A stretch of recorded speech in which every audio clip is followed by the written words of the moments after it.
Allan Quatermain by H. Rider Haggard. I inscribe this book of adventure to my son, Arthur John Rider Haggard, in the hope that in days to come he, and many other boys whom I shall never know, may, in the acts and thoughts of Allan Quatermain and his companions, as recorded herein, find something to help him and them to reach to what, with Sir Henry Curtis, I hold to be the highest rank whereto we can attain, the state and dignity of English gentlemen. Introduction. December 23rd. I have just buried my boy, my poor handsome boy, of whom I was so proud, and my heart is broken. It is very hard, having only one son, to lose him thus, but God's will be done. Who am I that I should complain? The great wheel of fate rolls on like a juggernaut, and crushes us all in turn, some soon, some late. It does not matter when, in the end it crushes us all. We do not prostrate ourselves before it like the poor Indians. We fly hither and thither, we cry for mercy. But it is of no use. The black fate thunders on, and in its season reduces us to powder. Poor Harry, to go so soon, just when his life was opening to him. He was doing so well at the hospital. He had passed his last examination with honours, and I was proud of them, much prouder than he was, I think. And then he must needs go to that smallpox hospital. He wrote to me that he was not afraid of smallpox, and wanted to gain the experience. And now the disease has killed him, and I, old and grey and withered, am left to mourn over him, without a chick or child to comfort me. I might have saved him too. I have money enough for both of us, and much more than enough. King Solomon's mines provided me with that. But I said, no, let the boy earn his living, let him labour, that he may enjoy rest. But the rest has come to him before the labour. Oh, my boy, my boy. I am like the man in the Bible who laid up much goods and builded barns, goods for my boy and barns for him to store them in. And now his soul has been required of him, and I am left desolate. I would that it had been my soul and not my boy's. We buried him this afternoon under the shadow of the grey and ancient tower of the church of this village where my house is. It was a dreary December afternoon, and the sky was heavy with snow, but not much was falling. The coffin was put down by the grave, and a few big flakes lit upon it. They looked very white upon the black cloth. There was a little hitch about getting the coffin down into the grave. The necessary ropes had been forgotten. So we drew back from it and waited in silence, watching the big flakes fall gently one by one like heavenly benedictions, and melt in tears on Harry's pall. But that was not all. A robin redbreast came as bold as could be, and lit upon the coffin and began to sing. And then I am afraid that I broke down, and so did Sir Henry Curtis, strong man though he is. And as for Captain Good, I saw him turn away too. Even in my own distress I could not help noticing it. The above, signed Allan Quatermain, is an extract from my diary, written 2 years and more ago. I copy it down here because it seems to me that it is the fittest beginning to the history that I am about to write, if it please God to spare me to finish it. If not, well, it does not matter.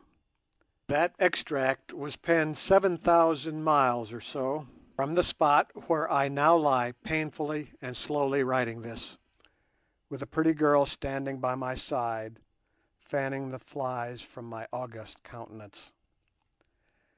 Harry is there and I am here, and yet somehow I cannot help feeling that I am not far off Harry. When I was in England I used to live in a very fine house. At least I call it a fine house, speaking comparatively, and judging from the standard of the houses I have been accustomed to all my life in Africa. Not 500 yards from the old church where Harry is asleep, and thither I went after the funeral and ate some food, for it is no good starving even if one has just buried all one's earthly hopes. But I could not eat much, and soon I took to walking, or rather limping, being permanently lame from the bite of a lion, up and down the oak-panelled vestibule, for there is a vestibule in my house in England. On all the four walls of this vestibule were placed pairs of horns, about 100 pairs altogether, all of which I had shot myself.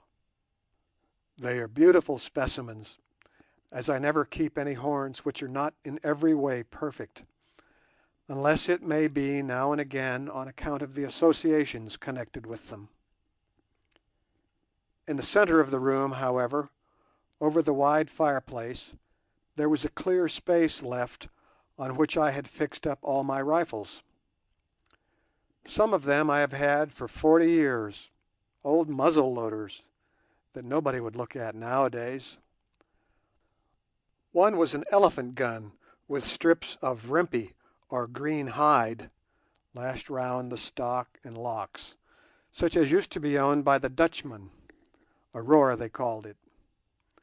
That gun, the Boer I bought it from many years ago told me, had been used by his father at the Battle of the Blood River, just after Dingaan swept into Natal and slaughtered 600 men, women and children, so that the Boers named the place where they died Weenen, or the place of weeping, and so it is called to this day, and always will be called.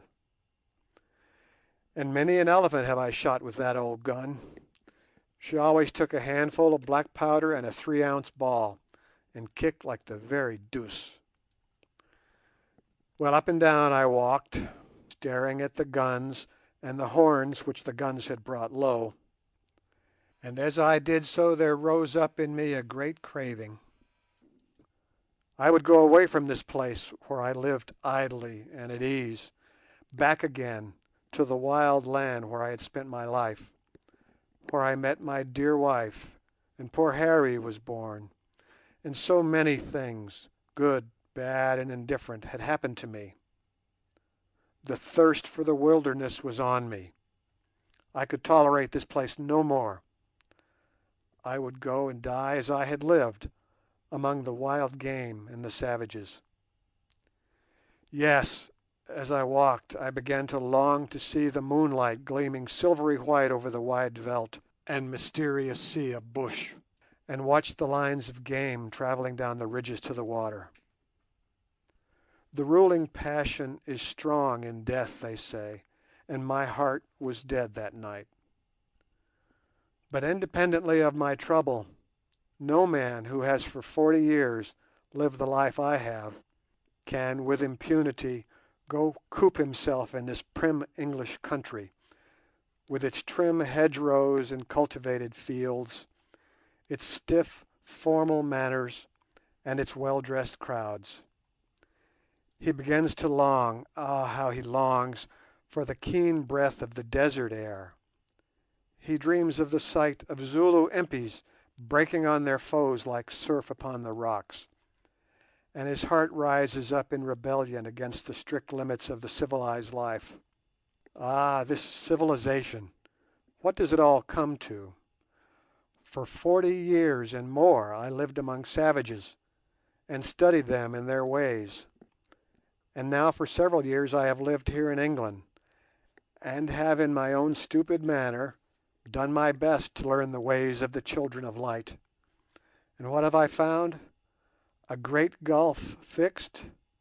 No, only a very little one, that a plain man's thought may spring across.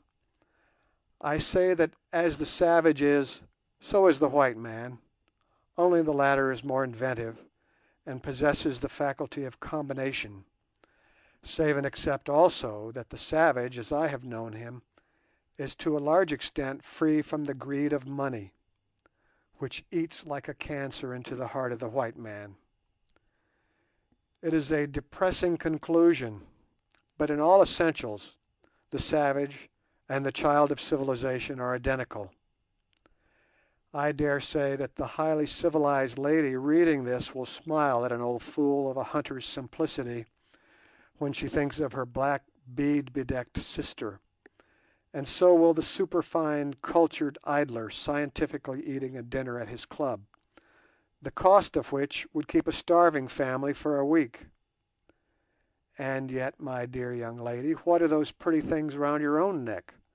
They have a strong family resemblance, especially when you wear that very low dress, to the savage woman's beads. Your habit of turning round and round to the sound of horns and tom-toms, your fondness for pigments and powders, the way in which you love to subjugate yourself to the rich warrior who has captured you in marriage, and the quickness with which your taste in feathered headdresses varies. All these things suggest touches of kinship, and you remember that in the fundamental principles of your nature you are quite identical. As for you, sir, who also laugh, let some man come and strike you in the face whilst you are enjoying that marvellous-looking dish, and we shall soon see how much of the savage there is in you. There, I might go on for ever, but what is the good? Civilization is only savagery, silver gilt. A vainglory is it, and like a northern light, comes but to fade and leave the sky more dark. Out of the soil of barbarism it has grown like a tree, and, as I believe, into the soil like a tree it will once more, sooner or later, fall again, as the Egyptian civilization fell, as the Hellenic civilization fell, and as the Roman civilization and many others, of which the world has now lost count, fell also. Do not let me, however, be understood as decrying our modern institutions, representing as they do the gathered experience of humanity applied for the good of all. Of course they have great advantages, hospitals for instance, but then remember, we breed the sickly people who fill them. In a savage land they do not exist. Besides, the question will arise, how many of these blessings are due to Christianity as distinct from civilization?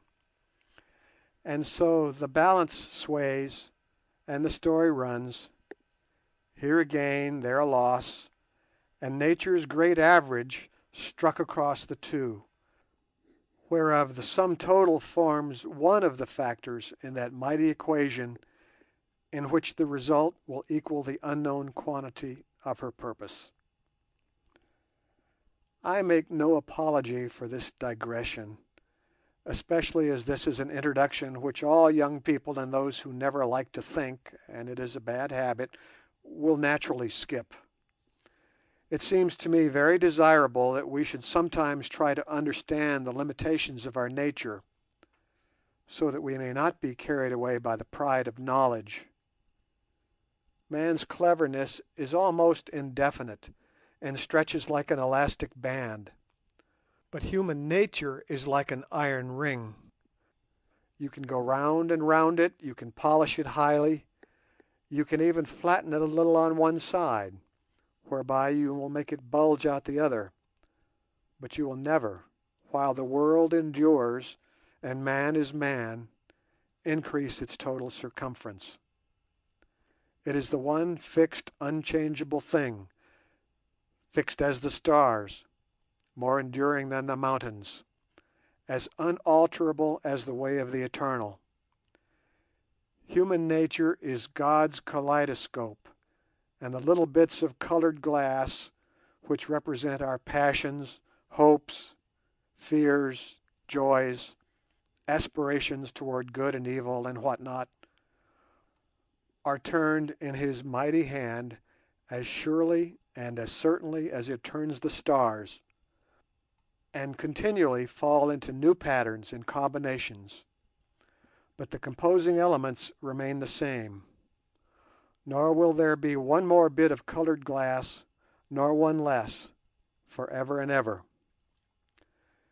This being so, supposing for the sake of argument we divide ourselves into 20 parts, 19 savage and 1 civilized, we must look to the 19 savage portions of our nature if we would really understand ourselves, and not to the 20th, which, though insignificant in reality, is spread all over the other 19, making them appear quite different from what they really are, as the blacking does a boot, or the veneer a table. It is on the 19 rough, serviceable, savage portions that we fall back on emergencies, not on the polished but unsubstantial 20th. Civilization should wipe away our tears, and yet we weep and cannot be comforted. Warfare is abhorrent to her, and yet we strike for the hearth and home, for honour and fair fame, and can glory in the blow, and so on through everything. So when the heart is stricken and the head is humbled in the dust, civilization fails us utterly. Back, back we creep, and lay us like little children on the great breast of nature, she that perchance may soothe us and make us forget, or at least rid remembrance of its sting. Who has not in his great grief felt a longing to look upon the outward features of the universal Mother, to lie on the mountains and watch the clouds drive across the sky, and hear the rollers break in thunder on the shore, to let his poor struggling life mingle for a while in her life, to feel the slow beat of her eternal heart, and to forget his woes, and let his identity be swallowed in the vast, imperceptibly moving energy of her of whom we are, from whom we came, and with whom we shall again be mingled, who gave us birth, and will in a day to come give us our burial also.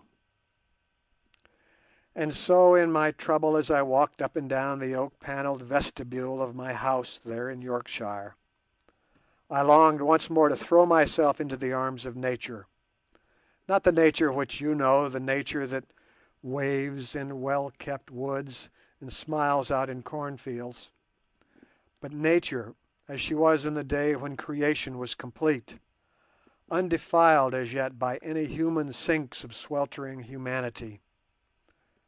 I would go again where the wild game was, back to the land whereof none know the history, back to the savages whom I love, although some of them are almost as merciless as political economy. There, perhaps, I should be able to learn to think of my poor Harry lying in the churchyard, without feeling as though my heart would break in two. And now there is an end of this egotistical talk, and there shall be no more of it. But if you whose eyes may perchance one day fall upon my written thoughts have got so far as this, I ask you to persevere, since what I have to tell you is not without its interest and has never been told before, nor will again. End of introduction. Chapter 1. The Consul's Yarn. A week had passed since the funeral of my poor boy Harry, and one evening I was in my room walking up and down and thinking, when there was a ring at the outer door. Going down the steps, I opened it myself, and in came my old friends, Sir Henry Curtis and Captain John Good, Royal Navy. They entered the vestibule and sat themselves down before the wide hearth, where, I remember, a particularly good fire of logs was burning. "It is very kind of you to come round," I said, by way of making a remark. "It must have been heavy walking in the snow." They said nothing, but Sir Henry slowly filled his pipe and lit it with a burning ember. As he leant forward to do so, the fire got hold of a gassy bit of pine and flared up brightly, throwing the whole scene into strong relief. And I thought, what a splendid-looking man he is! Calm, powerful face, clear-cut features, large grey eyes, yellow beard and hair. Altogether a magnificent specimen of the higher type of humanity. Nor did his form belie his face. I have never seen wider shoulders or a deeper chest. Indeed, Sir Henry's girth is so great that, though he is 6 feet 2 high, he does not strike one as a tall man.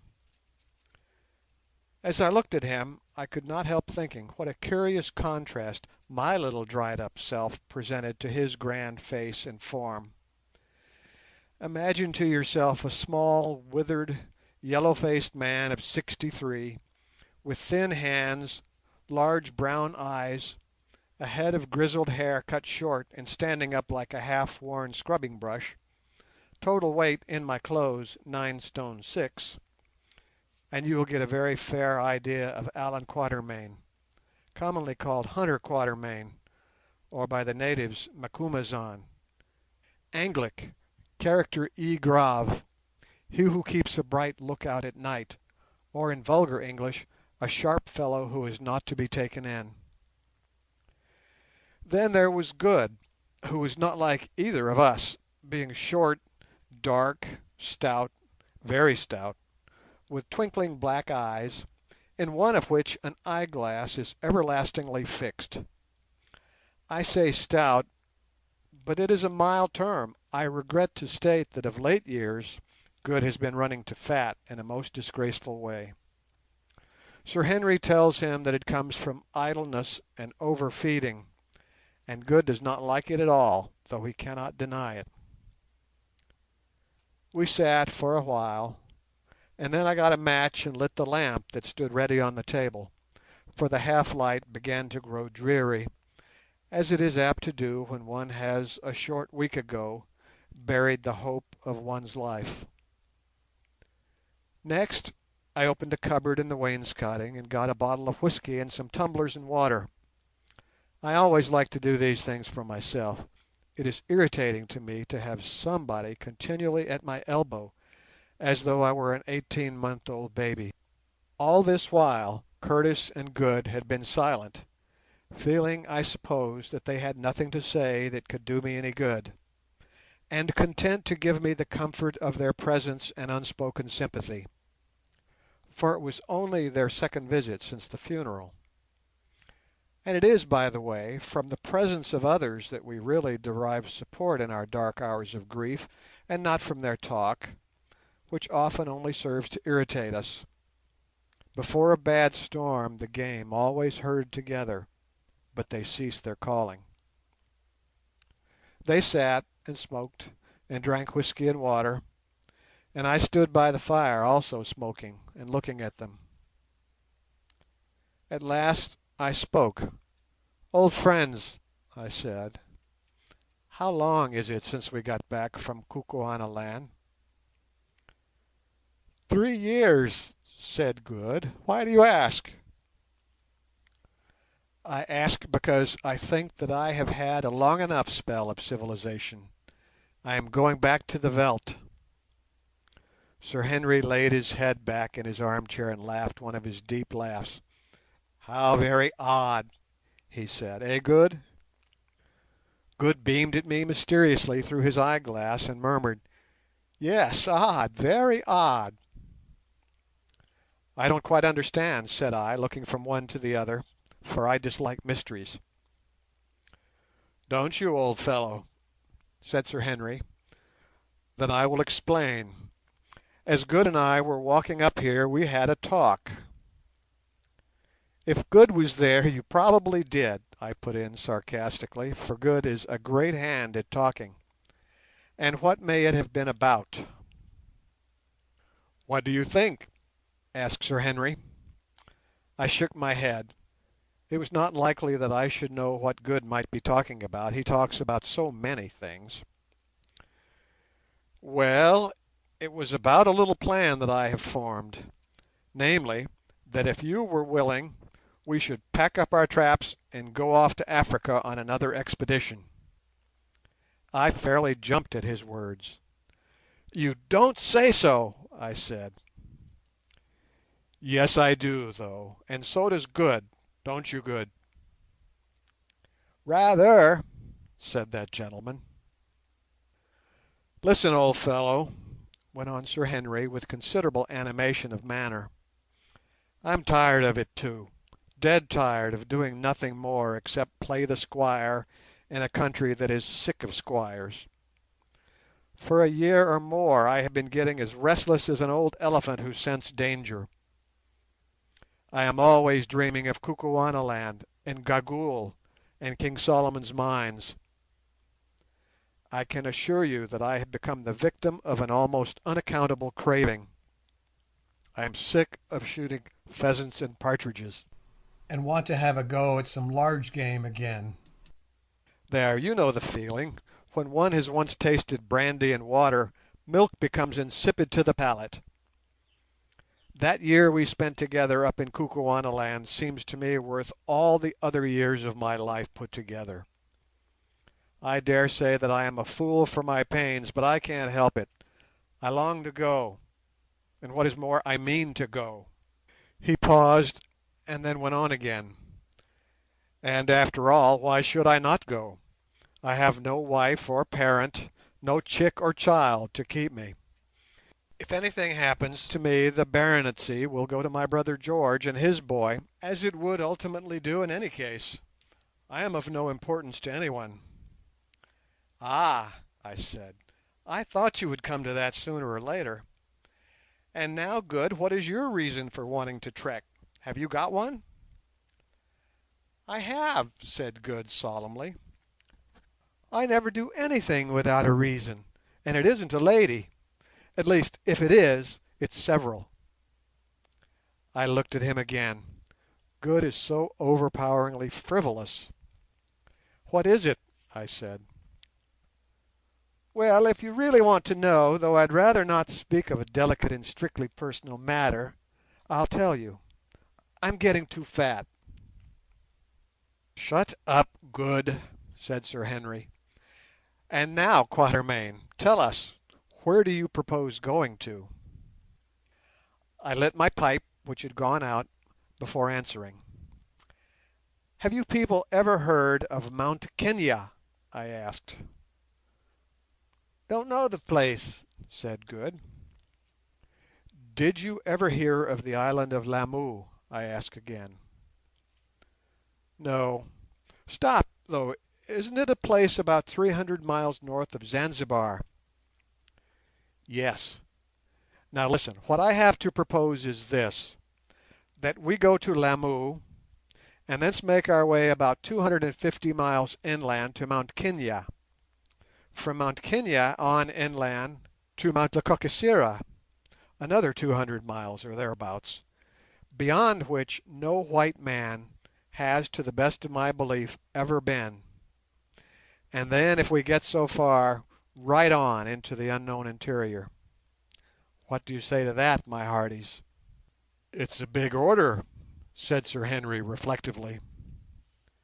"You are right," I answered, "it is. But I take it that we are all three of us in search of a big order. We want a change of scene, and we are likely to get one, a thorough change. All my life I have longed to visit those parts, and I mean to do it before I die. My poor boy's death has broken the last link between me and civilization, and I'm off to my native wilds. And now I'll tell you another thing. and that is that for years and years I have heard rumours of a great white race which is supposed to have its home somewhere up in this direction, and I have a mind to see if there is any truth in them. If you fellows like to come, well and good. If not, I'll go alone." "I'm your man, though I don't believe in your white race," said Sir Henry Curtis, rising and placing his arm upon my shoulder. "Ditto," remarked Good. "I'll go into training at once. By all means, let's go to Mount Kenia and the other place with an unpronounceable name, and look for a white race that does not exist. It's all one to me." "When do you propose to start?" asked Sir Henry. "This day month," I answered, "by the British India steamboat. And don't you be so certain that things have no existence because you do not happen to have heard of them. Remember King Solomon's mines." Some 14 weeks or so had passed since the date of this conversation, and this history goes on its way in very different surroundings. After much deliberation and inquiry, we came to the conclusion that our best starting point for Mount Kenia would be from the neighbourhood of the mouth of the Tana River, and not from Mombasa, a place over 100 miles nearer Zanzibar. This conclusion we arrived at from information given to us by a German trader whom we met upon the steamer at Aden. I think that he was the dirtiest German I ever knew, but he was a good fellow and gave us a great deal of valuable information. "Lamu," said he, "you goes to Lamu, oh the beautiful place," and he turned up his fat face and beamed with mild rapture. "1 year and a half I lived there and never changed my shirt, never at all." And so it came to pass that on arriving at the island we disembarked with all our goods and chattels, and, not knowing where to go, marched boldly up to the house of Her Majesty's Consul, where we were most honourably received.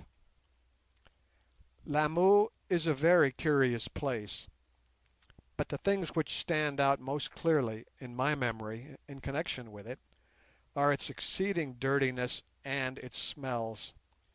These last are simply awful. Just below the consulate is the beach, or rather a mud bank that is called a beach.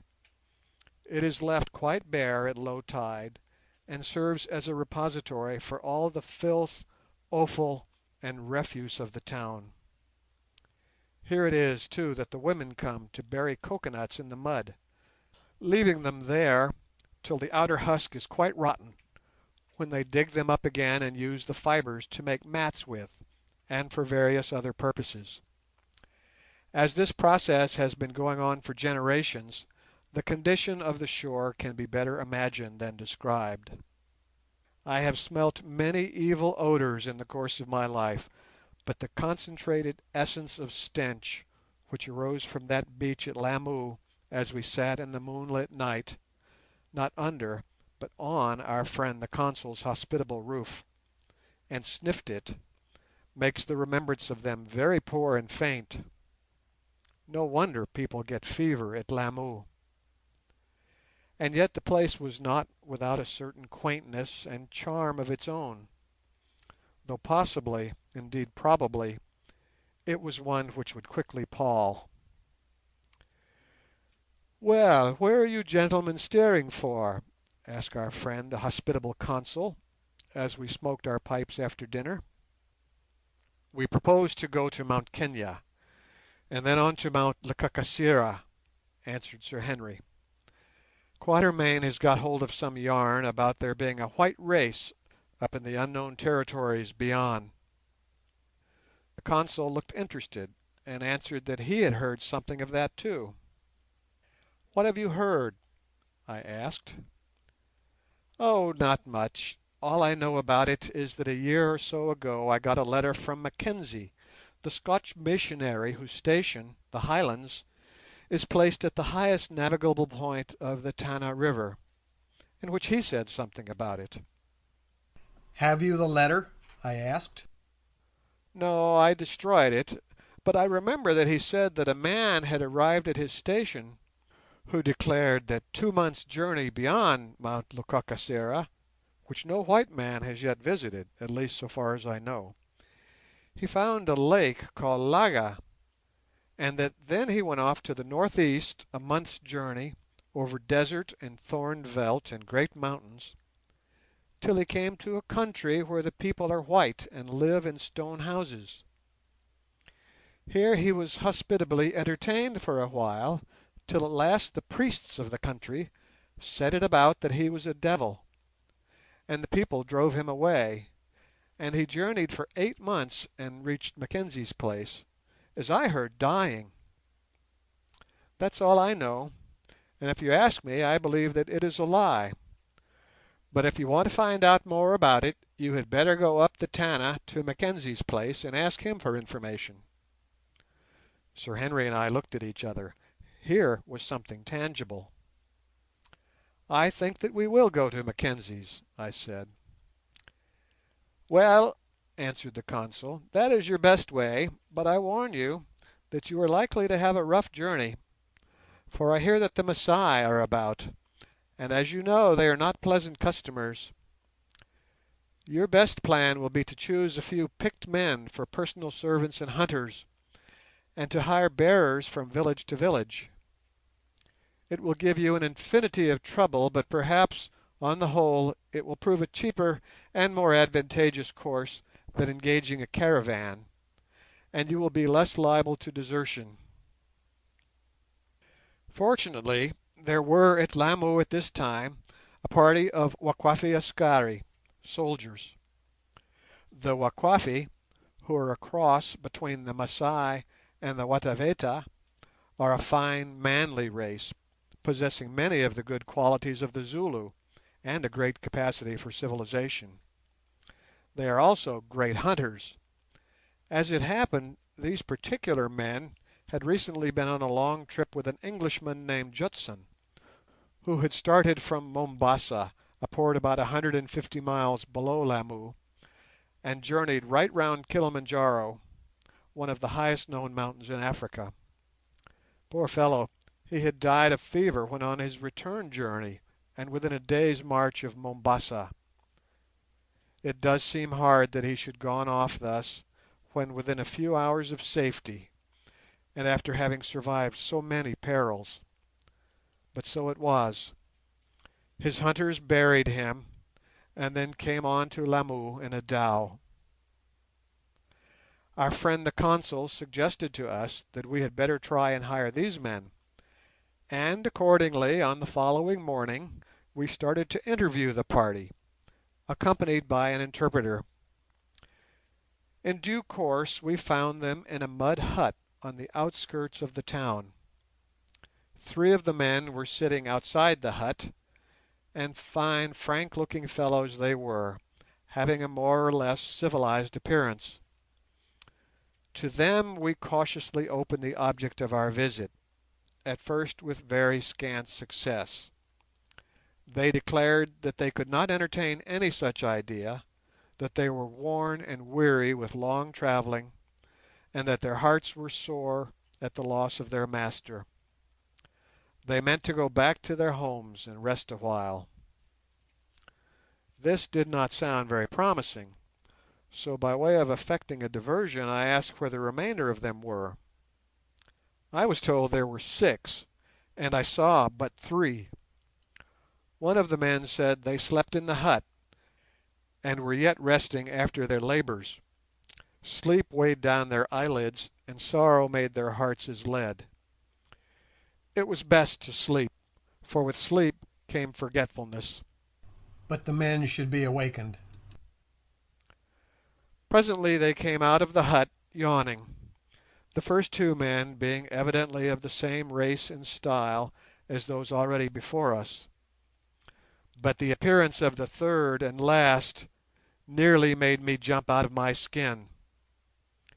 He was a very tall, broad man, quite 6'3", I should say, but gaunt, with lean, wiry-looking limbs. My first glance at him told me he was no Wakwafi, he was a pure-bred Zulu, he came out with his thin, aristocratic-looking hand placed before his face to hide a yawn, so I could only see that he was a Kishla, or ringed man, and that he had a great three-cornered hole in his forehead. Endnote: among the Zulus a man assumes the ring, which is made of a species of black gum twisted in with the hair, and polished a brilliant black, when he has reached a certain dignity and age, or is the husband of a sufficient number of wives. Till he is in a position to wear a ring, he is looked on as a boy, though he may be 35 years of age, or even more. Allan Quatermain. In another second he removed his hand, revealing a powerful-looking Zulu face with a humorous mouth, a short woolly beard tinged with grey, and a pair of brown eyes keen as a hawk's. I knew my man at once, though I had not seen him for 12 years. "How do you do, Umslopogaas?" I said quietly in Zulu. The tall man, who among his own people was commonly known as the Woodpecker, and also as the Slaughterer, startled, and almost let the long-handled battle-axe he held in his hand fall in astonishment. Next second he had recognized me, and was saluting me in an outburst of sonorous language which made his companions, the Wakwafi, stare. "Koos," chief, he began. "Koos I Pageti, Koos I Umkool." Chief from of old, mighty chief. "Koos, Baba," father. "Macumazahn, old hunter, slayer of elephants, eater up of lions, clever one, watchful one, brave one, quick one, whose shot never misses, who strikes straight home, who grasps a hand and holds it to the death, i.e. is a true friend. Koos, Baba." Wise is the voice of our people that says, "Mountain never meets with mountain, but at daybreak or at even man shall meet again with man." "Behold, a messenger came up from Natal. Macumazahn is dead," cried he. "The land knows Macumazahn no more." That is years ago. And now, behold, now in this strange place of stinks I find Macumazahn, my friend. There is no room for doubt. The brush of the old jackal has gone a little grey, but is not his eye as keen, and are not his teeth as sharp? Ha ha, Macumazahn, mindest thou how thou didst plant the ball in the eye of the charging buffalo? Mindest thou? I had let him run on thus because I saw that his enthusiasm was producing a marked effect upon the minds of the 5 Wakwafi, who appeared to understand something of his talk. But now I thought it time to put a stop to it, for there is nothing that I hate so much as this Zulu system of extravagant praising, bongering as they call it. "Silence," I said. "Has all thy noisy talk been stopped up, since last I saw thee, that it breaks out thus and sweeps us away? What doest thou here with these men, thou whom I left a chief in Zululand? How is it that thou art far from thine own place and gathered together with strangers?" Umslopogaas leaned himself against the head of his long battle-axe, which was nothing else but a pole-axe with a beautiful handle of rhinoceros horn, and his grim face grew sad. "My father," he answered, "I have a word to tell thee, but I cannot speak it before these low people, Umfagozana," and he glanced at the Wakwafi Askari. "It is for thine own ear. My father, this will I say," and here his face grew stern again. "A woman betrayed me to the death, and covered my name with shame. Ay, my own wife, a round-faced girl, betrayed me. But I escaped from death. Ay, I broke from the very hands of those who came to slay me. I struck but 3 blows with this mine axe in Kosikas. Surely my father will remember it. One to the right, one to the left, and one in front, and yet I left 3 men dead. And then I fled, and, as my father knows, even now that I am old, my feet are as the feet of the Sasabi. One of the fleetest of the African antelopes. Allan Quatermain. And there breathes not the man who by running can touch me again when once I have bounded from his side. On I sped, and after me came the messengers of death, and their voice was as the voice of dogs that hunt. From my own kraal I flew, and as I passed, she who had betrayed me was drawing water from the spring. I fleeted by her like the shadow of death, and as I went I smote with mine axe, and lo, her head fell. It fell into the water pan. Then I fled north. Day after day I journeyed on. For 3 moons I journeyed, resting not, stopping not, but running on towards forgetfulness, till I met the party of the white hunter who is now dead, and am come hither with his servants. And naught have I brought with me. I who was high born, I of the blood of Chaka, the great king, a chief and a captain of the regiment of the Nkomabakosi, am a wanderer in strange places, a man without a kraal. Naught have I brought save this mine axe. Of all my belongings this remains alone. They have divided my cattle, they have taken my wives, and my children know my face no more. Yet with this axe," and he swung the formidable weapon round his head, making the air hiss as he clove it, "will I cut another path to fortune. I have spoken." I shook my head at him. "Umslopogaas," I said, "I know thee from of old. Ever ambitious, ever plotting to be great. I fear me that thou hast overreached thyself at last. Years ago, when thou wouldst have plotted against Cetewayo, son of Panda, I warned thee, and thou didst listen.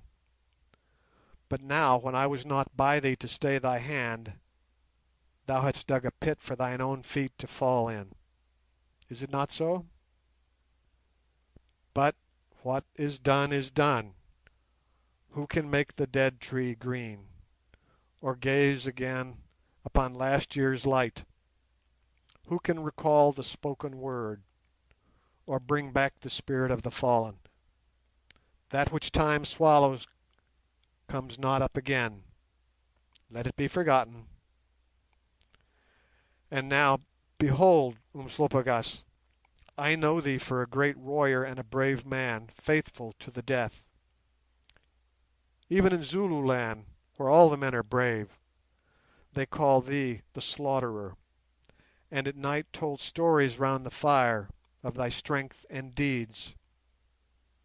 Hear me now. Thou seest this great man, my friend," and I pointed to Sir Henry. "He also is a warrior as great as thou, and, strong as thou art, he could throw thee over his shoulder. Incubu is his name.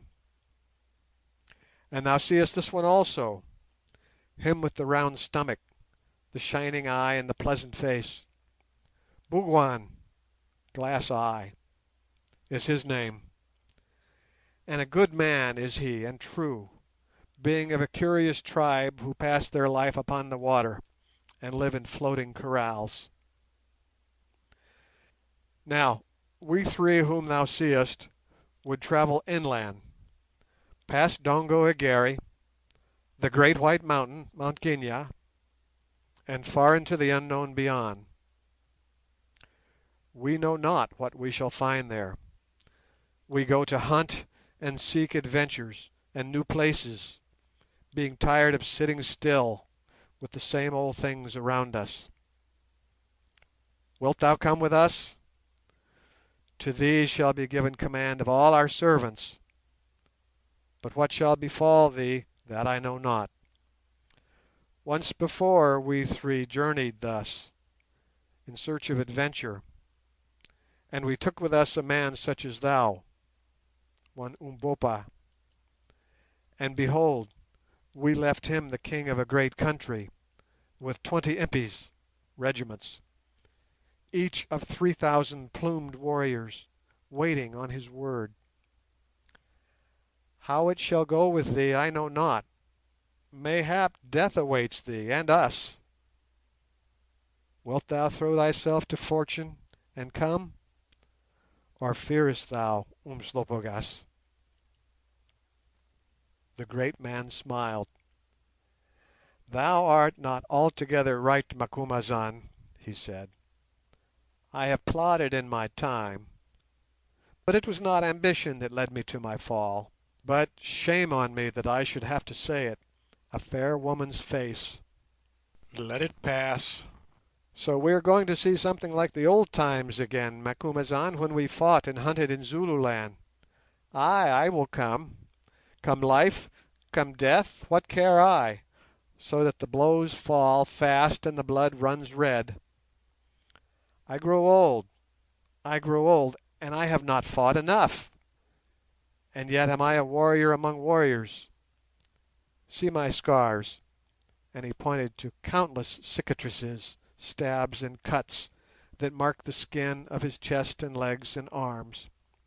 "See the hole in my head, the brains gushed out therefrom, yet did I slay him who smote, and live. Knowest thou how many men I have slain in fair hand-to-hand combat, Macumazahn? See, here is the tale of them," and he pointed to long rows of notches cut in the rhinoceros horn handle of his axe. "Number them, Macumazahn, 103, and I have never counted but those whom I ripped open." According to Zulu custom of opening the stomach of a dead foe. They have a superstition that, if this is not done, as the body of their enemy swells up, so will the bodies of those who killed him swell up. Allan Quatermain. "Nor have I reckoned those whom another man had struck." "Be silent," I said, for I saw that he was getting the blood fever on him. "Be silent. Well art thou called the Slaughterer. We would not hear of thy deeds of blood. Remember, if thou comest with us, we fight not save in self-defence. Listen, we need servants. These men," and I pointed to the Wakwafi, who had retired a little way during our indaba talk, "say they will not come." "Will not come!" shouted Umslopogaas. "Where is the dog who says he will not come when my father orders? Here, thou!" And with a single bound he sprang upon the Wakwafi with whom I had first spoken, and seizing him by the arm dragged him towards us. "Thou dog," he said, giving the terrifying man a shake, "didst thou say that thou wouldst not go with my father? Say it once more and I will choke thee," and his long fingers closed round his throat as he said it. "Thee and those with thee! Hast thou forgotten how I served thy brother?" "Nay, we will come with the white man," gasped the man. "White man," went on Umslopogaas in simulated fury, which a very little provocation would have made real enough, "of whom speakest thou, insolent dog?" "Nay, we will go with the great chief." "So," said Umslopogaas in a quiet voice, as he suddenly released his hold so that the man fell backward, "I thought you would." "That man Umslopogaas seems to have a curious moral ascendancy over his companions," Good afterwards remarked thoughtfully.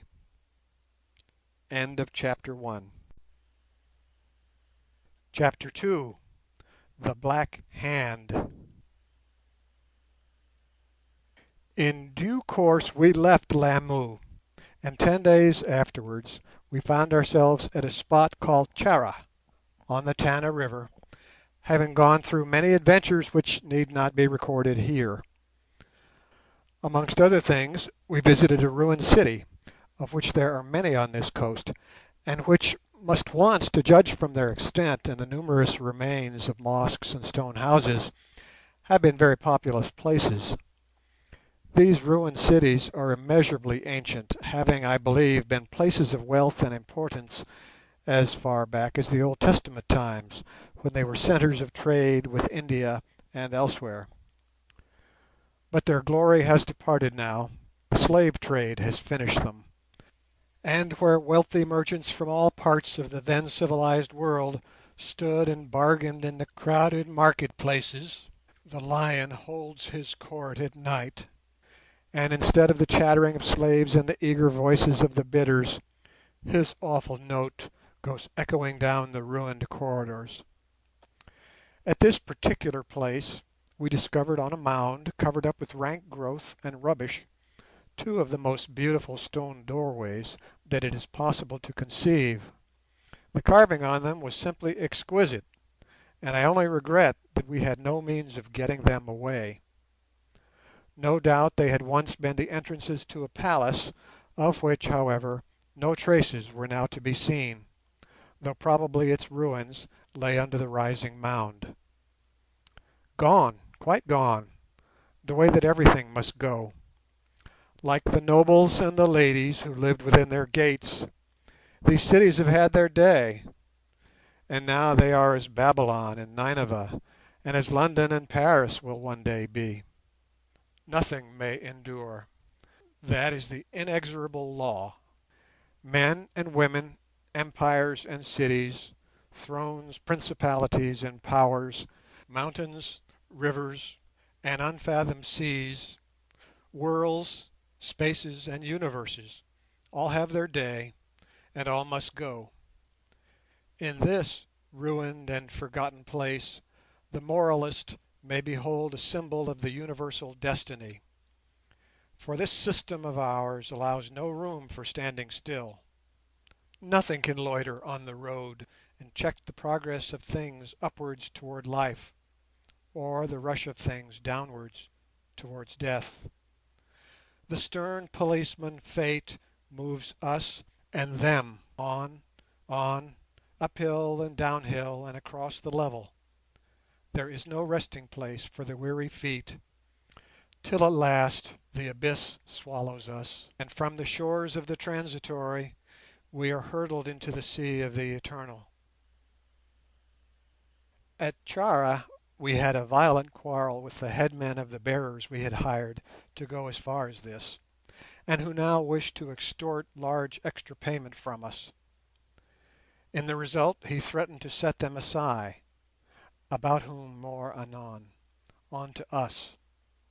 That night he, with all our hired bearers, ran away, stealing most of the goods which had been entrusted to them to carry. Luckily, however, they had not happened to steal our rifles, ammunition, and personal effects, not because of any delicacy of feeling on their part, but owing to the fact that they chanced to be in the charge of the 5 Wakwafis. After that, it was clear to us that we had had enough of caravans and of bearers. Indeed, we had not much left for a caravan to carry. And yet, how were we to get on? It was Good who solved the question. "Here is water," he said, pointing to the Tana River, "and yesterday I saw a party of natives hunting hippopotami in canoes. I understand that Mr Mackenzie's mission station is on the Tana River. Why not get into canoes and paddle up to it?" This brilliant suggestion was, needless to say, received with acclamation, and I instantly set to work to buy suitable canoes from the surrounding natives. I succeeded after a delay of 3 days in obtaining 2 large ones, each hollowed out of a single log of some light wood, and capable of holding 6 people and baggage. For these 2 canoes we had to pay nearly all our remaining cloth, and also many other articles. On the day following our purchase of the 2 canoes we effected a start. In the first canoe were Good, Sir Henry, and 3 of our Wakwafi followers. In the second, myself, Umslopogaas, and the other 2 Wakwafis. As our course lay upstream, we had to keep 4 paddles at work in each canoe, which meant that the whole lot of us, except Good, had to row away like galley slaves, and very exhausting work it was. I say except Good, for, of course, the moment that Good got into a boat his foot was on his native heath, and he took command of the party, and certainly he worked us. On shore Good is a gentle, mild-mannered man, and given to jocosity, but, as we found to our cost, Good in a boat was a perfect demon. To begin with, he knew all about it, and we didn't. On all nautical subjects, from the torpedo fittings of a man of war down to the best way of handling the paddle of an African canoe, he was a perfect mine of information, which, to say the least of it, we were not. Also, his ideas of discipline were of the sternest, and, in short, he came the Royal Naval Officer over us pretty considerably, and paid us out amply for all the chaff we were wont to treat him to on land. But on the other hand, I am bound to say that he managed the boats admirably. After the first day, Good succeeded, with the help of some cloth and a couple of poles, in rigging up a sail in each canoe, which lightened our labours not a little, but the current ran very strong against us, and at the best we were not able to make more than 20 miles a day. Our plan was to start at dawn and paddle along till about 10:30, by which time the sun got too hot to allow of further exertion. Then we moored our canoes to the bank and ate our frugal meal, after which we ate or otherwise amused ourselves till about 3 o'clock, when we again started, and rode till within an hour of sundown, when we called a halt for the night. On landing in the evening, Good would set at once to work, with the help of the Askari, to build a little skerm, or small enclosure fenced with thorn bushes, and to light a fire. I, with Sir Henry and Umslopogaas, would go out to shoot something for the pot. Generally this was an easy task, for all sorts of game abounded on the banks of the Tana. One night Sir Henry shot a young cow giraffe, of which the marrow bones were excellent. On another I got a couple of waterbuck right and left, and once, to his own intense satisfaction, Umslopogaas, who, like most Zulus, was a vile shot with a rifle, managed to kill a fine fat eland with a martini I had lent him. Sometimes we varied our food by shooting some guinea fowl or bush bustard (pau), both of which were numerous, with a shotgun, or by catching a supply of beautiful yellow fish, with which the waters of the Tana swarmed, and which form, I believe, one of the chief food supplies of the crocodiles. 3 days after our start an ominous incident occurred. We were just drawing into the bank to make our camp as usual for the night, when we caught sight of a figure standing on a little knoll not 40 yards away, and intensely watching our approach. One glance was sufficient, although I was personally unacquainted with the tribe, to tell me that he was a Masai Elmoran, or young warrior. Indeed, had I any doubts, they would have quickly been dispelled by the terrified ejaculation of "Masai" that burst simultaneously from the lips of our Wakwafi followers, who are, as I think I have said, themselves bastard Masai. And what a figure he presented as he stood there in his savage war gear! Accustomed as I have been to savages all my life, I do not think that I have ever before seen anything quite so ferocious or awe-inspiring. To begin with, the man was enormously tall, quite as tall as Umslopogaas, I should say, and beautifully though somewhat slightly shaped, but with the face of a devil. In his right hand he held a spear about 5½ feet long, the blade being 2½ feet in length by nearly 3 inches in width, and having an iron spike at the end of the handle that measured more than a foot. On his left arm was a large and well-made elliptical shield of buffalo hide, on which were painted strange heraldic-looking devices. On his shoulders was a huge cape of hawk's feathers, and round his neck was an iberi, or strip of cotton, about 17 feet long by 1.5 broad, with a stripe of colour running down the middle of it. The tanned goatskin robe, which formed his ordinary attire in times of peace, was tied lightly round his waist so as to serve the purpose of a belt, and through it were stuck, on the right and left sides respectively, his short pear-shaped sime, or sword, which is made of a single piece of steel and carried in a wooden sheath, and an enormous knob-carry. But perhaps the most remarkable feature of his attire consisted of a headdress of ostrich feathers, which was fixed on the chin and passed in front of the ears to the forehead, and being shaped like an ellipse completely framed the face, so that the diabolical countenance appeared to project from a sort of feather fire-screen. Round the ankles he wore black fringes of hair, and projecting from the upper portions of the calves, to which they were attached, were long spurs like spikes, from which flowed down tufts of the beautiful black and waving hair of the colobus monkey. Such was the elaborate array of the Masai Elmoran, who stood watching the approach of our two canoes, but it is one which, to be appreciated, must be seen, only those who see it do not often live to describe it.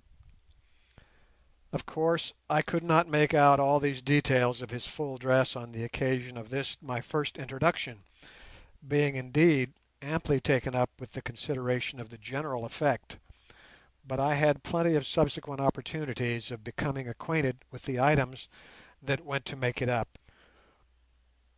Whilst we were hesitating what to do, the Masai warrior drew himself up in a dignified fashion, shook his huge spear at us, and turning, vanished on the further side of the slope.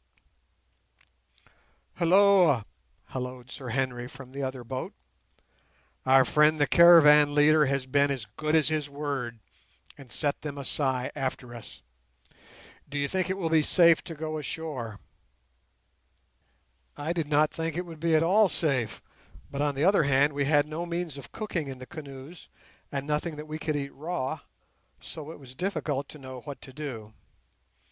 At last Umslopogaas simplified matters by volunteering to go and reconnoitre, which he did, creeping off into the bush like a snake, while we hung off in the stream waiting for him. In half an hour he returned and told us that there was not a Masai to be seen anywhere about, but that he had discovered a spot where they had recently been encamped, and that from various indications he judged that they must have moved on an hour or so before, the man we saw having, no doubt, been left to report upon our movements. Thereupon we landed, and having posted a sentry, proceeded to cook and eat our evening meal. This done, we took the situation into our serious consideration. Of course, it was possible that the apparition of the Masai warrior had nothing to do with us, that he was merely one of a band bent upon some marauding and murdering expedition against another tribe. But when we recalled the threat of the caravan leader, and reflected on the ominous way in which the warrior had shaken his spear at us, this did not appear very probable. On the contrary, what did seem probable was that the party was after us and awaiting a favourable opportunity to attack us. This being so, there were two things that we could do, one of which was to go on and the other to go back. The latter idea was, however, rejected at once, it being obvious that we should encounter as many dangers in retreat as in advance, and besides, we had made up our minds to journey onwards at any price. Under these circumstances, however, we did not consider it safe to sleep ashore, So we got into our canoes, and paddling out into the middle of the stream, which was not very wide here, managed to anchor them by means of big stones fastened to ropes made of coconut fibre, of which there were several fathoms in each canoe. Here the mosquitoes nearly ate us up alive, and this, combined with anxiety as to our position, effectually prevented me from sleeping as the others were doing, notwithstanding the attacks of the aforesaid Tana mosquitoes. And so I lay awake, smoking and reflecting on many things, but, being of a practical turn of mind, chiefly on how we were to give those Masai villains the slip. It was a beautiful moonlit night, and notwithstanding the mosquitoes and the great risk we were running from fever from sleeping in such a spot, and forgetting that I had the cramp very badly in my right leg from squatting in a constrained position in the canoe, and that the Wakwafi who was sleeping beside me smelt horribly, I really began to enjoy myself. The moonbeams played upon the surface of the running water that speeded unceasingly past us towards the sea, like men's lives towards the grave, till it glittered like a wide sheet of silver, that is, in the open where the trees threw no shadows. Near the banks, however, it was very dark, and the night wind sighed sadly in the reeds. To our left, on the further side of the river, was a little sandy bay which was clear of trees, and here I could make out the forms of numerous antelopes advancing to the water, till suddenly there came an ominous roar, whereupon they all made off hurriedly. Then, after a pause, I caught sight of the massive form of His Majesty the Lion, coming down to drink his fill after meat. Presently he moved on. Then came a crashing of the reeds about 50 yards above us, and a few minutes later a huge black mass rose out of the water about 20 yards from me and snorted. It was the head of a hippopotamus. Down it went without a sound, only to rise again within 5 yards of where I sat. This was decidedly too near to be comfortable, more especially as the hippopotamus was evidently animated by intense curiosity to know what on earth our canoes were. He opened his great mouth, to yawn I suppose, and gave me an excellent view of his ivories, and I could not help reflecting how easily he could crunch up our frail canoe with a single bite. Indeed, I had half a mind to give him a ball from my 8-bore, but on reflection determined to let him alone unless he actually charged the boat. Presently he sank again as noiselessly as before, and I saw no more of him. Just then, on looking towards the bank on our right, I fancied that I caught sight of a dark figure flitting between the tree trunks. I have very keen sight, and I was almost sure that I saw something, but whether it was bird, beast, or man I could not say. At the moment, however, a dark cloud passed over the moon, and I saw no more of it. Just then, too, although all the other sounds of the forest had ceased, a species of horned owl, with which I was well acquainted, began to hoot with great persistency. After that, save for the rustling of trees and reeds when the wind caught them, there was complete silence. But somehow, in the most unaccountable way, I had suddenly become nervous. There was no particular reason why I should be, beyond the ordinary reasons which surround the Central African traveller, and yet I undoubtedly was. If there is one thing more than another of which I have the most complete and entire scorn and disbelief, it is of presentiments. And yet here I was, all of a sudden filled with and possessed by a most undoubted presentiment of approaching evil. I would not give way to it, however, although I felt the cold perspiration stand out upon my forehead. I would not arouse the others. Worse and worse I grew. My pulse fluttered like a dying man's. My nerves thrilled with the horrible sense of impotent terror, which anybody who is subject to nightmare will be familiar with. But still my will triumphed over my fears, and I lay quiet, for I was half sitting, half lying in the bow of the canoe, only turning my face so as to command a view of Umslopogaas and the two Wakwafi who were sleeping alongside of and beyond me. In the distance I heard a hippopotamus splash faintly. Then the owl hooted again in a kind of unnatural screaming note. End note. No doubt this owl was a wingless bird. I afterwards learnt that the hooting of an owl is a favourite signal among the Masai tribes. Allan Quatermain.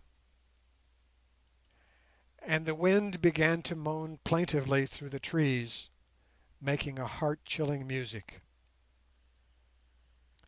Above was the black bosom of the cloud, and beneath me swept the black flood of the water, and I felt as though I and death were utterly alone between them. It was very desolate.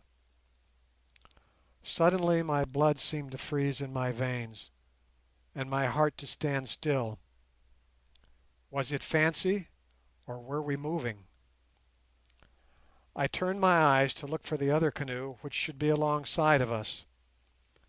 I could not see it, but instead I saw a lean and clutching black hand lifting itself above the gunwale of the little boat.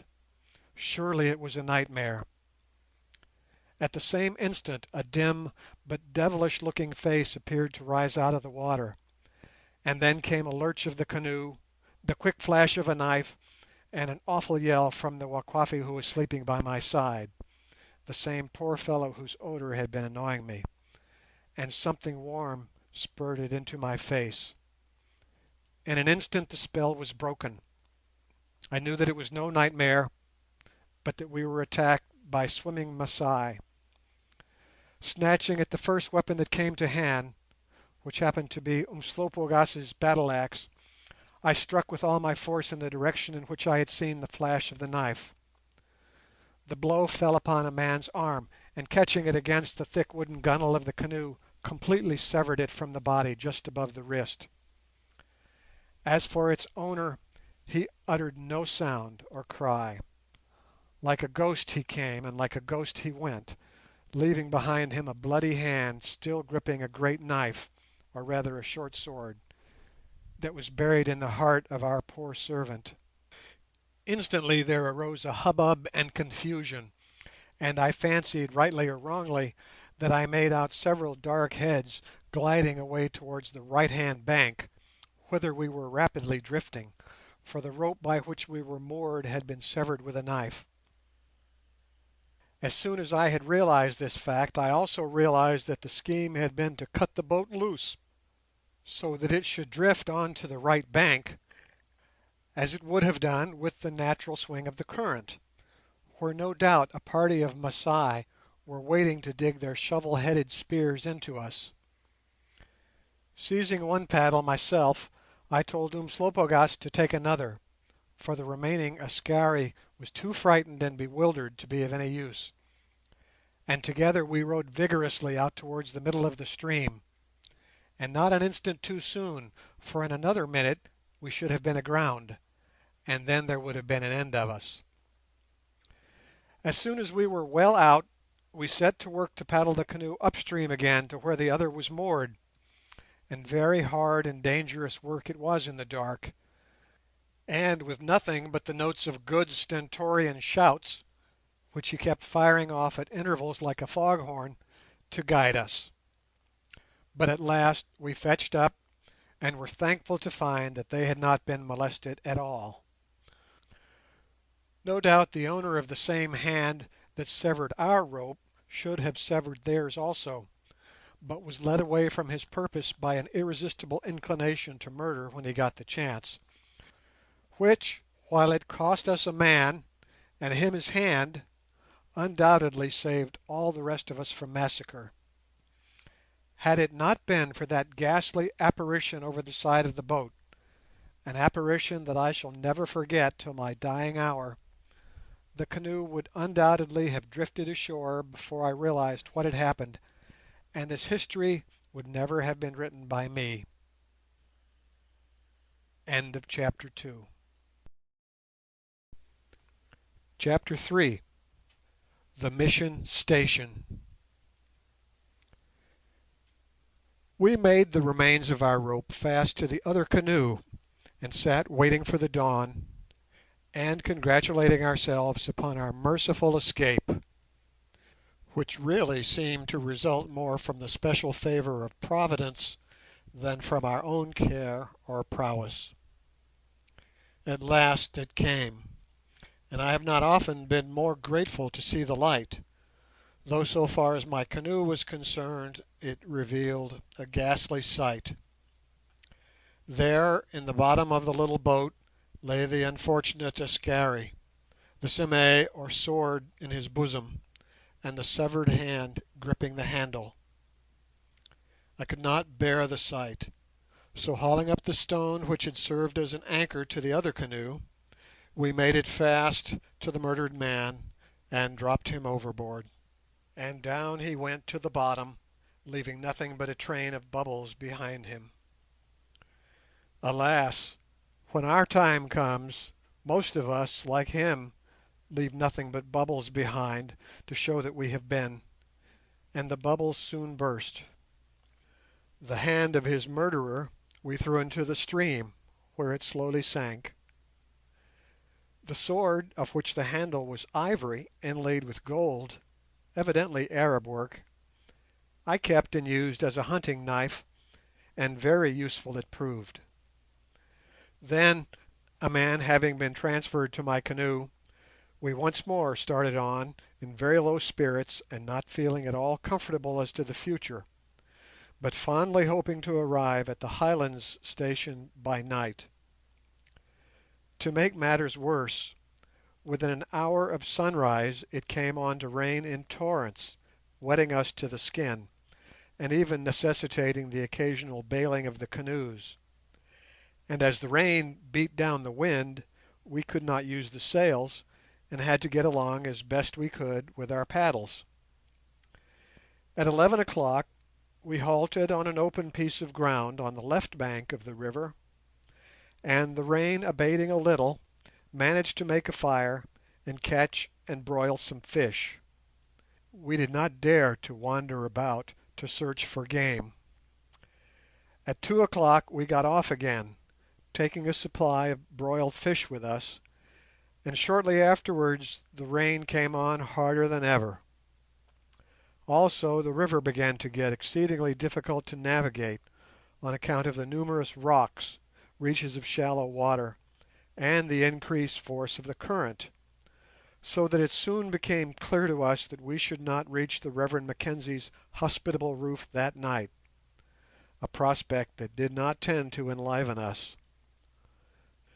Toil as we would, we could not make more than an average of a mile an hour, and at 5 o'clock in the afternoon, by which time we were all utterly worn out, we reckoned that we were still quite 10 miles below the station. This being so, we set to work to make the best arrangements we could for the night.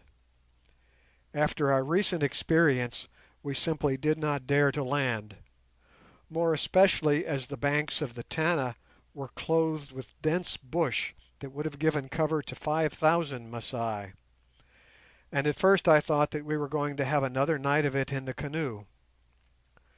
Fortunately, however, we espied a little rocky islet, no more than 15 miles or so square, situated nearly in the middle of the river.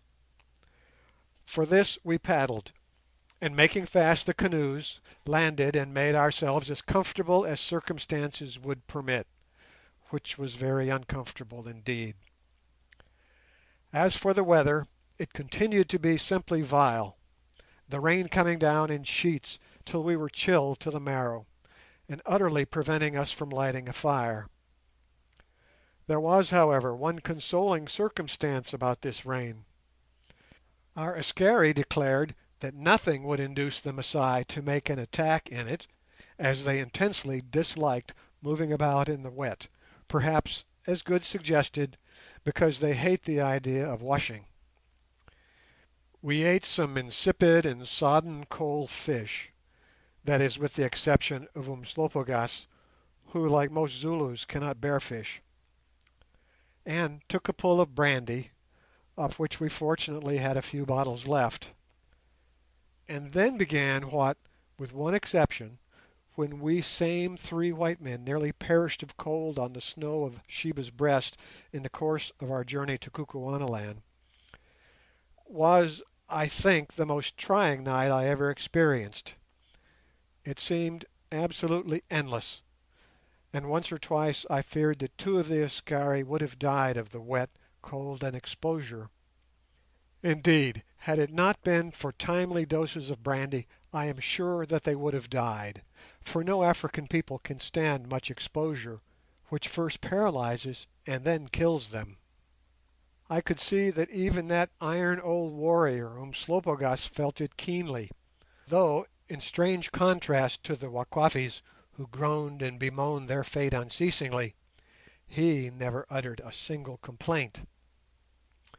To make matters worse, about 1 in the morning we again heard the owl's ominous hooting, and had at once to prepare ourselves for another attack, though if it had been attempted I do not think that we could have offered a very effective resistance.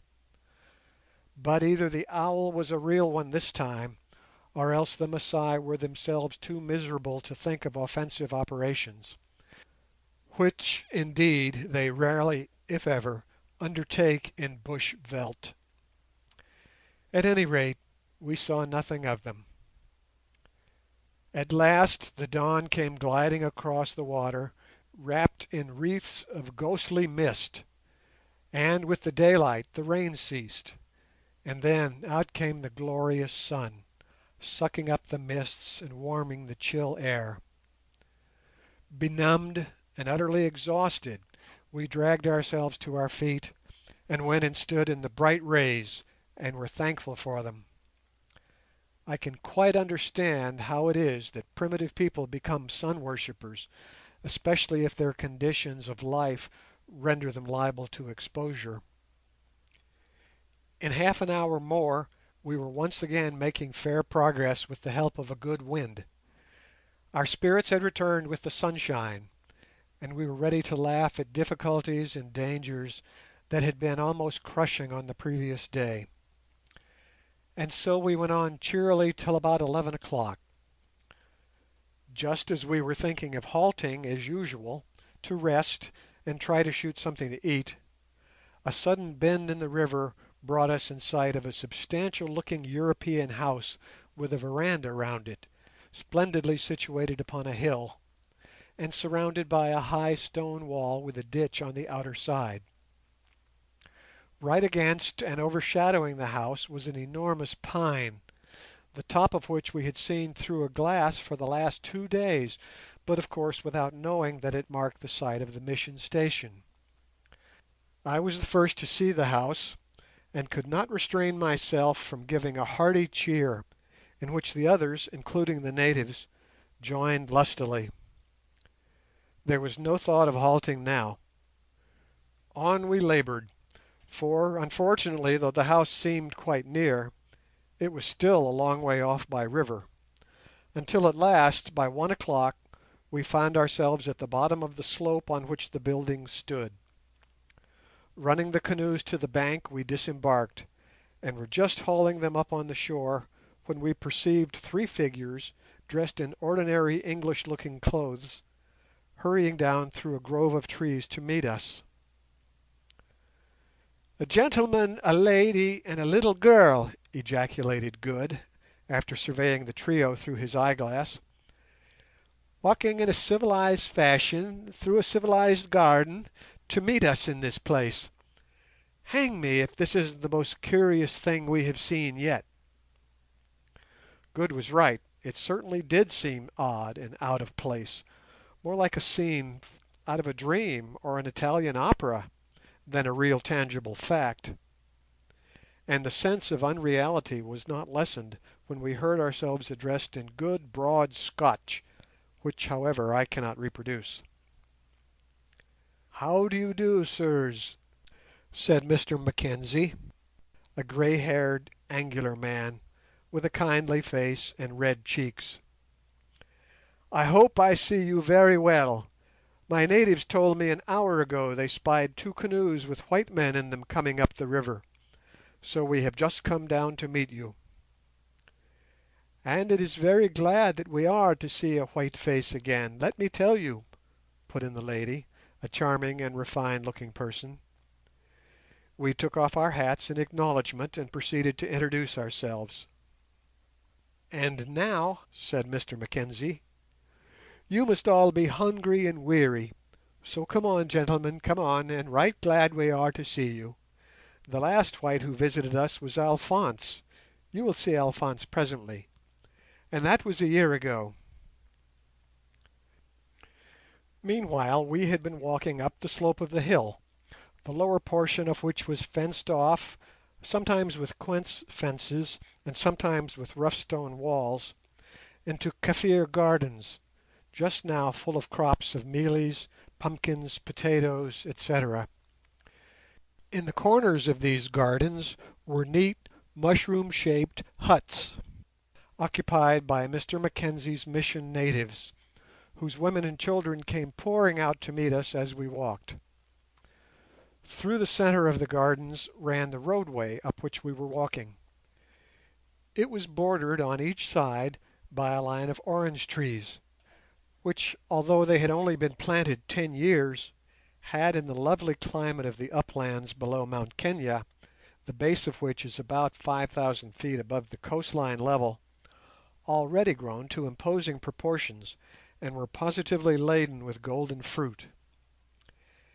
After a stiffish climb of a quarter of a mile or so, for the hillside was steep, we came to a splendid quince fence, also covered with fruit, which enclosed, Mr Mackenzie told us, a space of about 4 acres of ground that contained his private garden, house, church, and outbuildings, and indeed the whole hill-top. And what a garden it was! I have always loved a good garden, and I could have thrown up my hands for joy when I saw Mr Mackenzie's. First there were rows upon rows of standard European fruit trees, all grafted, for on top of this hill the climate was so temperate that nearly all the English vegetables, trees, and flowers flourished luxuriantly, even including several varieties of the apple, which generally runs to wood in a warm climate and obstinately refuses to fruit. Then there were strawberries and tomatoes, such tomatoes, and melons and cucumbers, and indeed every sort of vegetable and fruit. "Well, you have something like a garden," I said, overpowered with admiration not untouched by envy. "Yes," answered the missionary, "it is a very good garden, and has well repaid my labour, but it is the climate that I have to thank. If you stick a peach stone into the ground, it will bear fruit the 4th year, and a rose cutting will bloom in a year. It is a lovely clime." Just then we came to a ditch about 10 feet wide, and full of water, on the other side of which was a loopholed stone wall 8 feet high, and with sharp flints plentifully set in mortar on the coping. "There," said Mackenzie, pointing to the ditch and wall, "this is my magnum opus, at least this and the church, which is the other side of the house. It took me and 20 natives 2 years to dig the ditch and build the wall, but I never felt safe till it was done, and now I can defy all the savages in Africa, for the spring that fills the ditch is inside the wall, and bubbles out at the top of the hill, winter and summer alike, and I always keep a store of 4 months' provisions in the house." Crossing over a plank and through a very narrow opening in the wall, we entered into what Mrs Mackenzie called her domain, namely the flower garden, the beauty of which is really beyond my power to describe. I do not think I ever saw such roses, gardenias, or camellias, all reared from seeds or cuttings sent from England. And there was also a patch given up to a collection of bulbous roots, mostly collected by Miss Flossie, Mr Mackenzie's little daughter, from the surrounding country, some of which were surpassingly beautiful.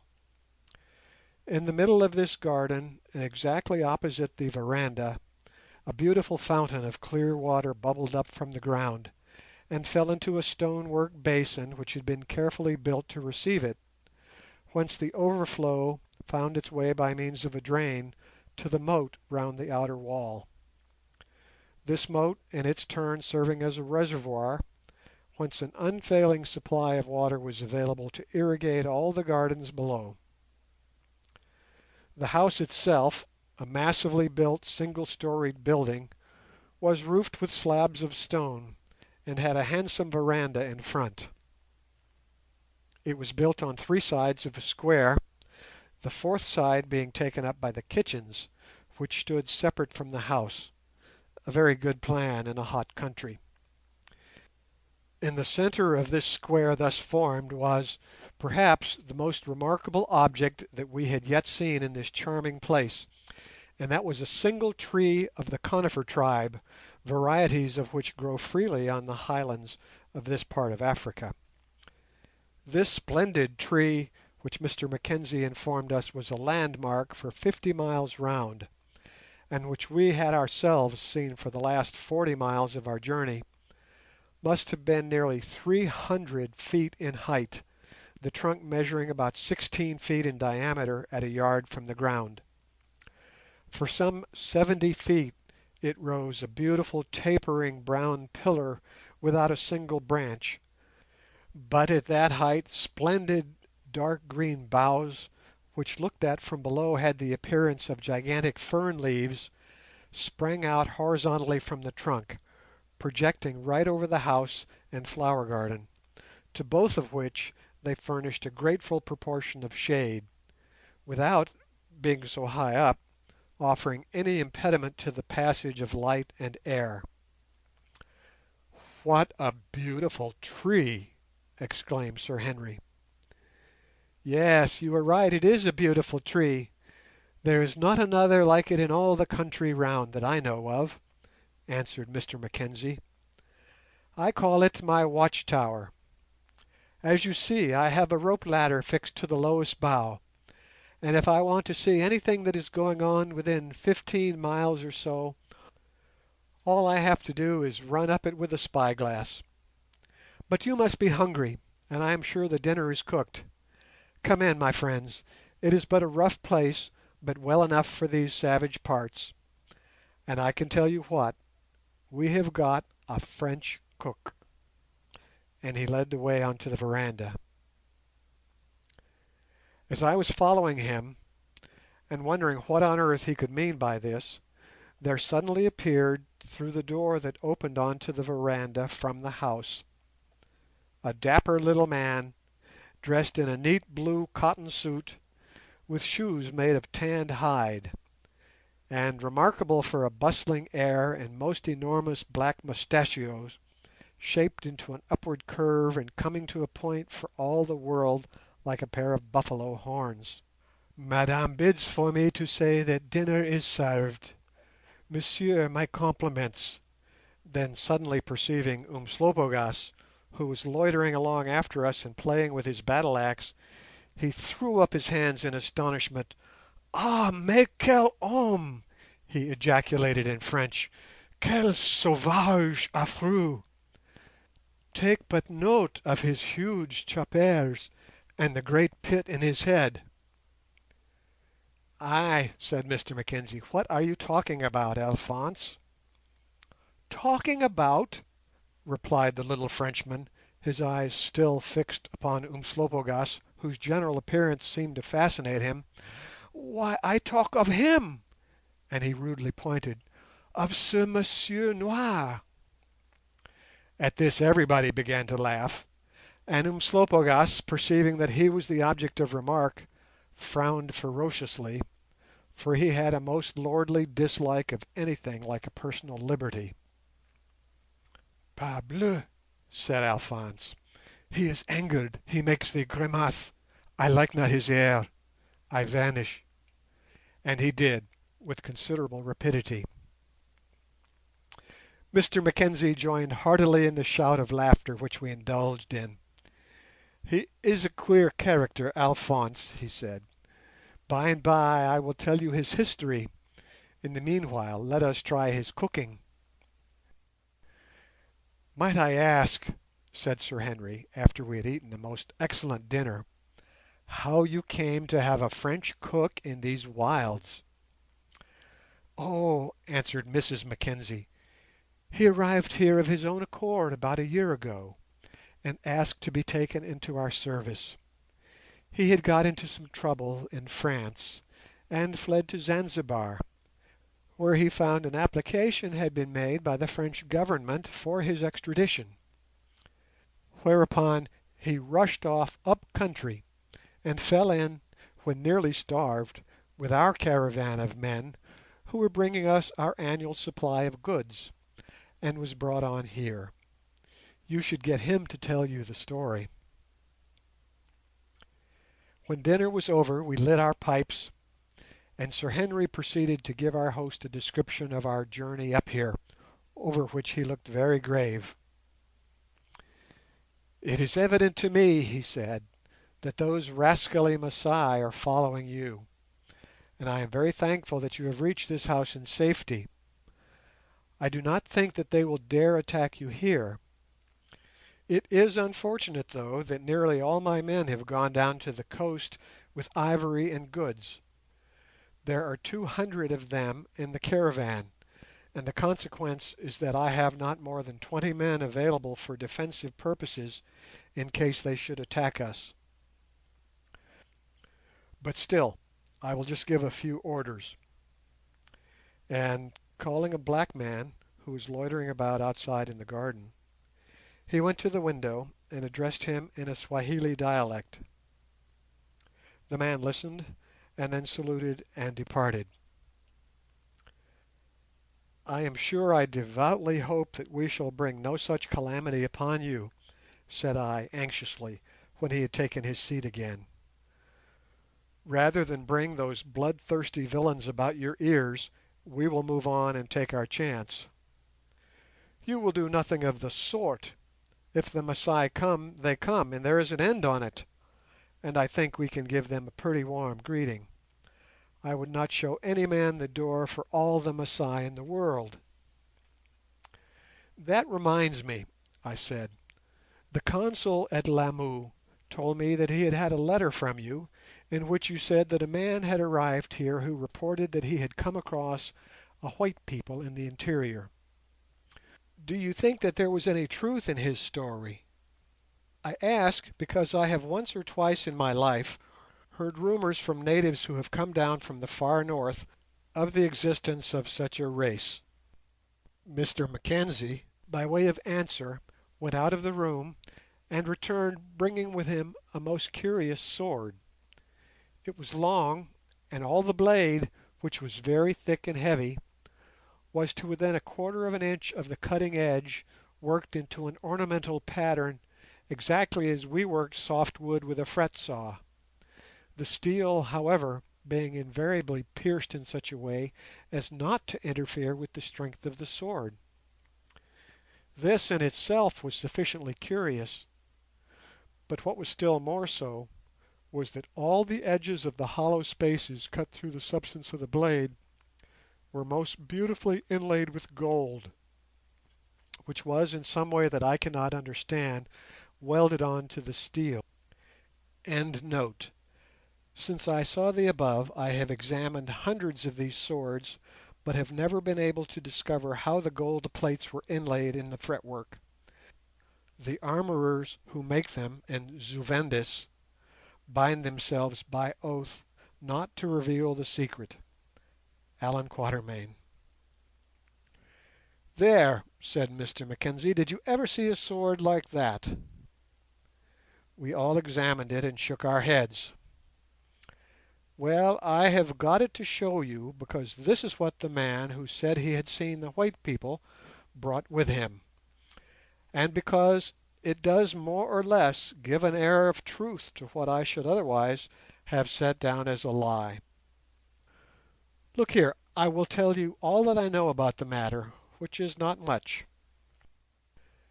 One afternoon, just before sunset, I was sitting on the veranda when a poor, miserable, starved-looking man came limping up and squatted down before me. I asked him where he had come from and what he wanted, and thereon he plunged into a long, rambling narrative about how he belonged to a tribe far in the north, and how his tribe was destroyed by another tribe, and he, with a few other survivors, driven still further north, past a lake named Laga.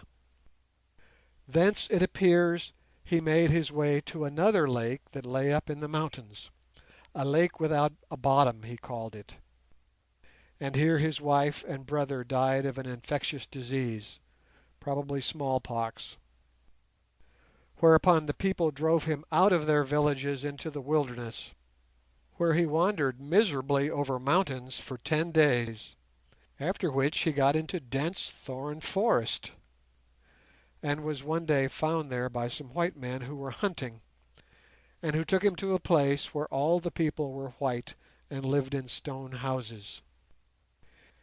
Here he remained a week shut up in a house, till one night a man with a white beard, whom he understood to be a medicine man, came and inspected him, after which he was led off and taken through the thorn forest to the confines of the wilderness, and given food and this sword, at least so he said, and turned loose.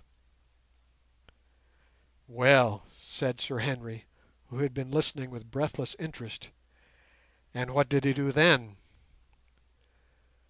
"Oh, he seems, according to his account, to have gone through sufferings and hardships innumerable, and to have lived for weeks on roots and berries and such things as he could catch and kill. But somehow he did live, and at last, by slow degrees, made his way south and reached this place. What the details of his journey were I never learnt, for I told him to return on the morrow, bidding one of my headmen look after him for the night. The headman took him away, but the poor man had the itch so badly that the headman's wife would not have him in the hut for fear of catching it, so he was given a blanket and told to sleep outside. As it happened, we had a lion hanging about here just then, and most unhappily he winded this unfortunate wanderer, and springing on him, bit his head almost off without the people in the hut knowing anything about it, and there was an end of him and his story about the white people, and whether or no there is any truth in it is more than I can tell you. What do you think, Mr. Quatermain?" I shook my head and answered, "I don't know. There are so many queer things hidden away in the heart of this great continent that I should be sorry to assert that there was no truth in it. Anyhow, we mean to try and find out. We intend to journey to Lekakisera, and thence, if we live to get so far, to this Lake Laga, and if there are any white people beyond, we will do our best to find them." "You are a very venturesome people," said Mr Mackenzie with a smile, and the subject dropped. End of chapter 3. Chapter 4. Alphonse and His Annette. After dinner we thoroughly inspected all the outbuildings and grounds of the station, which I consider the most successful as well as the most beautiful place of the sort that I have seen in Africa. We then returned to the veranda, where we found Umslopogaas taking advantage of this favourable opportunity to clean all the rifles thoroughly. This was the only work that he ever did or was asked to do, for as a Zulu chief it was beneath his dignity to work with his hands, but such as it was he did it very well. It was a curious sight to see the great Zulu sitting there upon the floor, his battle axe resting against the wall behind him, whilst his long aristocratic-looking hands were busily employed, delicately and with the utmost care, cleaning the mechanism of the breech loaders. He had a name for each gun. One, a double 4-bore belonging to Sir Henry, was the Thunderer. Another, my 500 Express, which had a peculiarly sharp report, was the little one who spoke like a whip. The Winchester repeaters were the women who talked so fast you could not tell one word from another. The 6 Martinis were the common people, and so on with them all.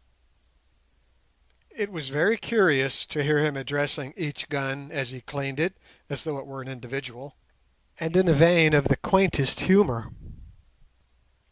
He did the same with his battle axe, which he seemed to look upon as an intimate friend, and to which he would at times talk by the hour, going over all his old adventures with it, and dreadful enough some of them were. By a piece of grim humour he had named this axe Unslopogaas, which is the Zulu word for chieftainess. For a long while I could not make out why he gave it such a name, and at last I asked him, when he informed me that the axe was very evidently feminine because of her womanly habit of prying very deep into things, and that she was clearly a chieftainess because all men fell down before her, struck dumb at the sight of her beauty and power. In the same way he would consult Unslopogaas if in any dilemma, and when I asked him why he did so, he informed me it was because she must needs be wise, having looked into so many people's brains. I took up the axe and closely examined this formidable weapon. It was, as I have said, of the nature of a pole axe. The haft, made out of an enormous rhinoceros horn, was 3 feet 3 inches long, about 1.25 inches thick, and with a knob at the end as large as a Maltese orange, left there to prevent the hand from slipping.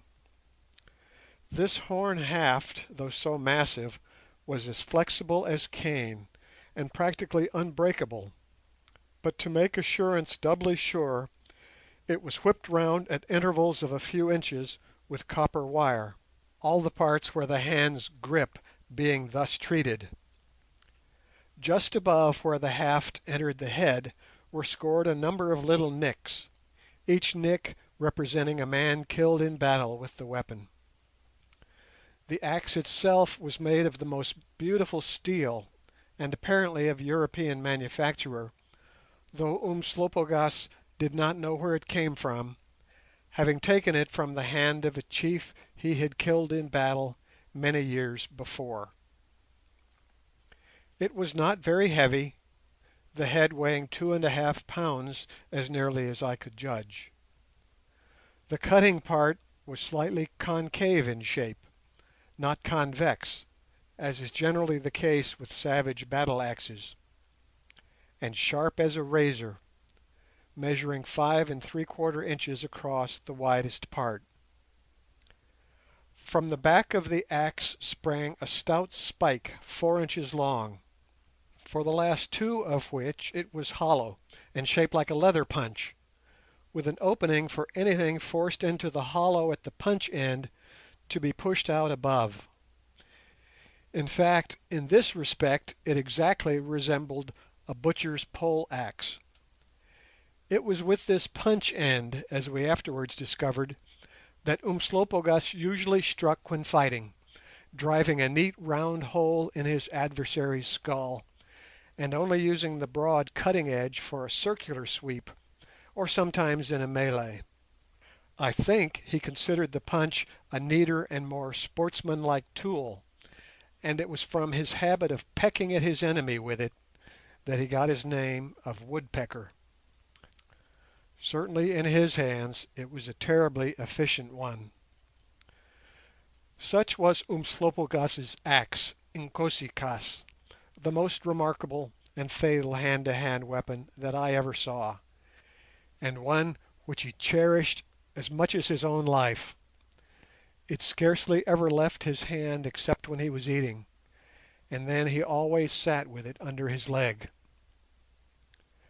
Just as I returned his axe to Umslopogaas, Miss Flossie came up and took me off to see her collection of flowers, African liliums, and blooming shrubs, some of which are very beautiful, many of the varieties being quite unknown to me and also, I believe, to botanical science.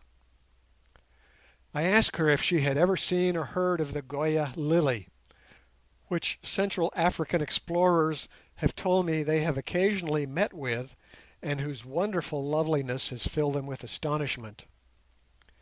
This lily, which the natives say blooms only once in 10 years, flourishes in the most arid soil.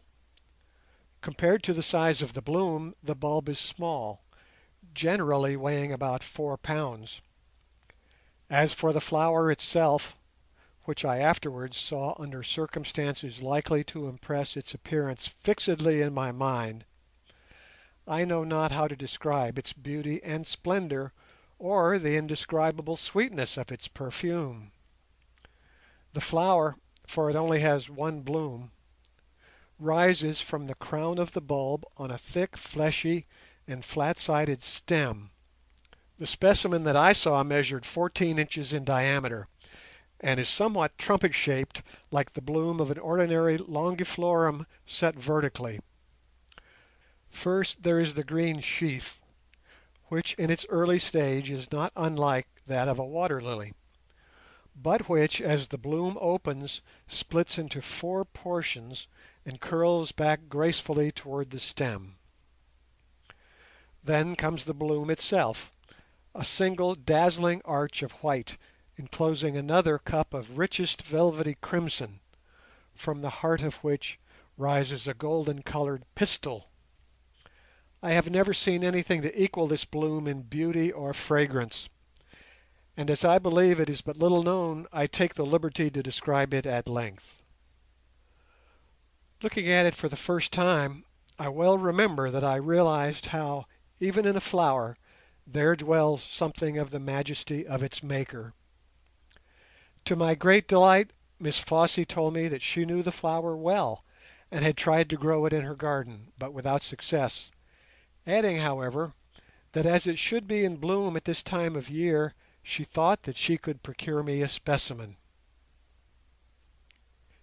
After that, I fell to asking her if she was not lonely up here among all these savage people, and without any companions of her own age. "Lonely," she said.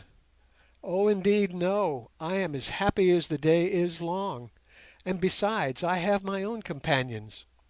Why, I should hate to be buried in a crowd of white girls all just like myself, so that nobody could tell the difference. Here," she said, giving her head a little toss, "I am I, and every native for miles around knows the water lily, for that is what they call me, and is ready to do what I want. But in the books that I have read about little girls in England it is not like that. Everybody thinks them a trouble, and they have to do what their schoolmistress likes. Oh, it would break my heart to be put in a cage like that, and not to be free, free as the air." "Would you not like to learn?" I asked. "So I do learn. Father teaches me Latin and French and arithmetic." "Are you never afraid among all these wild men?" "Afraid? Oh no, they never interfere with me. I think they believe that I am Ngai of the divinity, because I am so white and have fair hair. And look here," and diving her little hand into the bodice of her dress, she produced a double-barrelled nickel-plated derringer, I always carry that loaded, and if anybody tried to touch me I should shoot him. Once I shot a leopard that jumped upon my donkey as I was riding along. It frightened me very much, but I shot it in the ear, and it fell dead. And I have its skin upon my bed. Look there," she went on in an altered voice, touching me on the arm and pointing to some faraway object. "I said just now that I had companions. There is one of them." I looked, and for the first time there burst upon my sight the glory of Mount Kenia. Hitherto the mountain had always been hidden in mist, but now its radiant beauty was unveiled for many thousand feet, although the base was still wrapped in vapour, so that the lofty peak or pillar, towering nearly 20,000 feet into the sky, appeared to be a fairy vision, hanging between earth and heaven and based upon the clouds. The solemn majesty and beauty of this white peak are together beyond the power of my poor pen to describe. There it rose straight and sheer, a glittering white glory, its crest piercing the very blue of heaven.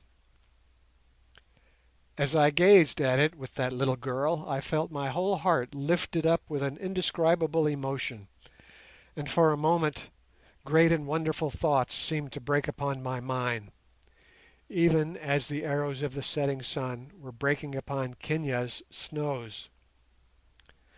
Mr Mackenzie's natives call the mountain the Finger of God, and to me it did seem eloquent of immortal peace and of the pure high calm that surely lies above this fevered world.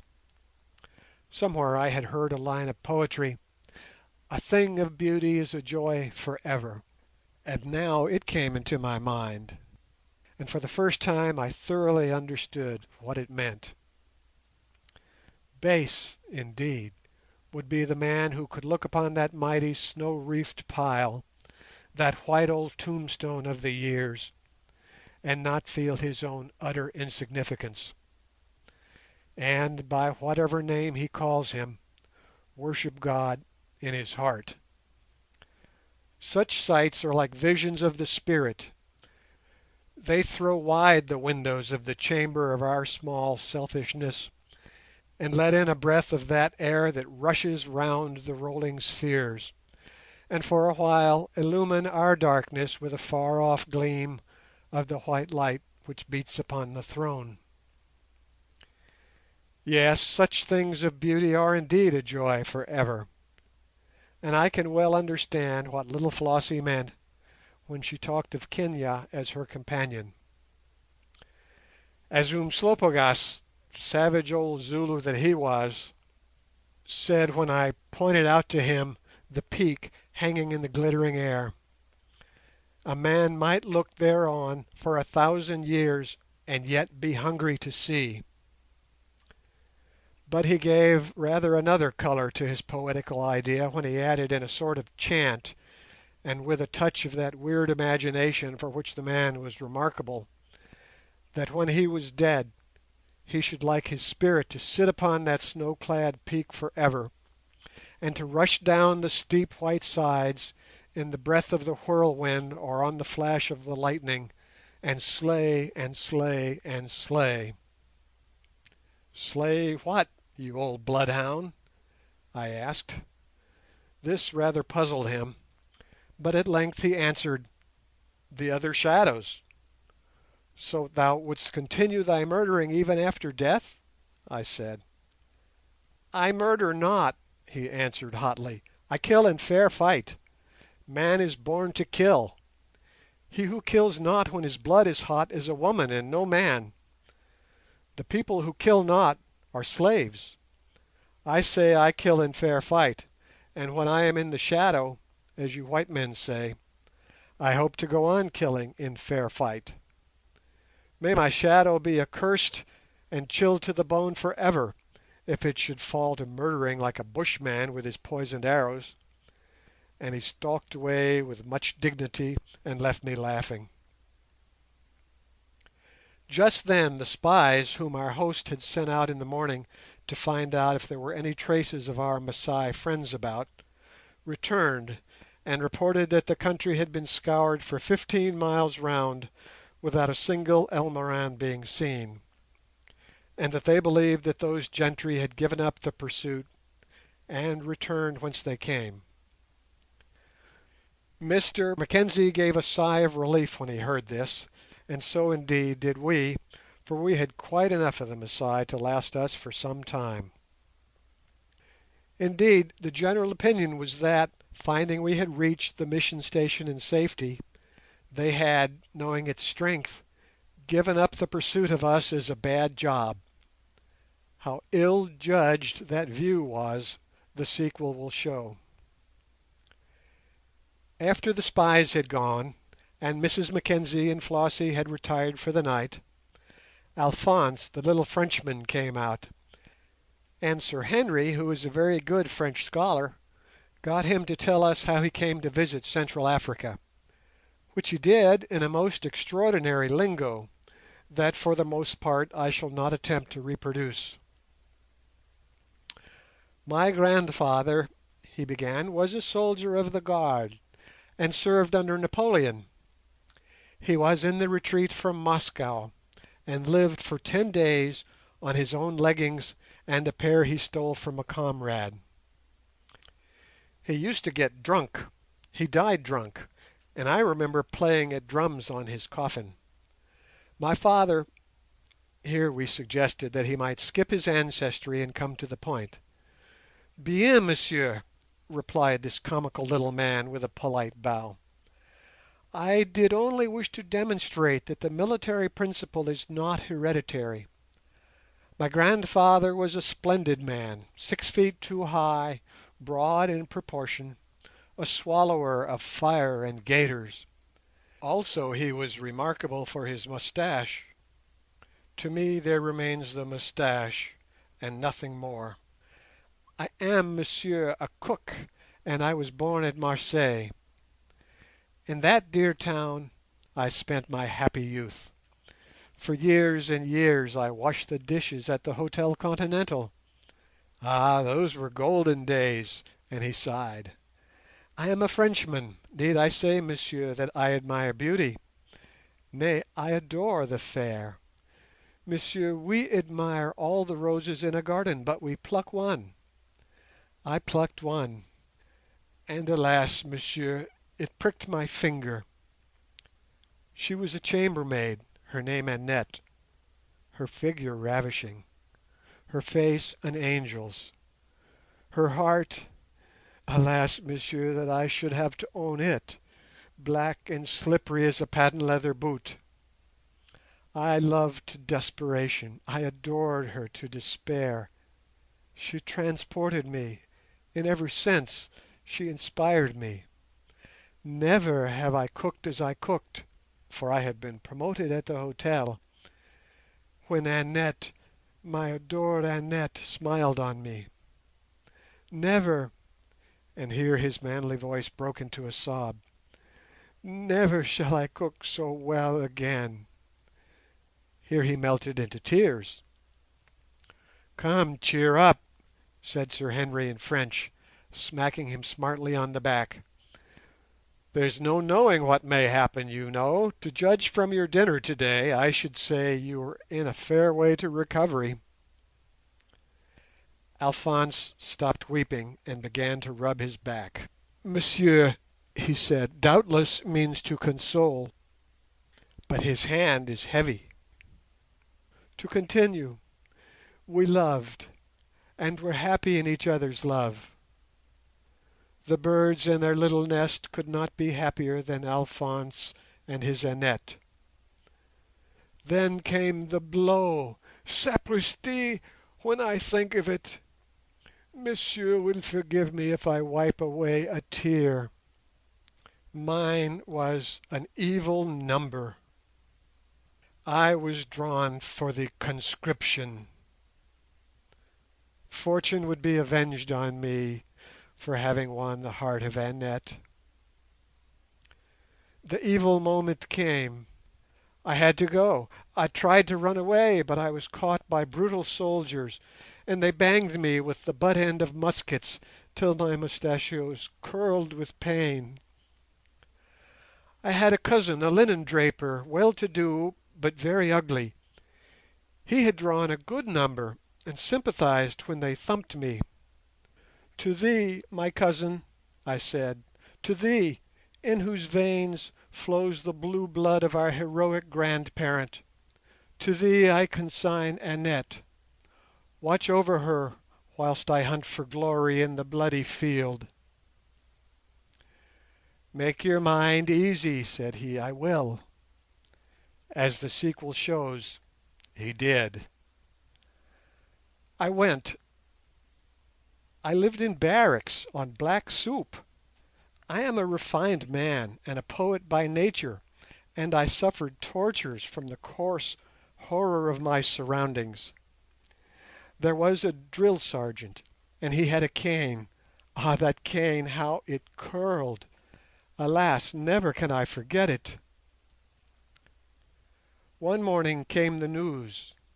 My battalion was ordered to Tonquin. The drill sergeant and the other coarse monsters rejoiced. I made inquiries about Tonquin. They were not satisfactory. In Tonquin are savage Chinese who rip you open. My artistic tastes, for I am also an artist, recoiled from the idea of being ripped open. The great man makes up his mind quickly. I made up my mind. I determined not to be ripped open. I deserted. I reached Marseilles disguised as an old man. I went to the house of my cousin, he in whom runs my grandfather's heroic blood, and there sat Annette. It was the season of cherries. They took a double stalk. At each end was a cherry. My cousin put one into his mouth, Annette put the other in hers. Then they drew the stalks in till their eyes met, and alas, alas that I should have to say it, they kissed. The game was a pretty one, but it filled me with fury. The heroic blood of my grandfather boiled up in me. I rushed into the kitchen. I struck my cousin with the old man's crutch. He fell. I had slain him. Alas, I believe that I did slay him. Annette screamed. The gendarmes came. I fled. I reached the harbour. I hid aboard a vessel. The vessel put to sea. The captain found me and beat me. He took an opportunity. He posted a letter from a foreign port to the police. He did not put me ashore because I cooked so well. I cooked for him all the way to Zanzibar. When I asked for payment, he kicked me. The blood of my heroic grandfather boiled within me, and I shook my fist in his face and vowed to have my revenge. He kicked me again. At Zanzibar there was a telegram. I curse the man who invented telegraphs. Now I curse him again. I was to be arrested for desertion, for murder, and que sais-je? I escaped from the prison. I fled. I starved. I met the men of Monsieur le Cure. They brought me here. I am full of woe, but I return not to France. Better to risk my life in these horrible places than to know the Banya. He paused, and we nearly choked with laughter, having to turn our faces away. "Ah, you weep, monsieur," he said. "No wonder, it is a sad story." "Perhaps," said Sir Henry, "the heroic blood of your grandparent will triumph after all. Perhaps you will still be great. At any rate, we shall see. And now I vote we go to bed. I am dead tired, and we had not much sleep on that confounded rock last night." And so we did, and very strange the tidy rooms and clean white sheets seemed to us after our recent experiences. End of chapter 4. Chapter 5. Umslopogaas makes a promise. Next morning at breakfast I missed Flossie, and asked where she was. "Well," said her mother, "when I got up this morning I found a note put outside my door, in which—but here it is, you can read it for yourself," and she gave me the slip of paper, on which the following was written: "Dearest M, it is just dawn, and I am off to the hills to get Mr Q a bloom of the lily he wants, so don't expect me till you see me.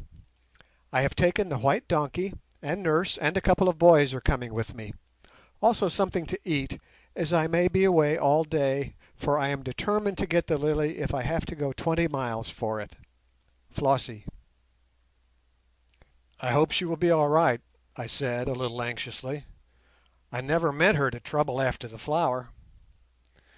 "Oh, Flossie can look after herself," said her mother. "She often goes off in this way like a true child of the wilderness." But Mr Mackenzie, who came in just then and saw the note for the first time, looked rather grave, though he said nothing. After breakfast was over, I took him aside and asked him whether it would not be possible to send after the girl and get her back, having in view the possibility of there still being some Masai hanging about, at whose hands she might come to harm. "I fear it would be of no use," he answered. "She may be 15 miles off by now, and it is impossible to say what path she has taken. There are the hills," and he pointed to a long range of rising ground stretching almost parallel with the course followed by the river Tana, but gradually sloping down to a dense bush-clad plain about 5 miles short of the house. Here I suggested that we might get up the great tree over the house and search the country round with a spyglass, and this, after Mr Mackenzie had given some orders to his people to try and follow Flossie's spoor, we did.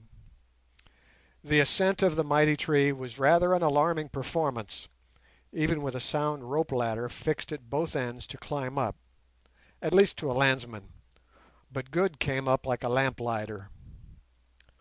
On reaching the height at which the first fern-shaped boughs sprang from the bole, we stepped without any difficulty upon a platform made of boards, nailed from one bough to another, and large enough to accommodate a dozen people. As for the view, it was simply glorious. In every direction the bush rolled away in great billows for miles and miles, as far as the glass would show, only here and there broken by the brighter green of patches of cultivation, or by the glittering surface of lakes. To the northwest Kenya reared his mighty head, and we could trace the Tana River curling like a silver snake almost from his feet and far away beyond us towards the ocean. It is a glorious country, and only wants the hand of civilized man to make it a most productive one. But, look as we would, we could see no signs of Flossie and her donkey, so at last we had to come down disappointed. On reaching the veranda, I found Umslopogaas sitting there, slowly and lightly sharpening his axe with a small whetstone he always carried with him. "What doest thou, Umslopogaas?" I asked. "I smell blood," was the answer, and I could get no more out of him. After dinner we again went up the tree and searched the surrounding country with a spyglass, but without result. When we came down, Umslopogaas was still sharpening Inkosikas, although she already had an edge like a razor.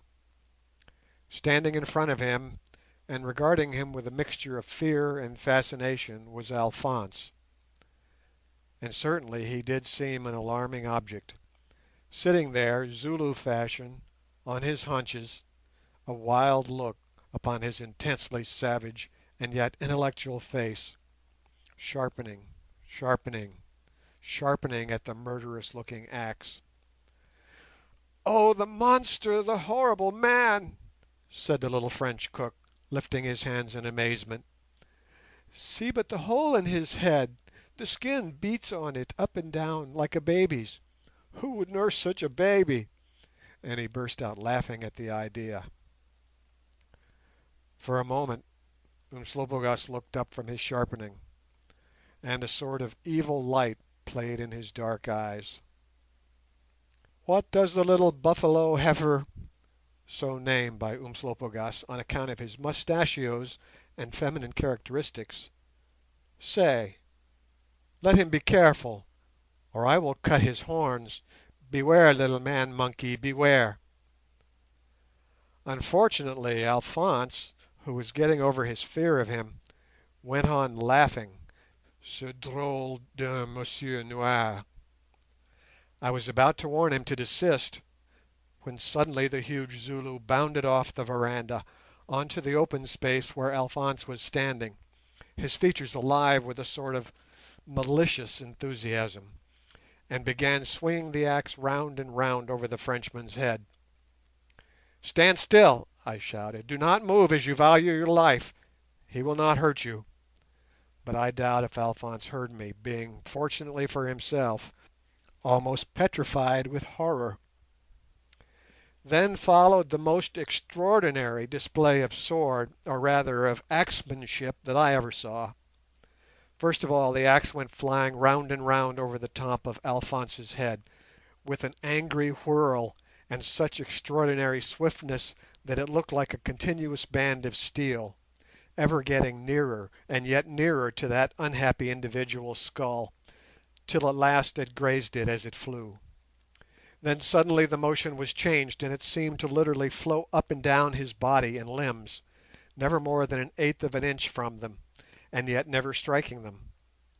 It was a wonderful sight to see the little man fixed there, having apparently realized that to move would be to run the risk of sudden death, while his black tormentor towered over him and wrapped him round with the quick flashes of the axe. For a minute or more this went on, till suddenly I saw the moving brightness travel down the side of Alphonse's face, and then outwards and stop. As it did so, a tuft of something black fell to the ground. It was the tip of one of the little Frenchman's curling mustachios. Umslopogaas leant upon the handle of Inkosi-kaas and broke into a long low laugh, and Alphonse, overcome with fear, sank into a sitting posture on the ground, while we stood astonished at this exhibition of almost superhuman skill and mastery of a weapon. "Inkosi-kaas is sharp enough," he shouted. "The blow that clipped the buffalo heifer's horn would have split a man from the crown to the chin. Few could have struck it but I. None could have struck it and not taken off the shoulder too. Look, thou little heifer. Am I a good man to laugh at, thinkest thou? For a space hast thou stood within a hair's breadth of death. Laugh not again, lest the hair's breadth be wanting. I have spoken." "What meanest thou by such mad tricks?" I asked of Umslopogaas indignantly. "Surely thou art mad. 20 times didst thou go near to slaying the man." "And yet, Macumazahn, I slew not. Thrice, as Inkosi-kaas flew, the spirit entered into me to end him and send her crashing through his skull, but I did not. Nay, it was but a jest, but tell the heifer that it is not well to mock at such as I. Now I go to make a shield, for I smell blood, Macumazahn. Of a truth I smell blood.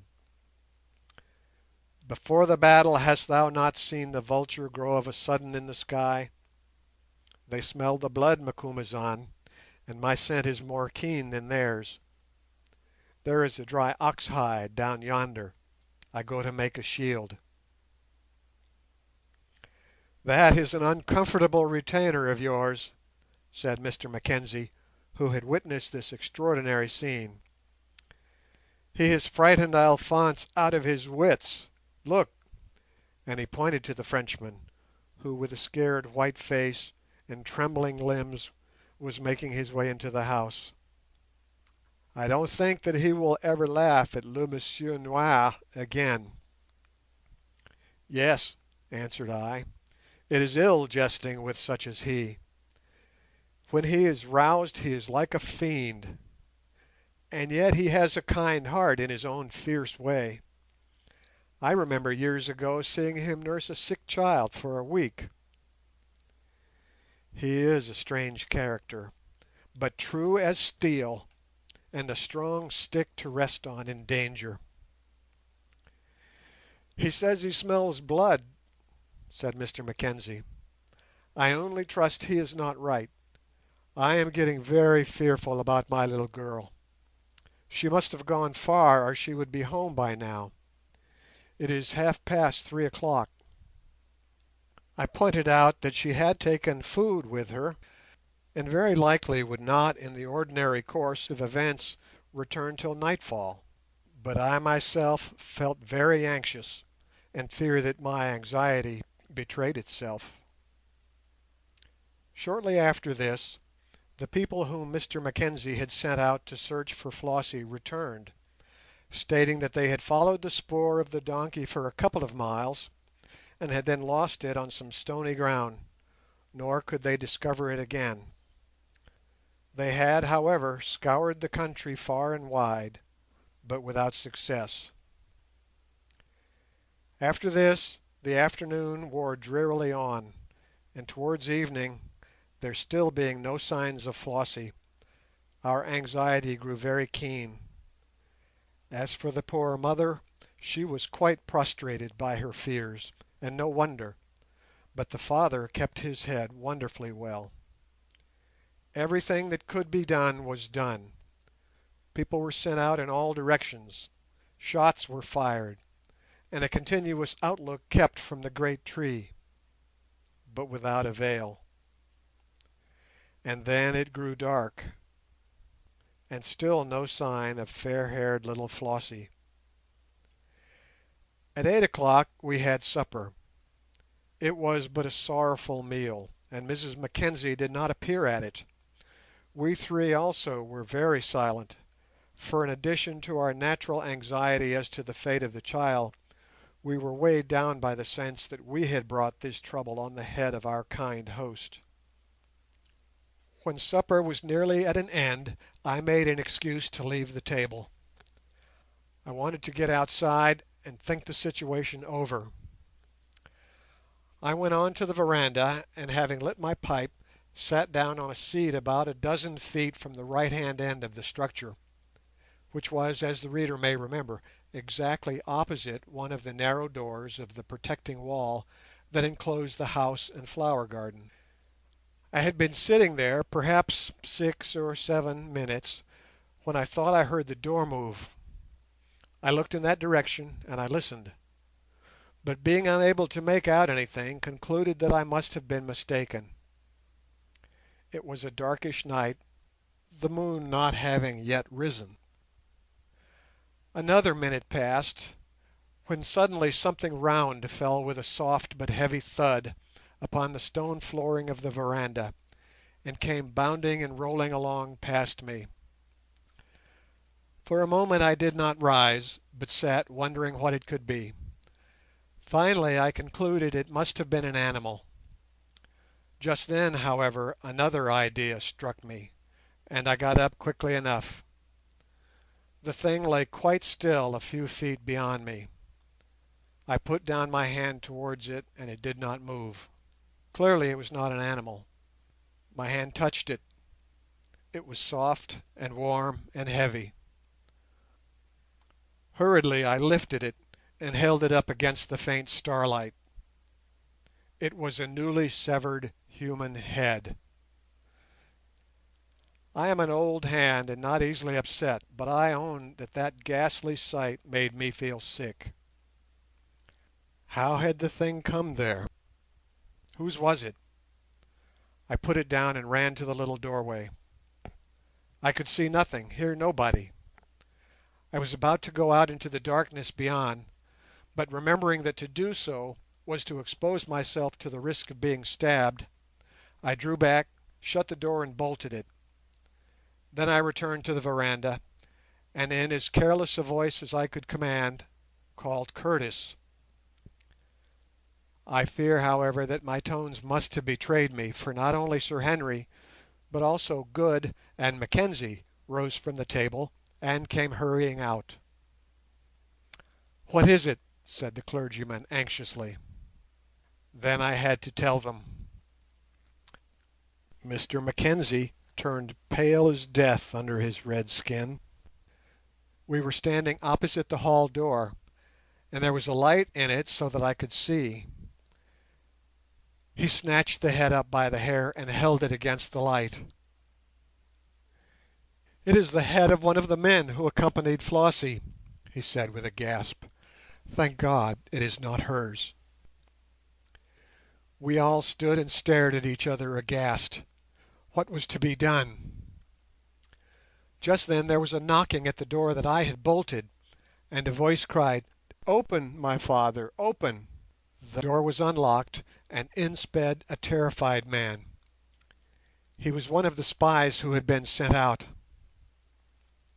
"My father," he cried, "the Masai are on us.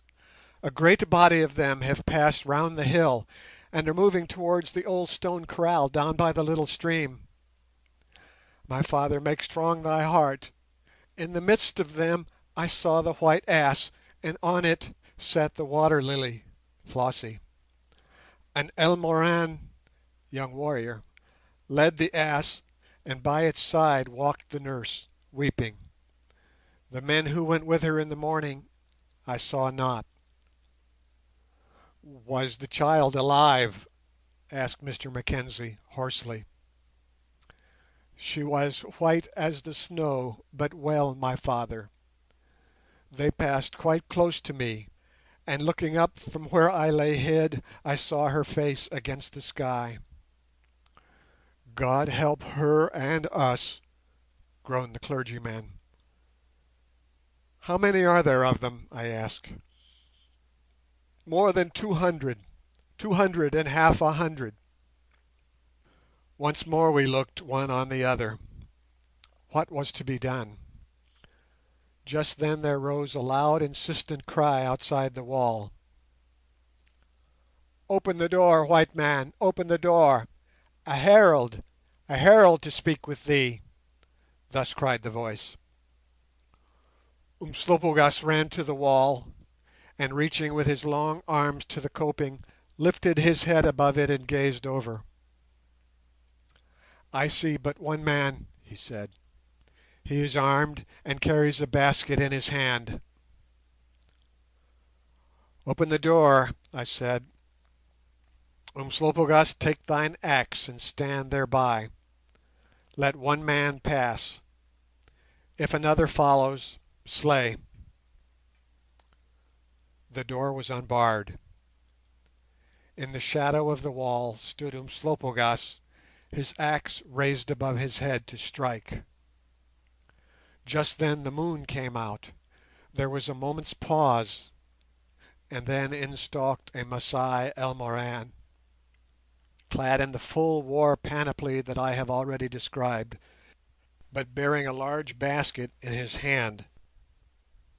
The moonlight shone bright upon his great spear as he walked. He was physically a splendid man, apparently about 35 years of age. Indeed, none of the Masai that I saw were under 6 feet high, though mostly quite young. When he got opposite to us, he halted, put down the basket, and stuck the spike of his spear into the ground, so that it stood upright. "Let us talk," he said. "The first messenger we sent to you could not talk," and he pointed to the head which lay upon the paving of the stoep, a ghastly sight in the moonlight. "But I have words to speak if ye have ears to hear. Also I bring presents," and he pointed to the basket. and laughed with an air of swaggering insolence that is perfectly indescribable, and yet which one could not but admire, seeing that he was surrounded by enemies. "Say on," said Mr Mackenzie. "I am the Ligonani war captain of a party of the Masai of the Guasa Amboni. I and my men followed these three white men," and he pointed to Sir Henry, Good, and myself, "but they were too clever for us and escaped hither. We have a quarrel with them and are going to kill them." "Are you, my friend?" said I to myself. "In following these men we this morning caught two black men, one black woman, a white donkey, and a white girl. One of the black men we killed. There is his head upon the pavement. The other ran away. The black woman, the little white girl, and the white ass we took and brought with us. In proof thereof have I brought this basket that she carried.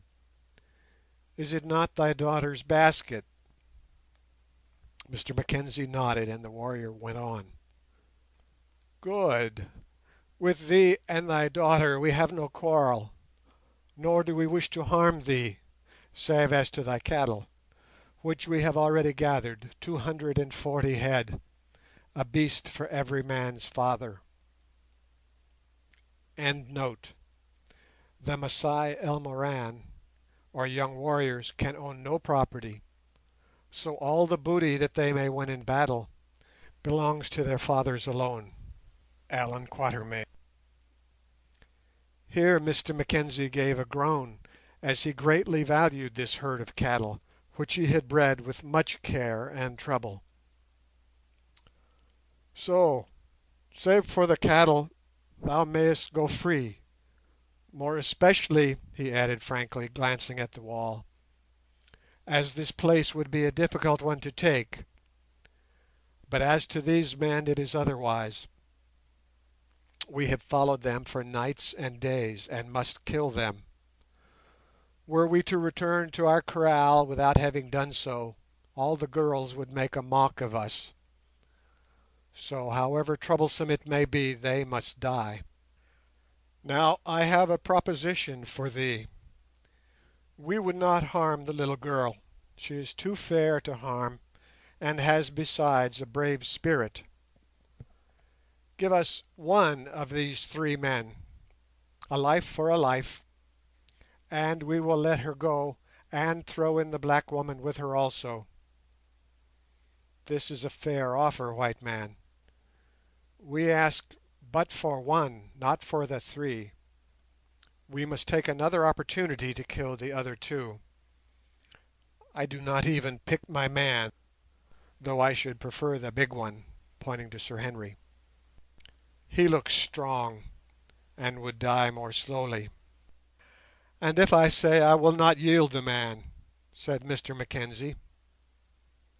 "Nay, say not so, white man," answered the Masai, "for then thy daughter dies at dawn, and the woman with her says thou hast no other child. Were she older I would take her for a servant, but as she is so young I will slay her with my own hand, ay, with this very spear. Thou canst come and see, an thou wilt. I give thee safe conduct," and the fiend laughed aloud as his brutal jest.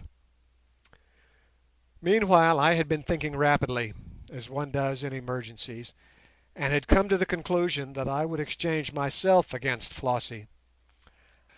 I scarcely like to mention the matter for fear it should be misunderstood. Pray do not let anyone be misled into thinking that there was anything heroic about this, or any such nonsense.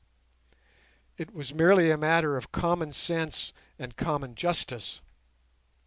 My life was an old and worthless one, hers was young and valuable. Her death would pretty well kill her father and mother also, whilst nobody would be much the worse for mine. Indeed, several charitable institutions would have cause to rejoice thereat. It was indirectly through me that the dear little girl was in her present position. Lastly, a man was better fitted to meet death in such a peculiarly awful form than a sweet young girl. Not, however, that I meant to let these gentry torture me to death. I'm far too much of a coward to allow that, being naturally a timid man. My plan was to see the girl safely exchanged and then to shoot myself, trusting that the Almighty would take the peculiar circumstances of the case into consideration and pardon the act. All this and more went through my mind in very few seconds. "All right, Mackenzie," I said, "you can tell the man that I will exchange myself against Flossie, only I stipulate that she shall be safely in this house before they kill me." "Eh?" said Sir Henry and Good simultaneously. "That you don't." "No, no," said Mr Mackenzie, "I will have no man's blood upon my hands. If it please God that my daughter should die this awful death, His will be done. You are a brave man, which I am not by any means, and a noble man, Quatermain, but you shall not go." "If nothing else turns up, I shall go," I said decidedly. "This is an important matter," said Mackenzie, addressing the Lygonani, "and we must think it over. You shall have our answer at dawn."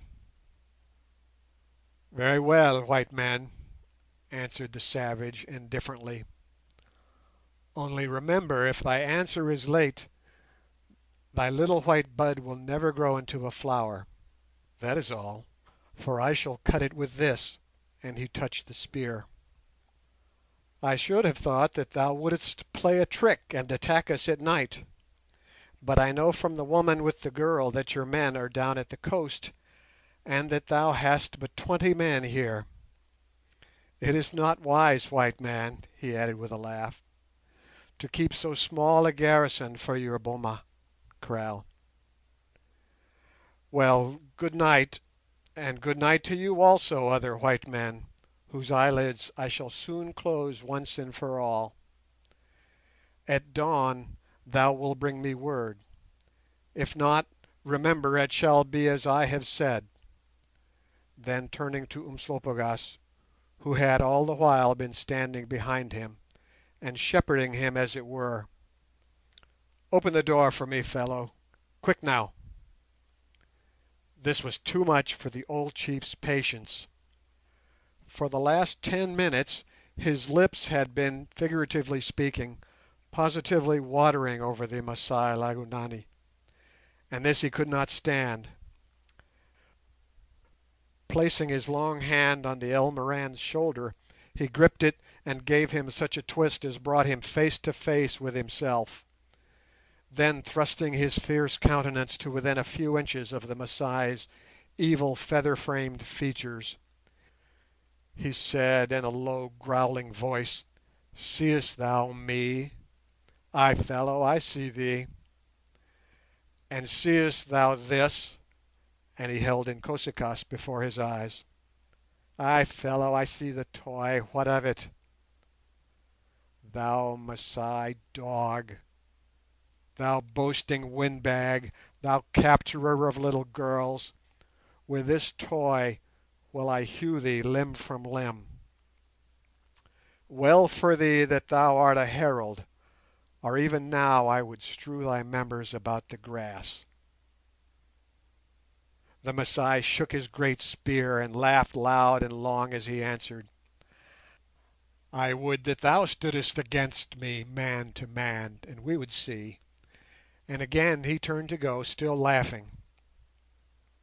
"Thou shalt stand against me man to man, be not afraid," replied Umslopogaas, still in the same ominous voice.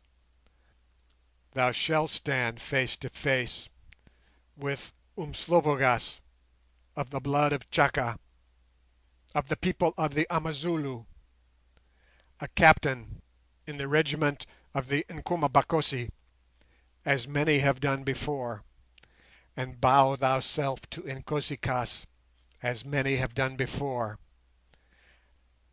Ay, laugh on, laugh on. Tomorrow night shall the jackals laugh as they crunch thy ribs."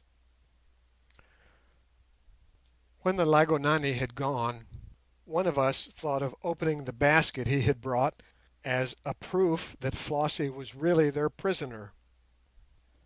On lifting the lid, it was found to contain a most lovely specimen of both bulb and flower of the Goya lily, which I have already described, in full bloom and quite uninjured, and what was more, a note in Flossie's childish hand, written in pencil upon a greasy piece of paper that had been used to wrap up some food in.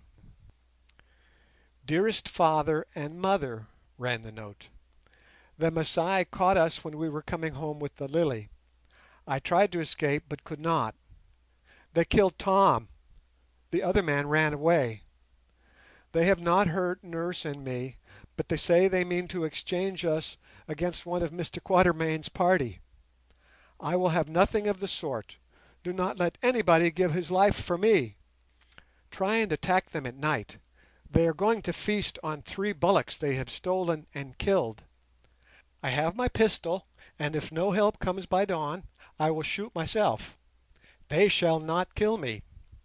If so, remember me always, dearest father and mother.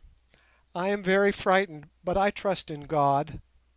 I dare not write any more, as they are beginning to notice. Goodbye, Flossie."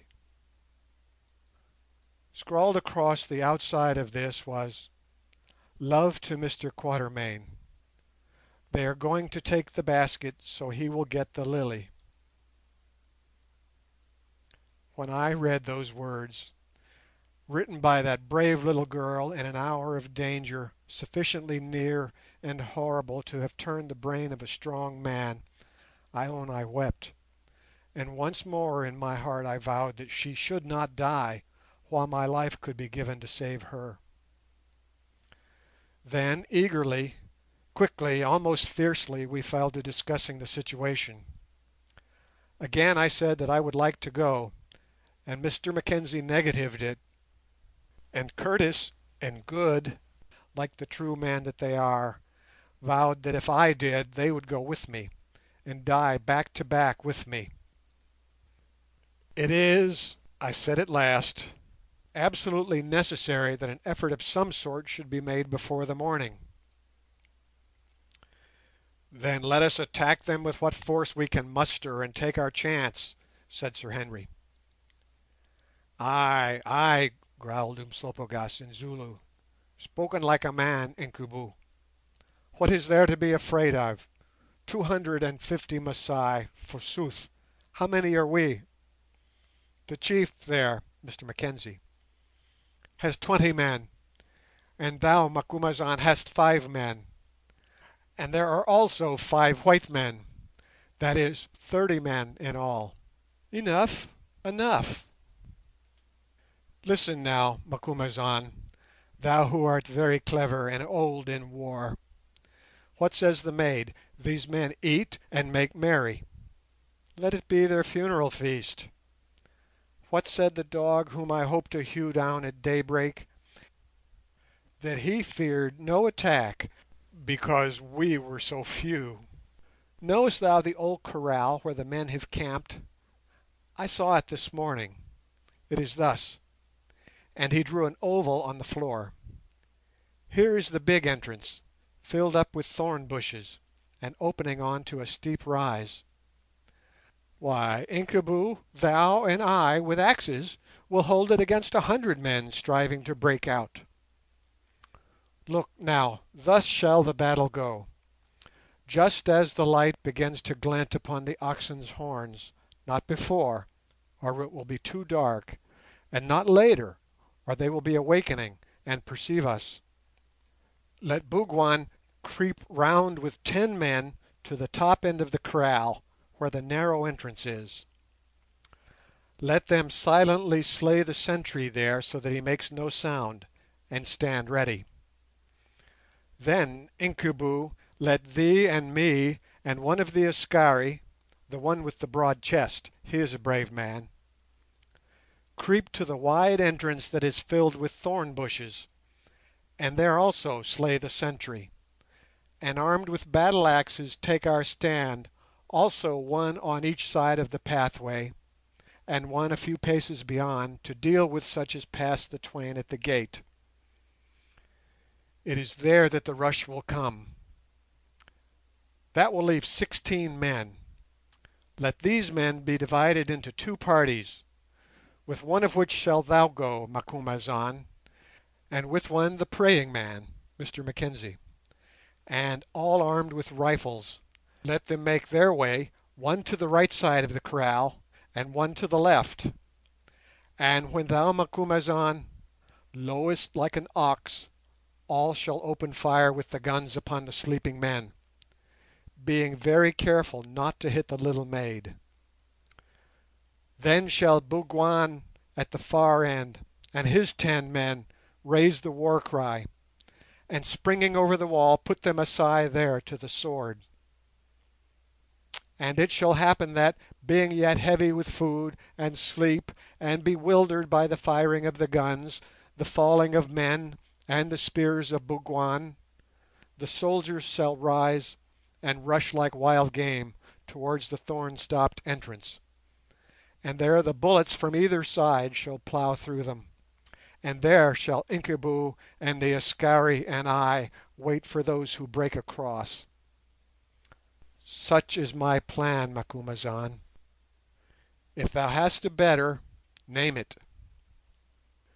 When he had done, I explained to the others such portions of his scheme as they had failed to understand, and they all joined with me in expressing the greatest admiration of the acute and skilful programme devised by the old Zulu, who was indeed in his own savage fashion the finest general I ever knew.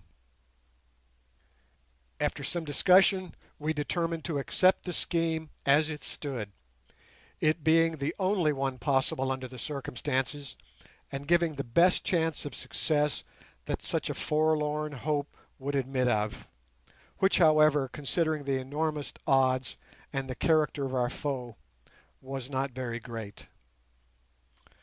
"Ah, old lion," I said to Umslopogaas, "thou knowest how to lie in wait as well as how to bite, where to seize as well as where to hang on." "Ay, ay, Macumazahn," he answered, "for 30 years have I been a warrior, and have seen many things. It will be a good fight. I smell blood. I tell thee I smell blood." End of chapter 5. Chapter 6. The night wears on.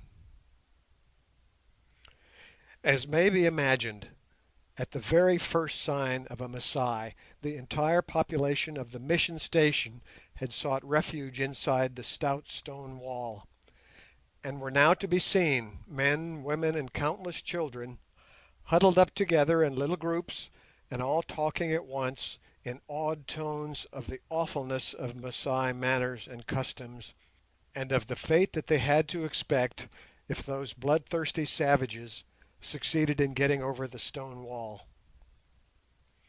Immediately after we had settled upon the outline of our plan of action, as suggested by Umslopogaas, Mr Mackenzie sent for 4 sharp boys of from 12 to 15 years of age, and dispatched them to various points where they could keep an outlook upon the Masai camp, with others to report from time to time what was going on. Other lads, and even women, were stationed at intervals along the wall in order to guard against the possibility of surprise. After this, the 20 men who formed his whole available fighting force were summoned by our host into the square formed by the house, and there, standing by the bole of the great conifer, he earnestly addressed them and our 4 Askari. Indeed, it formed a very impressive scene, one not likely to be forgotten by anybody who witnessed it. Immediately by the tree stood the angular form of Mr Mackenzie, one arm outstretched as he talked, and the other resting against the giant bole, his hat off, and his plain but kindly face clearly betraying the anguish of his mind. Next to him was his poor wife, who, seated on a chair, had her face hidden in her hand.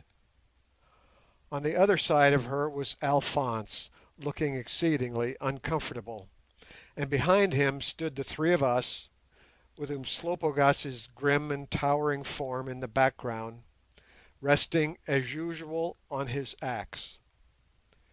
In front stood and squatted the group of armed men, some with rifles in their hands and others with spears and shields, following with eager attention every word that fell from the speaker's lips. The white light of the moon peering in beneath the lofty boughs threw a strange wild glamour over the scene, whilst the melancholy soughing of the night wind passing through the millions of pine needles overhead added a sadness of its own to what was already a sufficiently tragic occasion. "Men," said Mr Mackenzie, after he had put all the circumstances of the case fully and clearly before them, and explained to them the proposed plan of our forlorn hope, "men, for years I have been a good friend to you, protecting you, teaching you, guarding you and yours from harm, and ye have prospered with me. Ye have seen my child, the water lily as ye call her, grow year by year, from tenderest infancy to tender childhood, and from childhood on towards maidenhood. She has been your children's playmate. She has helped to tend you when sick, and ye have loved her." "We have," said a deep voice, "and we will die to save her." "I thank you from my heart, I thank you. Sure am I that now, in this hour of darkest trouble, now that her young life is like to be cut off by cruel and savage men, who of a truth know not what they do, ye will strive your best to save her, and to save me and her mother from broken hearts. Think, too, of your own wives and children. If she dies, her death will be followed by an attack upon us here, and at the best, even if we hold our own, your houses and gardens will be destroyed, and your goods and cattle swept away. I am, as ye well know, a man of peace.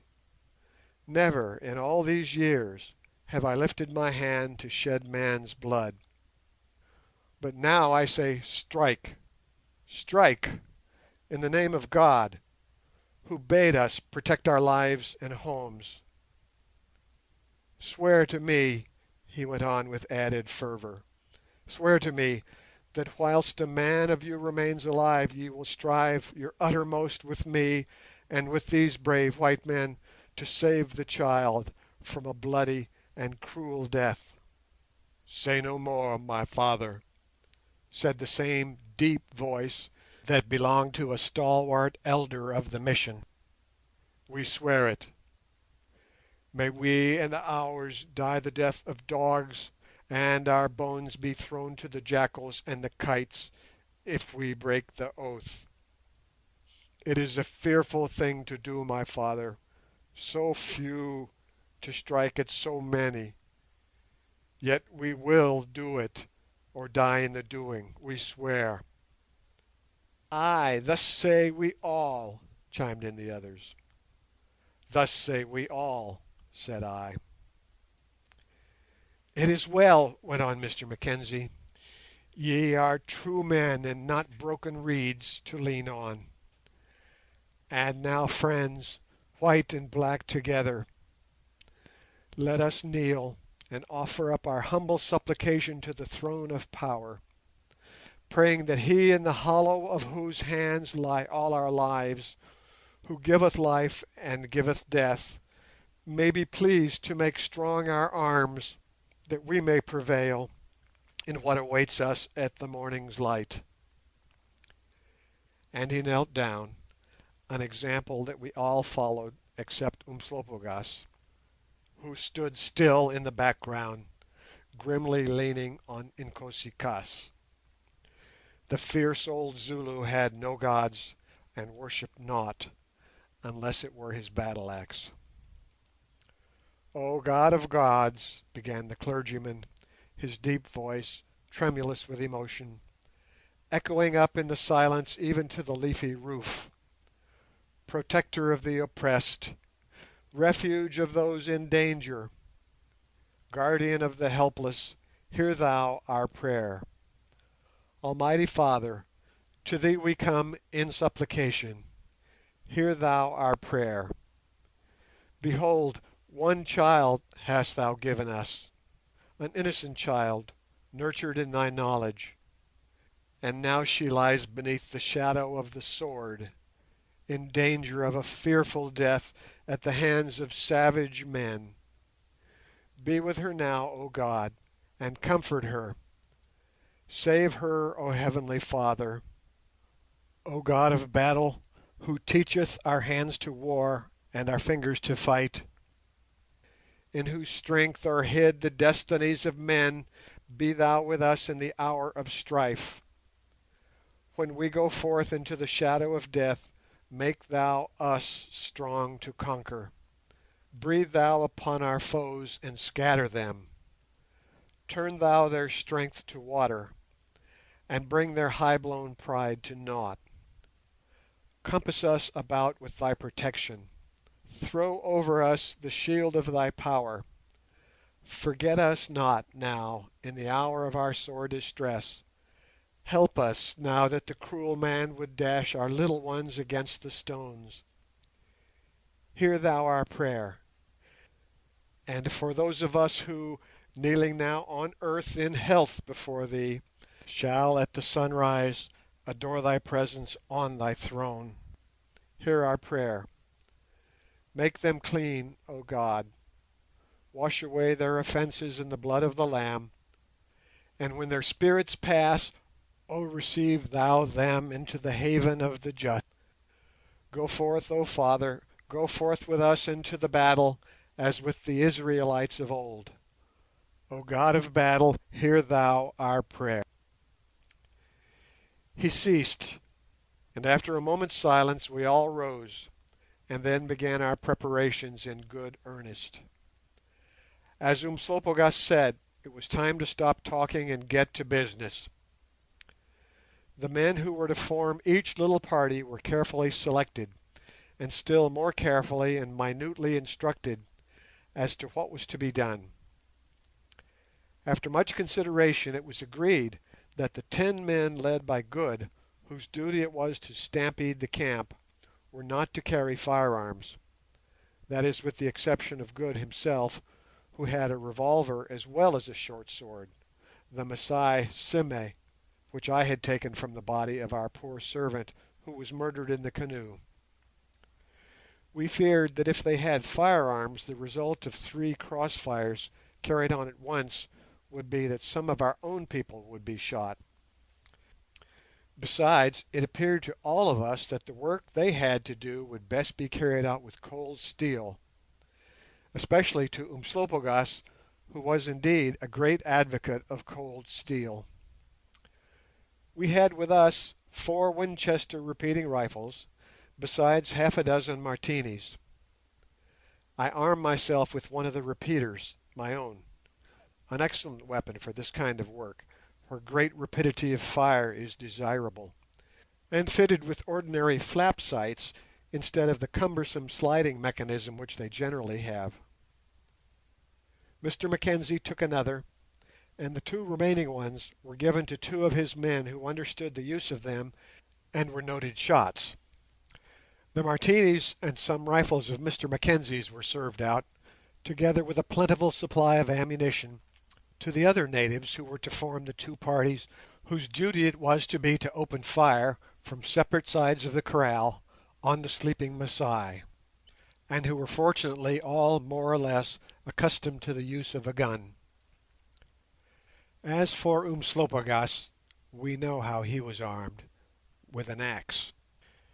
It may be remembered that he, Sir Henry, and the strongest of the Askari were to hold the thorn-stopped entrance to the kraal against the anticipated rush of men striving to escape.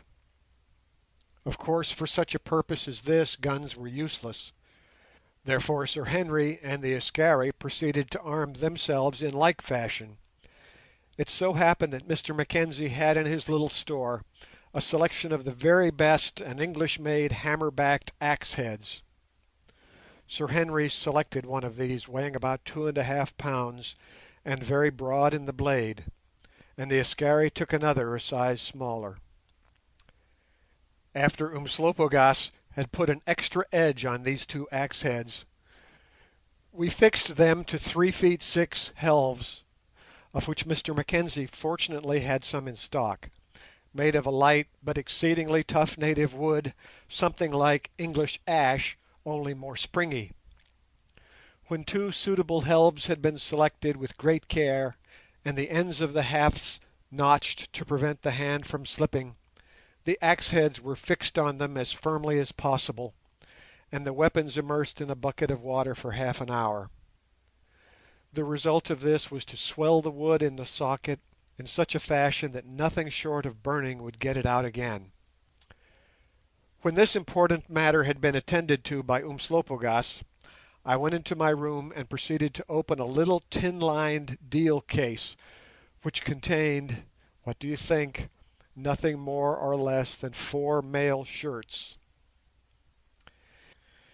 It had happened to us three on a previous journey that we had made in another part of Africa to owe our lives to iron shirts of native make, and remembering this, I had suggested before we started on our present hazardous expedition that we should have some made to fit us. There was a little difficulty about this, as armour making is pretty well an extinct art, but they can do most things in the way of steel work in Birmingham if they are put to it, and you will pay the price, and the end of it was that they turned out the loveliest steel shirts it is possible to see.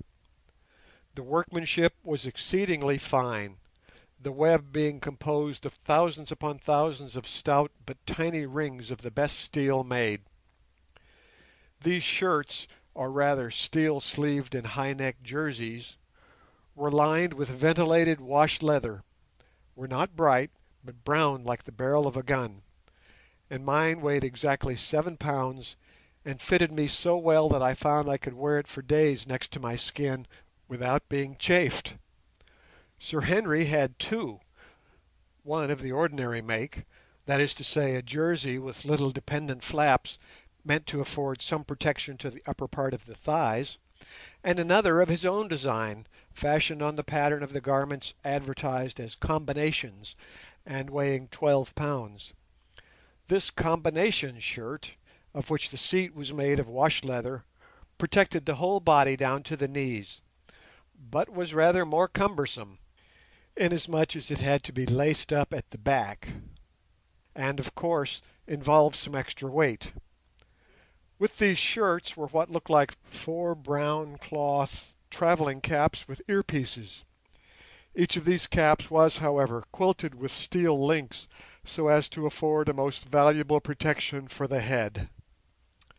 It seems almost laughable to talk of steel shirts in these days of bullets, against which they are of course quite useless, but where one has to do with savages armed with cutting weapons such as assegais or battle axes, they afford the most valuable protection, being, if well made, quite invulnerable to them. I have often thought that if only the English government had in our savage wars, and more especially in the Zulu war, thought fit to serve out light steel shirts, there would be many a man alive today who, as it is dead and forgotten. To return. On the present occasion we blessed our foresight in bringing these shirts, and also our good luck, in that they had not been stolen by our rascally bearers when they ran away with our goods. As Curtis had 2, and after considerable deliberation had made up his mind to wear his combination one himself, the extra 3 or 4 pounds weight being a matter of no account to so strong a man, and the protection afforded to the thighs being a very important matter to a fighting man not armed with a shield of any kind, I suggested that he should lend the other to Umslopogaas, who was to share the danger and the glory of his post. He readily consented, and called the Zulu who came bearing Sir Henry's axe, which he had now fixed up to his satisfaction, with him. When we showed him the steel shirt and explained to him that we wanted him to wear it, he at first declined, saying that he had fought in his own skin for 30 years, and that he was not going to begin now to fight in an iron one. Thereupon I took a heavy spear, and spreading the shirt upon the floor, drove the spear down upon it with all my strength, the weapon rebounding without leaving a mark upon the tempered steel.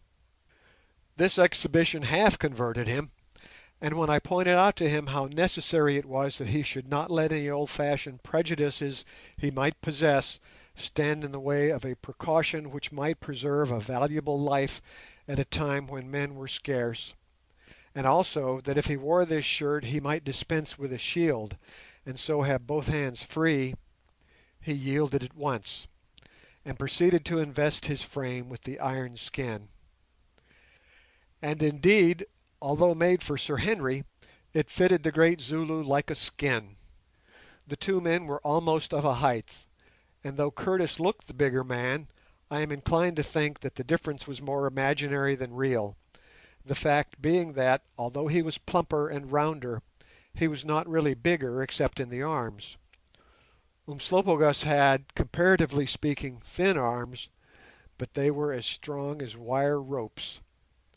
At any rate, when they both stood, axe in hand, invested in the brown mail, which clung to their mighty forms like a web garment, showing the swell of every muscle and the curve of every line, they formed a pair that any 10 men might shrink from meeting. It was now nearly 1 o'clock in the morning, and the spies reported that, after having drunk the blood of the oxen and eaten enormous quantities of meat, the Masai were going to sleep round their watchfires, but that sentries had been posted at each opening of the kraal. Flossie, they added, was sitting not far from the wall in the centre of the western side of the kraal, and by her were the nurse and the white donkey, which was tethered to a peg. Her feet were bound with a rope, and warriors were lying all round her. As there was absolutely nothing further that could be done then, we all took some supper, and went to lie down for a couple of hours. I could not help admiring the way in which old Umslopogaas flung himself upon the floor, and, unmindful of what was hanging over him, instantly sank into a deep sleep. I do not know how it was with the others, but I could not do as much. Indeed, as is usual with me on these occasions, I am sorry to say that I felt rather frightened, and now that some of the enthusiasm had gone out of me, and I began to calmly contemplate what we had undertaken to do, truth compels me to add that I did not like it. We were but 30 men all told, a good many of whom were no doubt quite unused to fighting, and we were going to engage 250 of the fiercest, bravest, and most formidable savages in Africa, who, to make matters worse, were protected by a stone wall. It was, indeed, a mad undertaking, and what made it even madder was the exceeding improbability of our being able to take up our positions without attracting the notice of the sentries. Of course, if we once did that, and any slight accident, such as the chance discharge of a gun, might do it, we were done for the whole camp would be up in a second, and our only hope lay in surprise. The bed whereupon I lay indulging in these uncomfortable reflections was near an open window that looked out on to the veranda, through which came an extraordinary sound of groaning and weeping. For a time I could not make out what it was, but at last I got up, and putting my head out of the window stared about. Presently I saw a dim figure kneeling on the end of the veranda and beating his breast, in which I recognized Alphonse. Not being able to understand his French talk or what on earth he was at, I called to him and asked what he was doing. "Ah, monsieur," he sighed, "I do make prayer for the souls of those whom I shall slay tonight." "Indeed," I said, "then I wish that you would do it a little more quietly." Alphonse retreated, and I heard no more of his groans. And so the time passed, till at length Mr Mackenzie called me in a whisper through the window, for of course everything had now to be done in the most absolute silence. "3 o'clock," he said. "We must begin to move at 1/2 past." I told him to come in, and presently he entered, and I am bound to say that if it had not been that just then I had not got a laugh anywhere about me, I should have exploded at the sight he presented armed for battle. To begin with, he had on a clergyman's black swallow-tail, and a kind of broad-rimmed black felt hat, both of which he had donned on account, he said, of their dark colour. In his hand was the Winchester repeating rifle we had lent him, and stuck in an elastic cricketing belt, like those worn by English boys, were first a huge buckhorn-handled carving knife with a guard to it, and next a long-barrelled Colt's revolver. "Ah, my friend," he said, seeing me staring at his belt, "you are looking at my carver. I thought it might come in handy if we came to close quarters. It is excellent steel, and many is the pig I have killed with it."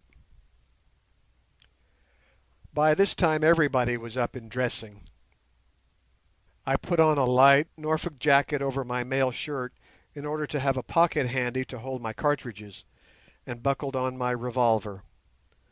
Good did the same, but Sir Henry put on nothing except his mail shirt, steel-lined cap, and a pair of veldschoons, or soft hide shoes, his legs being bare from the knees down. His revolver he strapped on round his middle outside the armoured shirt.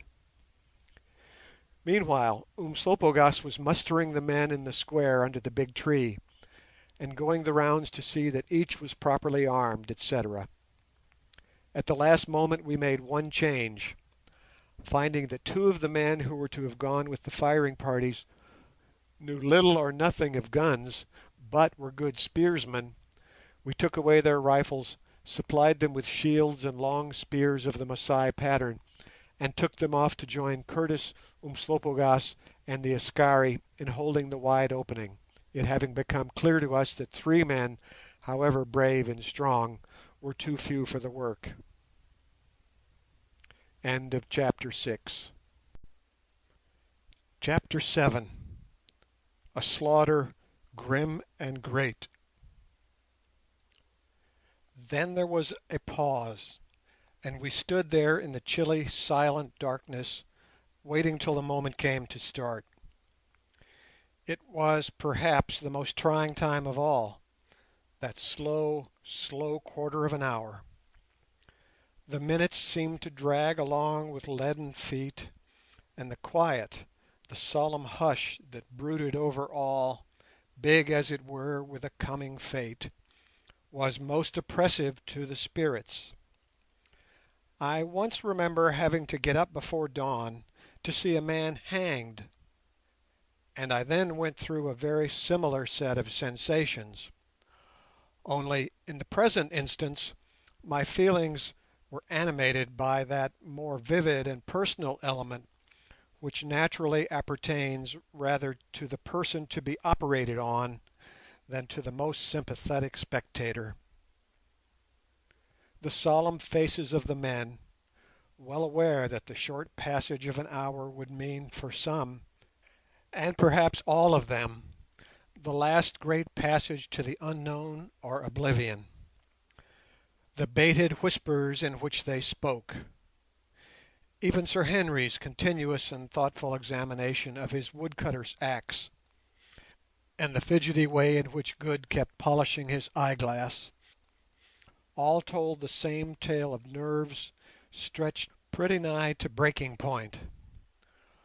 Only Umslopogaas, leaning as usual upon Inkosi-kaas and taking an occasional pinch of snuff, was to all appearance perfectly and completely unmoved.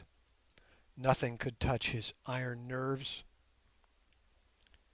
The moon went down. For a long while she had been getting nearer and nearer to the horizon. Now she finally sank and left the world in darkness, save for a faint grey tinge in the eastern sky that palely heralded the dawn. Mr Mackenzie stood, watch in hand, his wife clinging to his arm and striving to stifle her sobs. 20 minutes to 4, he said. It ought to be light enough to attack at 20 minutes past 4. Captain Good had better be moving. He will want 3 or 4 minutes' start. Good gave one final polish to his eyeglass, nodded to us in a jocular sort of way, which I could not help feeling it must have cost him something to muster up, and, ever polite, took off his steel-lined cap to Mrs Mackenzie and started for his position at the head of the kraal, to reach which he had to make a detour by some paths known to the natives. Just then one of the boys came in and reported that everybody in the Masai camp, with the exception of the 2 sentries who were walking up and down in front of their respective entrances, appeared to be fast asleep. Then the rest of us took the road. First came the guide, then Sir Henry, Umslopogaas, the Wakwafi Askari, and Mr Mackenzie's 2 mission natives armed with long spears and shields.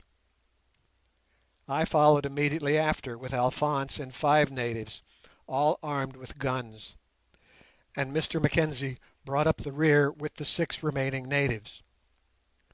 The cattle kraal, where the Masai were camped, lay at the foot of the hill on which the house stood, or, roughly speaking, about 800 yards from the mission buildings. The first 500 yards of this distance we traversed quietly indeed, but at a good pace. After that we crept forward as silently as a leopard on his prey, gliding like ghosts from bush to bush and stone to stone. When I had gone a little way I chanced to look behind me, and saw the redoubtable Alphonse staggering along with white face and trembling knees, and his rifle, which was at full cock, pointed directly at the small of my back. Having halted and carefully put the rifle at safety, we started again, and all went well till we were within 100 yards or so of the kraal, when his teeth began to chatter in the most aggressive way. "If you don't stop that, I will kill you," I whispered savagely, for the idea of having all our lives sacrificed to a tooth-chattering cook was too much for me. I began to fear that he would betray us, and heartily wished we had left him behind. "But, monsieur, I cannot help it," he answered. "It is the cold." Here was a dilemma, but fortunately I devised a plan. In the pocket of the coat I had on was a small piece of dirty rag that I had used some time before to clean a gun with. "Put this in your mouth," I whispered again, giving him the rag, "and if I hear another sound you are a dead man." I knew that that would stifle the clatter of his teeth. I must have looked as if I meant what I said, for he instantly obeyed me, and continued his journey in silence. Then we crept on again. At last we were within 50 yards of the kraal.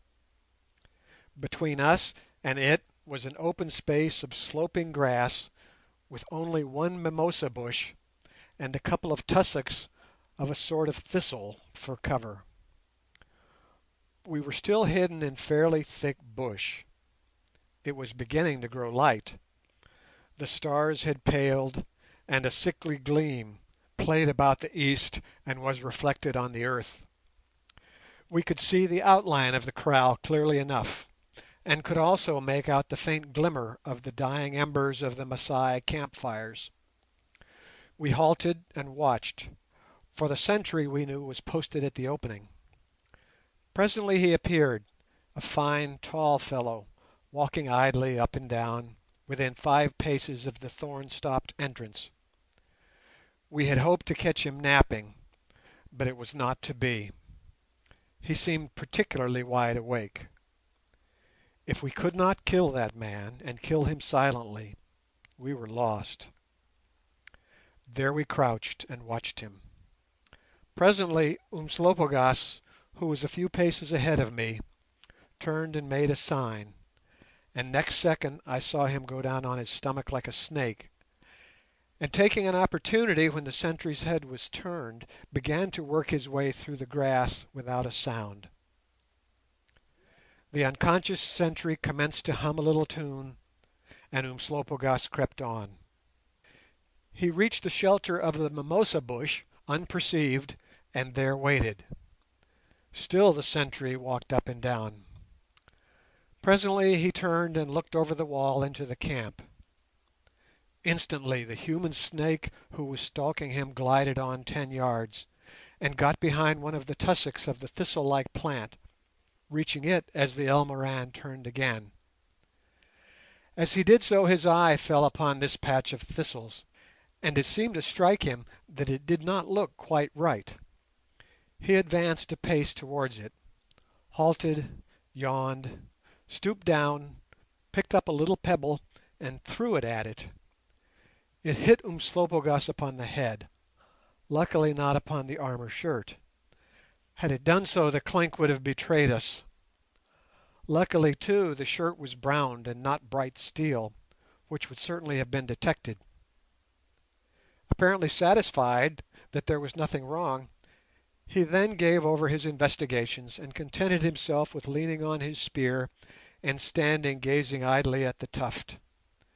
For at least 3 minutes did he stand thus, plunged apparently in a gentle reverie, and there we lay in the last extremity of anxiety, expecting every moment that we should be discovered, or that some untoward accident would happen. I could hear Alphonse's teeth going like anything on the oiled rag, and turning my head round made an awful face at him. But I am bound to state that my own heart was at much the same game as the Frenchman's castanets, while the perspiration was pouring from my body, causing the washed leather-lined shirt to stick to me unpleasantly, and altogether I was in the pitiable state known by schoolboys as a blue fright. At last the ordeal came to an end. The sentry glanced at the east, and appeared to note with satisfaction that his period of duty was coming to an end, as indeed it was, once and for all, for he rubbed his hands and began to walk again briskly to warm himself. The moment his back was turned, the long black snake glided on again, and reached the other thistle tuft, which was within a couple of paces of his return beat. Back came the sentry and strolled right past the tuft, utterly unconscious of the presence that was crouching behind it. Had he looked down he could scarcely have failed to see, but he did not do so. He passed, and then his hidden enemy erected himself, and with outstretched hand followed in his tracks. A moment more, and just as the Elmoran was about to turn, the great Zulu made a spring, and in the growing light we could see his long lean hands close round the Masai's throat. Then followed a convulsive twining of the 2 dark bodies, and in another second I saw the Masai's head bent back, and heard a sharp crack, something like that of a dry twig snapping, and he fell down upon the ground, his limbs moving spasmodically. Umslopogaas had put out all his iron strength and broken the warrior's neck. For a moment he knelt upon his victim, still gripping his throat till he was sure that there was nothing more to fear from him, and then he rose and beckoned to us to advance, which we did on all fours, like a colony of huge apes. On reaching the kraal we saw that the Masai had still further choked this entrance, which was about 10 feet wide, no doubt in order to guard against attack, by dragging 4 or 5 tops of mimosa trees up to it. So much the better for us, I reflected. The more obstruction there was, the slower they would be able to come through. Here we separated, Mackenzie and his party creeping up under the shadow of the wall to the left, while Sir Henry and Umslopogaas took their stations, one on each side of the thorn fence, the 2 spearmen and the Askari lying down in front of it. I and my men crept on up the right side of the kraal, which was about 50 paces long. When I was 2/3 up I halted, and placed my men at distances of 4 paces from one another, keeping Alphonse close to me, however. Then I peeped for the first time over the wall.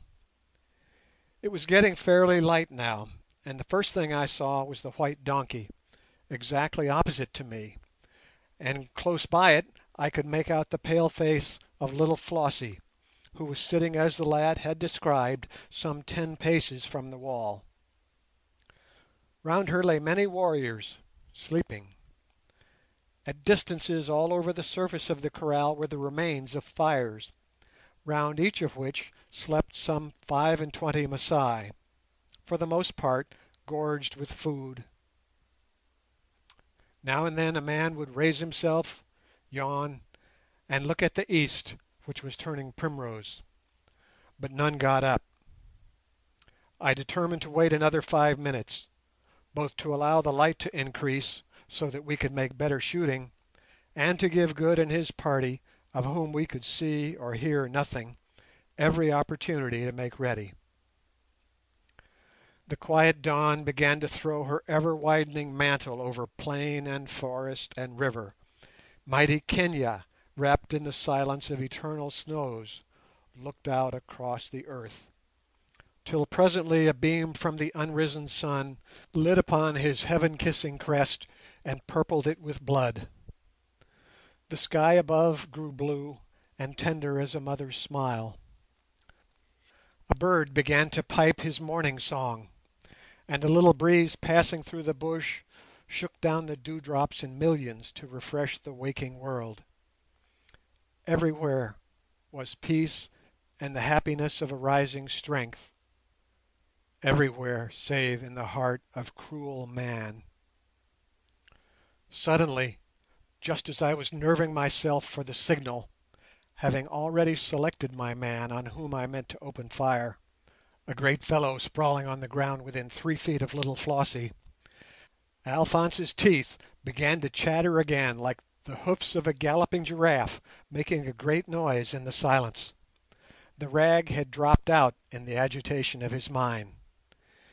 Instantly a Masai within 3 paces of us woke, and sitting up gazed about him, looking for the cause of the sound.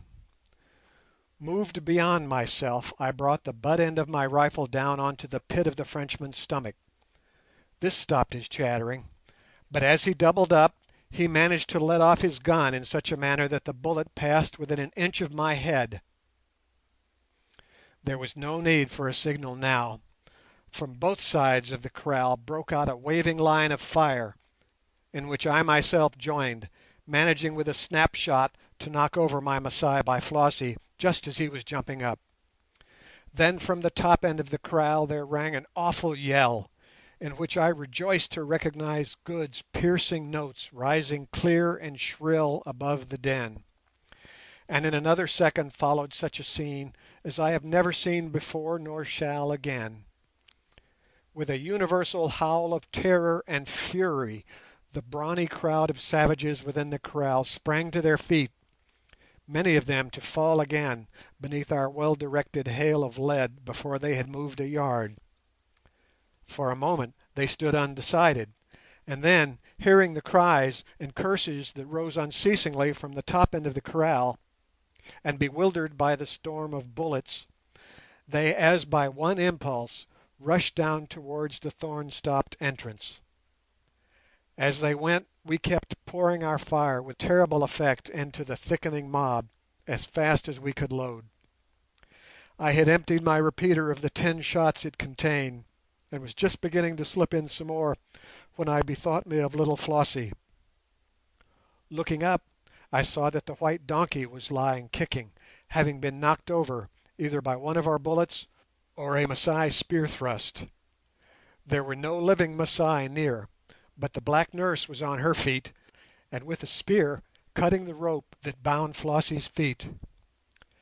Next second she ran to the wall of the kraal and began to climb over it, an example which the little girl followed.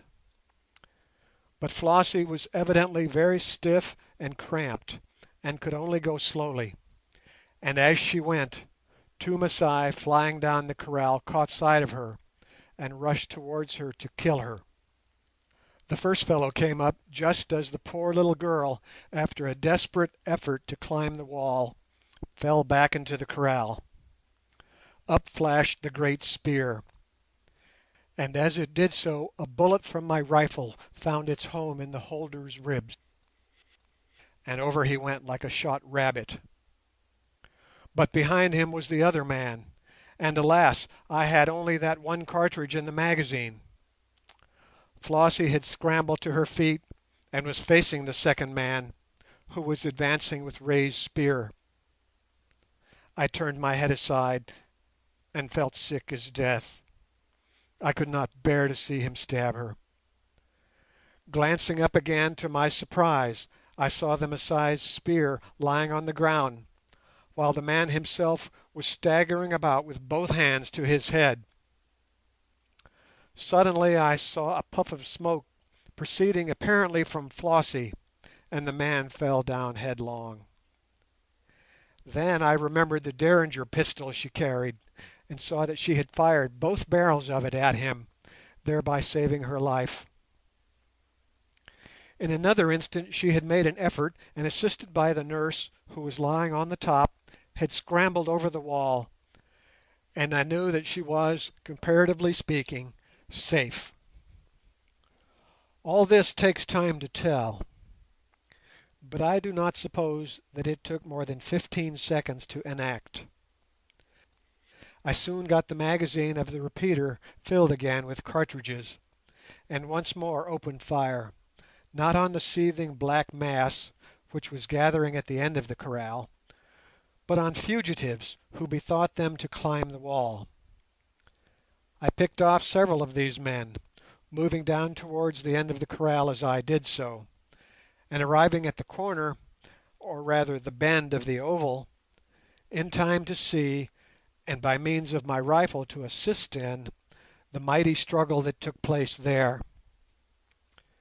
By this time some 200 Masai, allowing that we had up to the present accounted for 50, had gathered together in front of the thorn-stopped entrance, driven thither by the spears of Good's men, whom they doubtless supposed were a large force instead of being but 10 strong. For some reason it never occurred to them to try and rush the wall, which they could have scrambled over with comparative ease. They all made for the fence, which was really a strongly interwoven fortification. With a bound the first warrior went at it, and even before he touched the ground on the other side I saw Sir Henry's great axe swing up and fall with awful force upon his feather headpiece, and he sank into the middle of the thorns. Then with a yell and a crash they began to break through as they might, and ever as they came the great axe swung, and Inkosi-kaas flashed, and they fell dead, one by one, each man thus helping to build up a barrier against his fellows. Those who escaped the axes of the pair fell at the hands of the Askari and the 2 mission Kafirs, and those who passed scatheless from them were brought low by my own and Mackenzie's fire.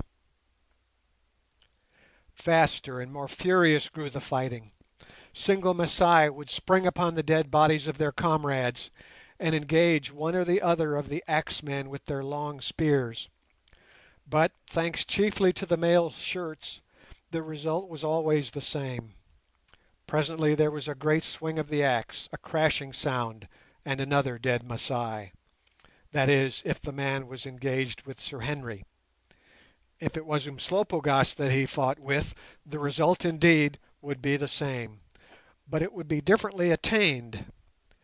It was but rarely that the Zulu used the crashing double-handed stroke. On the contrary, he did little more than tap continually at his adversary's head, pecking at it with the pole-axe end of the axe as a woodpecker pecks at rotten wood. End note. As I think I have already said, one of Umslopogaas's Zulu names was the Woodpecker. I could never make out why he was called so until I saw him in action with Inkosi-kaas, when I at once recognized the resemblance. Allan Quatermain. Presently a peck would go home, and his enemy would drop down with a neat little circular hole in his forehead or skull, exactly similar to that which a cheese scoop makes in a cheese. He never used the broad blade of the axe except when hard pressed or when striking at a shield. He told me afterwards that he did not consider it sportsmanlike. Good and his men were quite close by now, and our people had to cease firing into the mass for fear of killing some of them. As it was, one of them was slain in this way. Mad and desperate with fear, the Masai, by a frantic effort, burst through the thorn fence and piled up dead, and sweeping Curtis, Umslopogaas, and the other three before them into the open. And now it was that we began to lose men fast. Down went our poor Askari, who was armed with the axe, a great spear standing out a foot behind his back, and before long the two spearsmen who had stood with him went down too, dying fighting like tigers, and others of our party shared their fate. For a moment I feared the fight was lost. Certainly it trembled in the balance. I shouted to my men to cast down their rifles and to take spears and throw themselves into the melee. They obeyed, their blood being now thoroughly up, and Mr Mackenzie's people followed their example. This move had a momentary good result, but still the fight hung in the balance. Our people fought magnificently, hurling themselves upon the dark mass of El Moran, hewing, thrusting, slaying, and being slain. And ever above the din rose Good's awful yell of encouragement as he plunged to wherever the fight was thickest, and ever with an almost machine-like regularity the two axes rose and fell, carrying death and disablement at every stroke. But I could see that the strain was beginning to tell upon Sir Henry, who was bleeding from several flesh wounds. His breath was coming in gasps, and the veins stood out in his forehead like blue and knotted cords. Even Umslopogaas, man of iron that he was hard pressed. I noticed that he had given up woodpecking, and was now using the broad blade of Inkosi-kaas, browning his enemy whenever he could hit him, instead of drilling scientific holes in his head. I myself did not go into the melee, but hovered outside like the swift back in a football scrimmage, putting a bullet through a Masai whenever I got a chance. I was more use so. I fired 49 cartridges that morning, and I did not miss many shots. Presently, do as we would, the beam of the balance began to rise against us. We had not more than 15 or 16 effectives left now, and the Masai had at least 50. Of course, if they had kept their heads and shaken themselves together, they could soon have made an end of the matter. But that is just what they did not do, not having yet recovered from their start, and some of them having actually fled from their sleeping places without their weapons. Still, by now many individuals were fighting with their normal courage and discretion, and this alone was sufficient to defeat us. To make matters worse just then, when Mackenzie's rifle was empty, a brawny savage armed with a sime or sword made a rush for him. The clergyman flung down his gun, and drawing his huge carver from his elastic belt—his revolver had dropped out in the fight—they closed in desperate struggle. Presently, locked in a close embrace, missionary and Masai rolled on the ground behind the wall. For some time I, being amply occupied with my own affairs, and in keeping my skin from being pricked, remained in ignorance of his fate or how the duel had ended. To and fro surged the fight, slowly turning round like the vortex of a human whirlpool, and the matter began to look very bad for us. Just then, however, a fortunate thing happened. Umslopogaas, either by accident or design, broke out of the ring and engaged a warrior at some few paces from it. As he did so, another man ran up and struck him with all his force between his shoulders with his great spear, which, falling on the tough steel shirt, failed to pierce it and rebounded. For a moment the man stared aghast, protective armour being unknown among these tribes, and then he yelled out at the top of his voice, "They are devils! Bewitched! Bewitched!" and seized by a sudden panic, he threw down his spear and began to fly. I cut short his career with a bullet, and Umslopogaas brained his man, and then the panic spread to the others. "Bewitched! Bewitched!" they cried, and tried to escape in every direction, utterly demoralized and broken-spirited, for the most part even throwing down their shields and spears. On the last scene of that dreadful fight I need not dwell. It was a slaughter great and grim, in which no quarter was asked or given. One incident, however, is worth detailing. Just as I was hoping that it was all done with, suddenly from under a heap of slain, where he had been hiding, an unwounded warrior sprang up, and clearing the piles of dying and dead like an antelope, sped like the wind up the kraal towards the spot where I was standing at the moment. But he was not alone, for Umslopogaas came gliding on his tracks with the peculiar swallow-like motion for which he was noted, and as they neared me I recognized in the Masai the herald of the previous night. Finding that, run as he would, his pursuer was gaining on him, the man halted and turned round to give battle. Umslopogaas also pulled up. "Aha!" he cried in mockery to the Elmoran. "It is thou, whom I talked with last night, the Lygonani, the herald, the capturer of little girls, he who would kill a little girl. And thou didst hope to stand man to man and face to face with Umslopogaas, an Induna of the tribe of the Makwelisini, of the people of the Amazulu. Behold, thy prayer is granted, and I didst swear to hew thee limb from limb, thou insolent dog. Behold, I will do it even now." The Masai ground his teeth with fury, and charged at the Zulu with his spear. As he came, Umslopogaas deftly stepped aside, and swinging Inkosikaas high above his head with both hands, brought the broad blade down with such fearful force from behind upon the Masai's shoulder, just where the neck is set into the frame, that its razor edge shore right through bone and flesh and muscle, almost severing the head and one arm from the body. "Ou!" ejaculated Umslopogaas, contemplating the corpse of his foe. "I have kept my word. It was a good stroke. End of chapter 7. Chapter 8. Alphonse Explains. And so the fight was ended.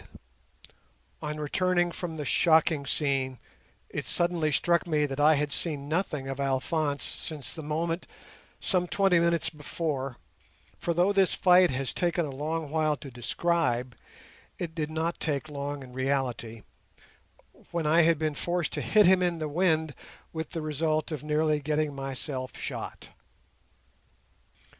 Fearing that the poor little man had perished in the battle, I began to hunt among the dead for his body, but not being able either to see or hear anything of it, I concluded that he must have survived, and walked down the side of the kraal where we had first taken our stand, calling him by name.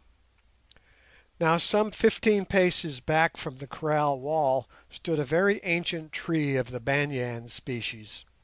So ancient was it that all the inside had, in the course of ages, decayed away, leaving nothing but a shell of bark. "Alphonse!" I called as I walked down the wall. "Alphonse!" "Oui, monsieur," answered a voice. "Here am I." I looked round but could see nobody. "Where?" I cried. "Here am I, monsieur, in the tree." I looked, and there, peering out of a hole in the trunk of the banyan about 5 feet from the ground, I saw a pale face and a pair of large mustachios, one clipped short and the other as lamentably out of curl as the tail of a newly whipped pug. Then, for the first time, I realized what I had suspected before, namely, that Alphonse was an arrant coward. I walked up to him. "Come out of that hole," I said. "Is it finished, monsieur?" he asked anxiously. "Quite finished? Ah, the horrors I have undergone, and the prayers I have uttered!" "Come out, you little wretch," I said, for I did not feel amiable. "It is all over." "So, monsieur, then my prayers have prevailed. I emerge," and he did. As we were walking down together to join the others, who were gathered in a group by the wide entrance to the kraal, which now resembled a veritable charnel house, a Masai who had escaped so far and been hiding under a bush suddenly sprang up and charged furiously at us. Off went Alphonse with a howl of terror, and after him flew the Masai, bent upon doing some execution before he died. He soon overtook the poor little Frenchman, and would have finished him then and there, had I not, just as Alphonse made a last agonized double, in the vain hope of avoiding the yard of steel that was flashing in his immediate rear, managed to put a bullet between the Elmoran's broad shoulders, which brought matters to a satisfactory conclusion so far as the Frenchman was concerned. But just then he tripped and fell flat, and the body of the Masai fell right on the top of him, moving convulsively in the death struggle. Thereupon there arose such a series of piercing howls that I concluded that before he died the savage must have managed to stab poor Alphonse. I ran up in a hurry and pulled the Masai off, and there beneath him lay Alphonse, covered with blood and jerking himself about like a galvanized frog. Poor fellow, thought I, he is done for, and kneeling down by him I began to search for his wound as well as his struggles would allow. "Oh, the hole in my back!" he yelled. "I am murdered! I am dead! Oh, Annette!" I searched again, but could see no wound. Then the truth dawned on me. The man was frightened, not hurt. "Get up!" I shouted. "Get up! Aren't you ashamed of yourself? You are not touched." Thereupon he rose, not a penny the worse. "But, monsieur, I thought I was," he said apologetically. "I did not know that I had conquered." Then, giving the body of the Masai a kick, he ejaculated triumphantly. "Ah, dog of a black savage, thou art dead! What victory!" Thoroughly disgusted, I left Alphonse to look after himself, which he did by following me like a shadow, and proceeded to join the others by the large entrance. The first thing that I saw was Mackenzie, seated on a stone, with a handkerchief twisted round his thigh, from which he was bleeding freely, having, indeed, received a spear thrust that passed right through it, and still holding in his hand his favourite carving knife, now bent nearly double, from which I gathered that he had been successful in his rough and tumble with the Elmoran. "Ah, Quatermain," he sang out in a trembling, excited voice, "so we have conquered, but it is a sorry sight, a sorry sight," and then breaking into broad Scotch and glancing at the bent knife in his hand, "it fashes me sair to have bent my best carver on the breastbone of a savage," and he laughed hysterically. Poor fellow, what between his wound and the killing excitement he had undergone, his nerves were much shaken, and no wonder. It is hard upon a man of peace and kindly heart to be called upon to join in such a gruesome business. But there, fate puts us sometimes into very comical positions. At the kraal entrance the scene was a strange one. The slaughter was over by now, and the wounded men had been put out of their pain, for no quarter had been given. The bush-closed entrance was trampled flat, and in place of bushes it was filled with the bodies of dead men.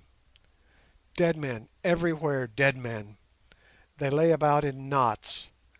They were flung by ones and twos in every position upon the open spaces, for all the world like the people on the grass in one of the London parks on a particularly hot Sunday in August. In front of this entrance, on a space which had been cleared of dead, and of the shields and spears which were scattered in all directions as they had fallen or been thrown from the hands of their owners, stood and lay the survivors of the awful struggle, and at their feet were 4 wounded men.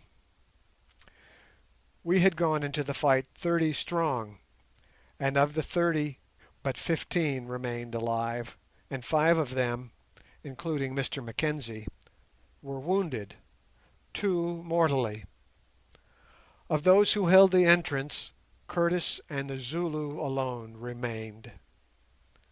Good had lost 5 men killed. I had lost 2 killed, and Mackenzie no less than 5 out of the 6 with him. As for the survivors, they were, with the exception of myself, who had never come to close quarters, red from head to foot. Sir Henry's armour might have been painted that colour, and utterly exhausted, except Umslopogaas, who, as he grimly stood on a little mound above a heap of dead, leaning as usual upon his axe, did not seem particularly distressed, although the skin over the hole in his head palpitated violently. "Ah, Macumazahn," he said to me as I limped up, feeling very sick, "I told thee that it would be a good fight, and it has. Never have I seen a better, or one more bravely fought. As for this iron shirt, surely it is Tagati (bewitched). Nothing could pierce it. Had it not been for the garment, I should have been there," and he nodded towards the great pile of dead men beneath him. "I give it thee. Thou art a brave man," said Sir Henry briefly. "Koos," answered the Zulu, deeply pleased both at the gift and the compliment. "Thou too, Incubu, didst bear thyself as a man, but I must give thee some lessons with the axe. Thou dost waste thy strength." Just then Mackenzie asked about Flossie, and we were all greatly relieved when one of the men said he had seen her flying towards the house with the nurse. Then, bearing such of the wounded as could be moved at the moment with us, we slowly made our way towards the mission house, spent with toil and bloodshed, but with the glorious sense of victory against overwhelming odds glowing in our hearts. We had saved the life of the little maid, and taught the Masai of those parts a lesson that they will not forget for 10 years. But at what a cost! Painfully we made our way up the hill, which, just a little more than an hour before, we had descended under such different circumstances. At the gate of the wall stood Mrs Mackenzie waiting for us. When her eyes fell upon us, however, she shrieked out and covered her face with her hands, crying, "Horrible! Horrible!" Nor were her fears allayed when she discovered her worthy husband being borne upon an improvised stretcher, but her doubts as to the nature of his injury were soon set at rest. Then, when in a few brief words I had told her the upshot of the struggle, of which Flossie, who had arrived in safety, had been able to explain something, she came up to me and solemnly kissed me on the forehead.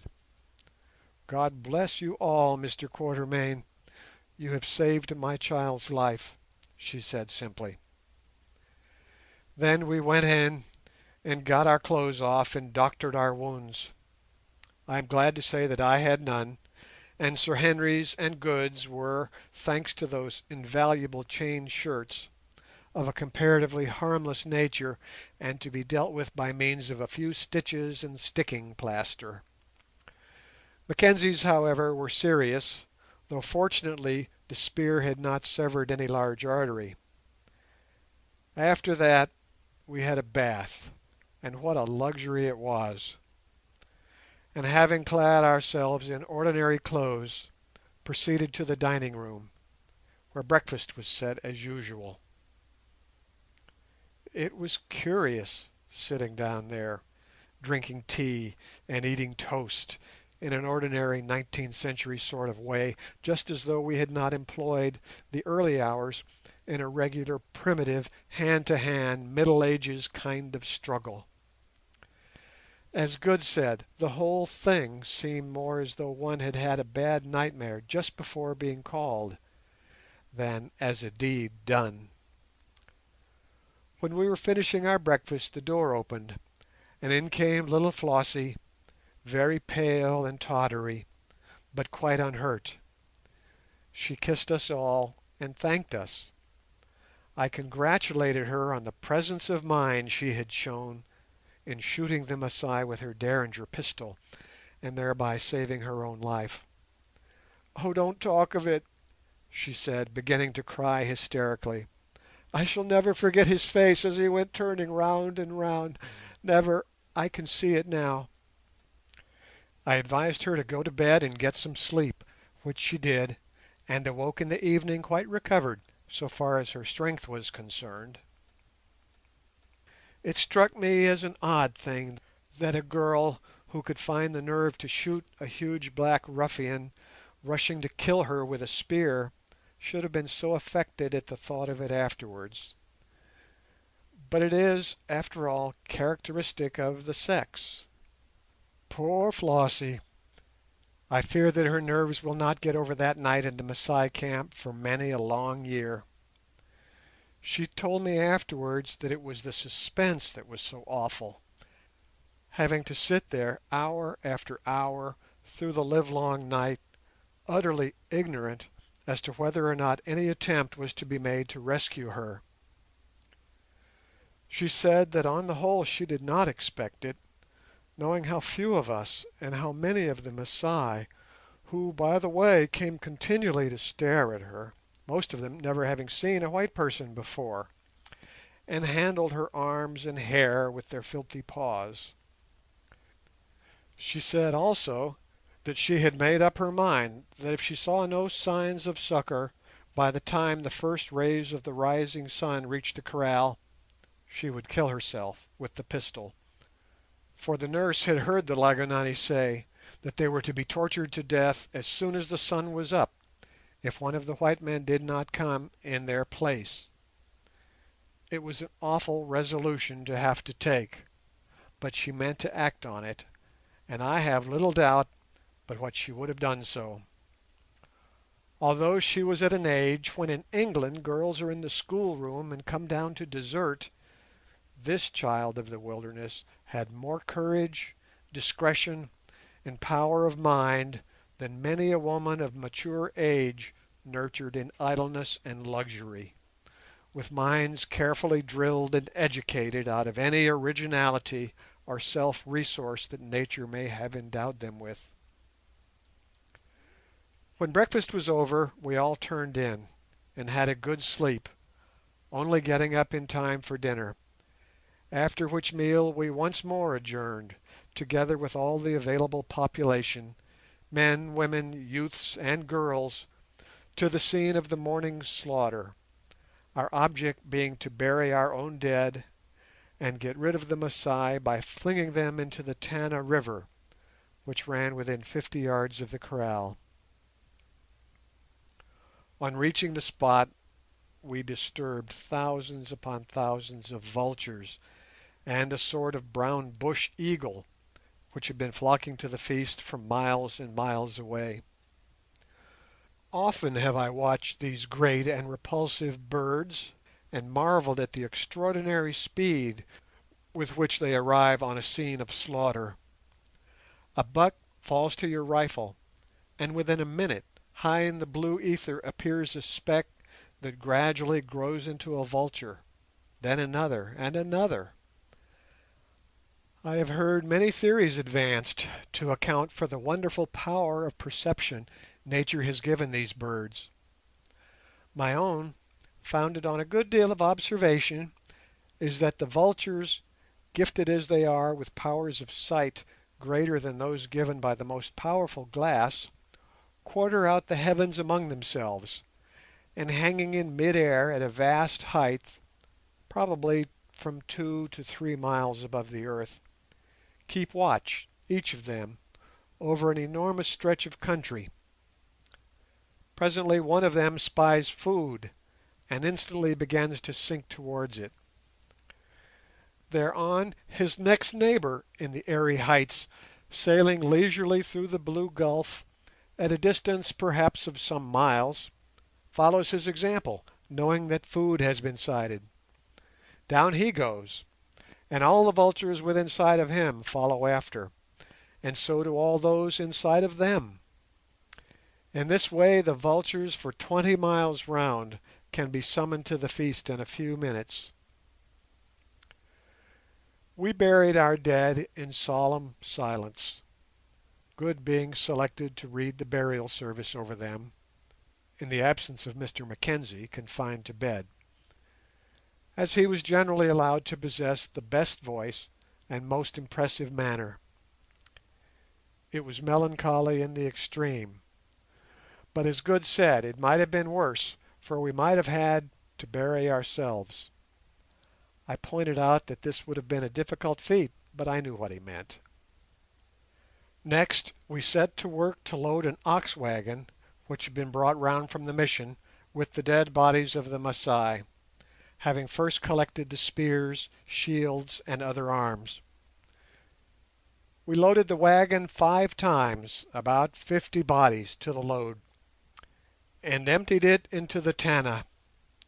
From this it was evident that very few of the Masai could have escaped. The crocodiles must have been well fed that night. One of the last bodies we picked up was that of the sentry at the upper end. I asked Good how he managed to kill him, and he told me that he had crept up much as Umslopogaas had done, and stabbed him with his sword. He groaned a good deal, but fortunately nobody heard him. As Good said, it was a horrible thing to have to do, and most unpleasantly like cold-blooded murder. And so, with the last body that floated away down the current of the Tana, ended the incident of our attack on the Masai camp. The spears and shields and other arms we took up to the mission, where they filled an outhouse. One incident, however, I must not forget to mention. As we were returning from performing the obsequies of our Masai friends, we passed the hollow tree where Alphonse had secreted himself in the morning. It so happened that the little man himself was with us, assisting in our unpleasant task, with a far better will than he had shown where live Masai were concerned. Indeed, for each body that he handled he found an appropriate sarcasm. Alphonse throwing Masai into the Tana was a very different creature from Alphonse flying for dear life from the spear of a live Masai. He was quite merry and gay. He clapped his hands and warbled snatches of French songs as the grim dead warriors went splash into the running waters to carry a message of death and defiance to their kindred 100 miles below. In short, thinking that he wanted taking down a peg, I suggested holding a court-martial on him for his conduct in the morning.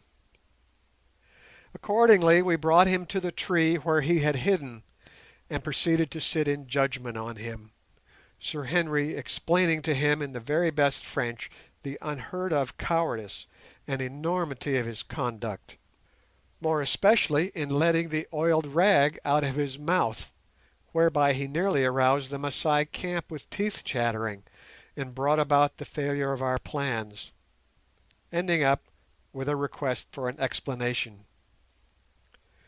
But if we expected to find Alphonse at a loss, and put him to open shame, we were destined to be disappointed. He bowed and scraped and smiled, and acknowledged that his conduct might at first blush appear strange, but really it was not, and as much as his teeth were not chattering from fear, oh dear no, oh certainly not, he marvelled how the monsieur could think of such a thing, but from the chill air of the morning. As for the rag, if monsieur could have but tasted its evil flavour, being compounded indeed of a mixture of stale paraffin oil, grease, and gunpowder, monsieur himself would have spat it out. But he did nothing of the sort. He determined to keep it there till, alas, his stomach revolted, and the rag was ejected in an access of involuntary sickness. "And what have you to say about getting into the hollow tree?" asked Sir Henry, keeping his countenance with difficulty. "But, monsieur, the explanation is easy, oh most easy. It was thus. I stood there by the kraal wall, and the little Grey monsieur hit me in the stomach so that my rifle exploded, and the battle began. I watched whilst recovering myself from monsieur's cruel blow.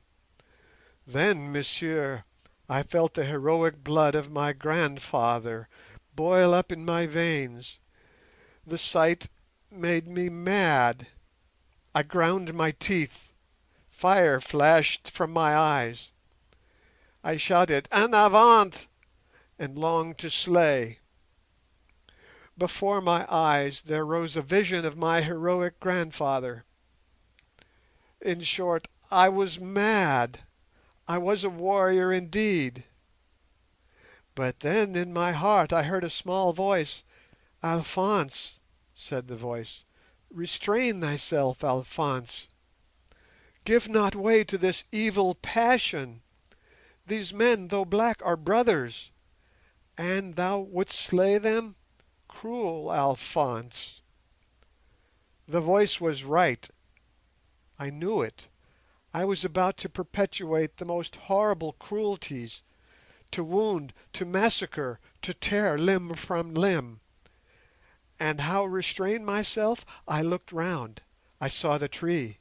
I perceived the hole. 'Entomb thyself,' said the voice, 'and hold on tight. Thou wilt thus overcome temptation by main force.' It was bitter, just when the blood of my heroic grandfather boiled most fiercely, but I obeyed. I dragged my unwilling feet along. I entombed myself. Through the hole I watched the battle. I shouted curses and defiance on the foe. I noted them fall with satisfaction. Why not? I had not robbed them of their lives. Their gore was not upon my head. The blood of my heroic— "Oh, get along with you, you little cur!" broke out Sir Henry, with a shout of laughter, and giving Alphonse a good kick which sent him flying off with a rueful face. In the evening I had an interview with Mr Mackenzie, who was suffering a good deal from his wounds, which Good, who was a skilful though unqualified doctor, was treating him for. He told me that this occurrence had taught him a lesson, and that if he recovered safely he meant to hand over the mission to a younger man, who was already on his road to join him in his work, and return to England. "You see, Quatermain," he said, "I made up my mind to it this very morning when we were creeping down those benighted savages.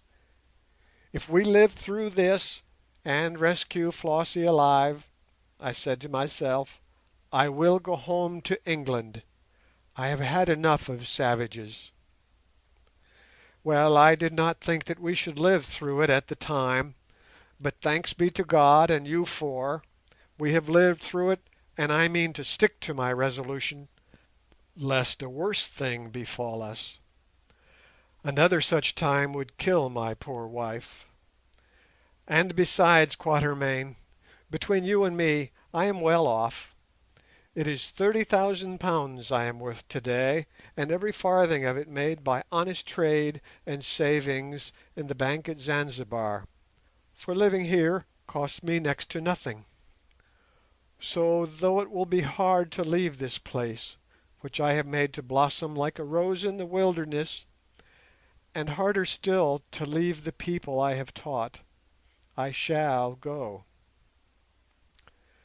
"I congratulate you on your decision," answered I, "for two reasons. The first is, that you owe a duty to your wife and daughter, and more especially to the latter, who should receive some education and mix with girls of her own race, otherwise she will grow up wild, shunning her kind. The other is, that as sure as I am standing here, sooner or later the Masai will try to avenge the slaughter inflicted on them today. 2 or 3 men are sure to have escaped the confusion, who will carry the story back to their people, and the result will be that a great expedition will one day be sent against you. It might be delayed for a year, but sooner or later it will come. Therefore, if only for that reason, I should go. When once they have learnt that you are no longer here, they may perhaps leave the place alone." End note. By a sad coincidence, since the above was written by Mr Quatermain, the Masai have, in April 1886, massacred a missionary and his wife, Mr and Mrs Houghton, on this very Tana River and at the spot described. These are, I believe, the first white people who are known to have fallen victims to this cruel tribe. Editor. "You are quite right," answered the clergyman. "I will turn my back upon this place in a month. But it will be a wrench. It will be a wrench." End of chapter 8. Chapter 9. Into the Unknown.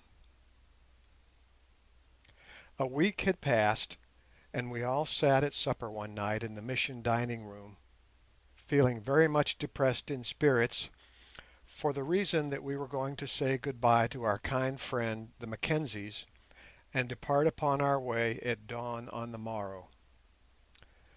Nothing more had been seen or heard of the Masai, and save for a spear or two which had been overlooked and was rusting in the grass, and a few empty cartridges where we had stood outside the wall, It would have been difficult to tell that the old cattle kraal at the foot of the slope had been the scene of so desperate a struggle.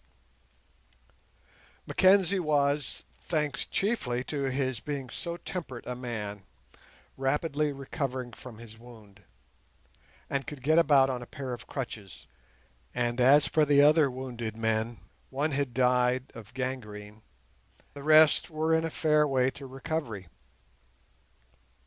Mr Mackenzie's caravan of men had also returned from the coast, so that the station was now amply garrisoned.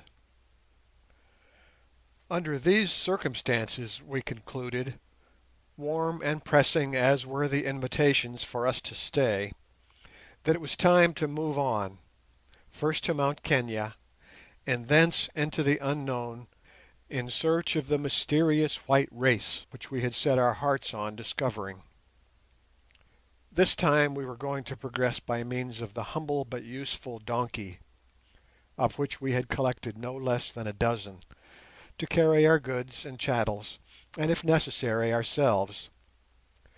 We had now but 2 Wakwafis left for servants, and found it quite impossible to get other natives to venture with us into the unknown parts we proposed to explore, and small blame to them.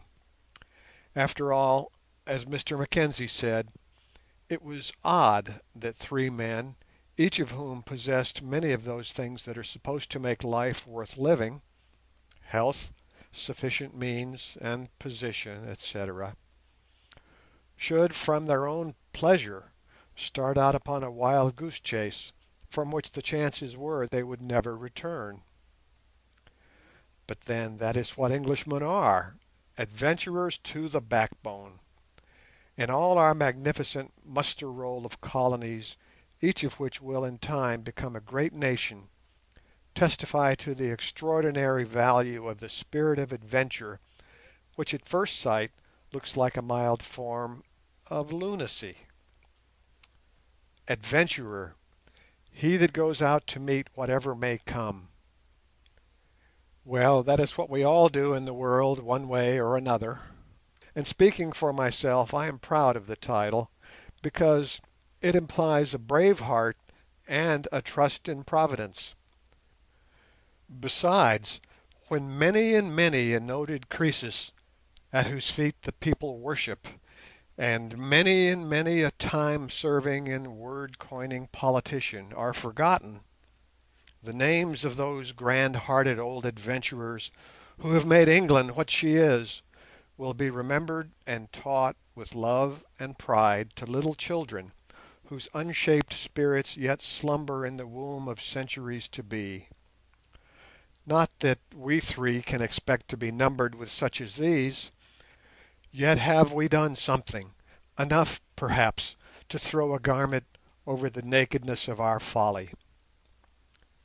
That evening, whilst we were sitting on the veranda, smoking a pipe before turning in, who should come up to us but Alphonse, and with a magnificent bow announced his wish for an interview. Being requested to fire away, he explained at some length that he was anxious to attach himself to our party, a statement that astonished me not a little, knowing what a coward the little man was. The reason, however, soon appeared. Mr Mackenzie was going down to the coast, and thence on to England. Now, if he went down country, Alphonse was persuaded that he would be seized, extradited, sent to France, and to penal servitude.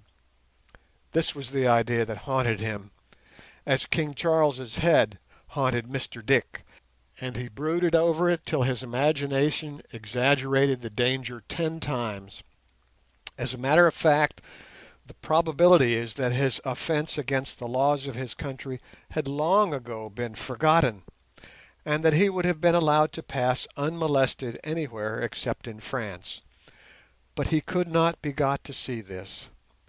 Constitutional coward as the little man was, he infinitely preferred to face the certain hardships and great risks and dangers of such an expedition as ours than to expose himself, notwithstanding his intense longing for his native land, to the possible scrutiny of a police officer, which is, after all, only another exemplification of the truth that, to the majority of men, a far-off foreseen danger, however shadowy, is much more terrible than the most serious present emergency. After listening to what he had to say, we consulted among ourselves, and finally agreed, with Mr Mackenzie's knowledge and consent, to accept his offer. To begin with, we were very short-handed, and Alphonse was a quick, active fellow who could turn his hand to anything. And cook! Ah, he could cook. I believe that he would have made a palatable dish of those gaiters of his heroic grandfather which he was so fond of talking about. Then he was a good-tempered little man, and merry as a monkey, while his pompous, vainglorious talk was a source of infinite amusement to us. And what is more, he never bore malice. Of course, his being so pronounced a coward was a great drawback to him, but now that we knew his weakness, we could more or less guard against it. So after warning him of the undoubted risks he was exposing himself to, we told him that we would accept his offer on condition that he would promise implicit obedience to our orders. We also promised to give him wages at the rate of £10 a month should he ever return to a civilized country to receive them. To all of this he agreed with alacrity, and retired to write a letter to his Annette, which Mr Mackenzie promised to post when he got down country. He read it to us afterwards, Sir Henry translating, and a wonderful composition it was. I am sure the depth of his devotion and the narration of his sufferings in a barbarous country, far, far from thee, Annette, for whose adored sake I endure such sorrow, ought to have touched the feelings of the stoniest-hearted chambermaid. Well, the morrow came, and by 7 o'clock the donkeys were all loaded, and the time of parting was at hand. It was a melancholy business, especially saying good-bye to dear little Flossie. She and I were great friends, and often used to have talks together, but her nerves had never got over the shock of that awful night when she lay in the power of those bloodthirsty Masai. "Oh, Mr Quatermain," she cried, throwing her arms round my neck and bursting into tears, "I can't bear to say good-bye to you. I wonder when we shall meet again." "I don't know, my dear little girl," I said. "I am at one end of life and you are at the other. I have but a short time before me at best, and most things lie in the past, but I hope that for you there are many long and happy years, and everything lies in the future. By and by you will grow into a beautiful woman, Flossie, and all this wild life will be like a far-off dream to you. But I hope, even if we never do meet again, that you will think of your old friend and remember what I say to you now. Always try to be good, my dear, and to do what is right rather than what happens to be pleasant. For in the end, whatever sneering people may say, what is good and what is happy are the same. Be unselfish, and whenever you can, give a helping hand to others, for the world is full of suffering, my dear, and to alleviate it is the noblest end that we can set before us. If you do that, you will become a sweet and God-fearing woman, and make many people's lives a little brighter, and then you will not have lived, as so many of your sex do, in vain. And now I have given you a lot of old-fashioned advice, and so I'm going to give you something to sweeten it with. You see this little piece of paper? It is what is called a cheque. When we are gone, give it to your father with this note. Not before, mind.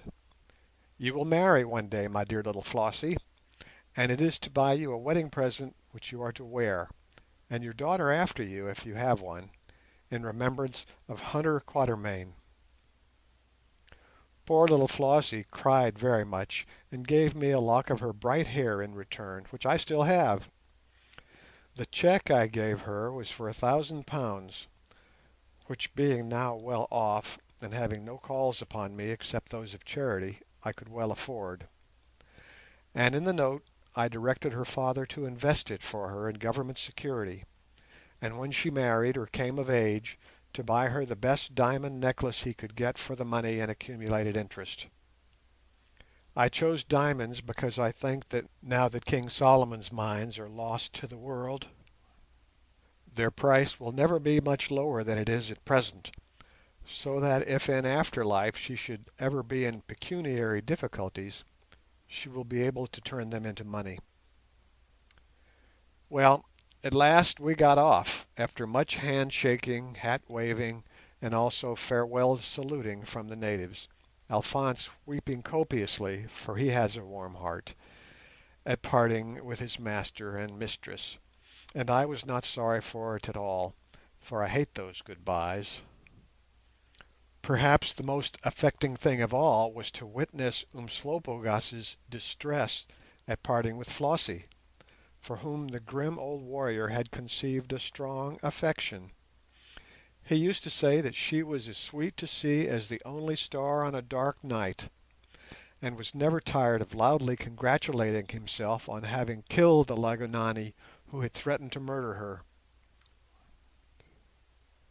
And that was the last we saw of the pleasant mission house, a true oasis in the desert, and of European civilization. But I often think of the Mackenzies, and wonder how they got down country, and if they are now safe and well in England, and will ever see these words. Dear little Flossie, I wonder how she fares there, where there are no black folk to do her imperious bidding, and no sky-piercing, snow-clad Kenya for her to look at when she gets up in the morning. And so goodbye to Flossie. After leaving the mission house we made our way, comparatively unmolested, past the base of Mount Kenya, which the Masai call Donyo Egger, or the Speckled Mountain, on account of the black patches of rock that appear upon its mighty spire, where the sides are too precipitous to allow of the snow lying on them. Then on past the lonely Lake Baringo, where one of our two remaining Askari, having unfortunately trodden on a puff adder, died of snake bite, in spite of all our efforts to save him.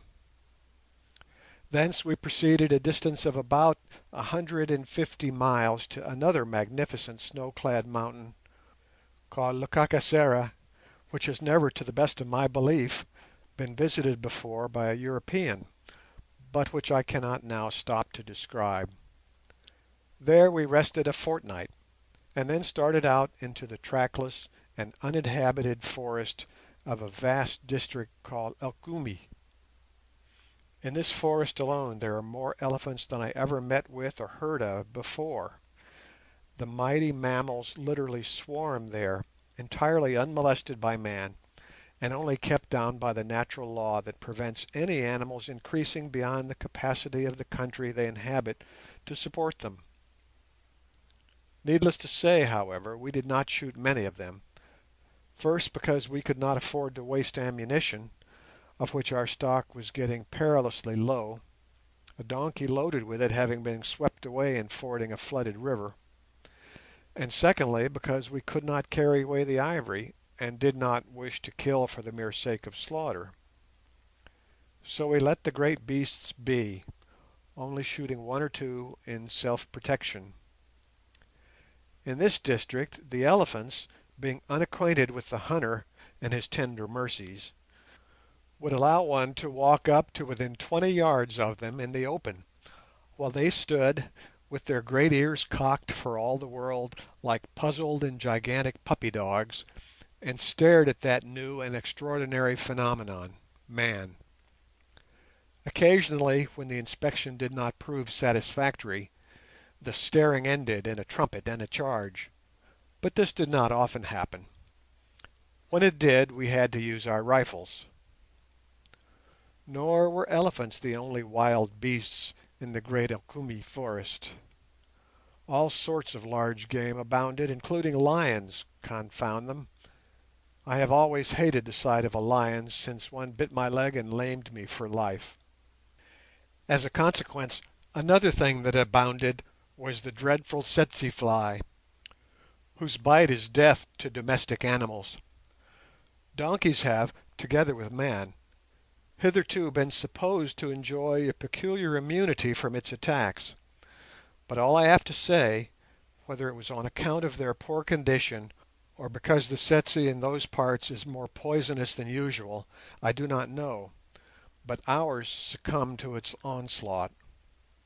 Fortunately, however, that was not till 2 months or so after the bites had been inflicted, when suddenly, after a 2 days' cold rain, they all died, and on removing the skins of several of them, I found the long yellow streaks upon the flesh which are characteristic of death from bites from the tsetse, marking the spot where the insect had inserted his proboscis.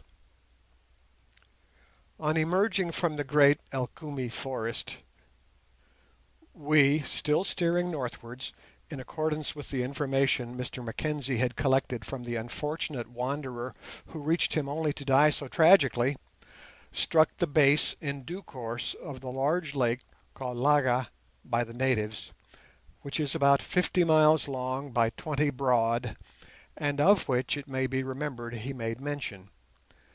Thence we pushed on nearly a month's journey over great rolling uplands, something like those in the Transvaal, but diversified by patches of bush country.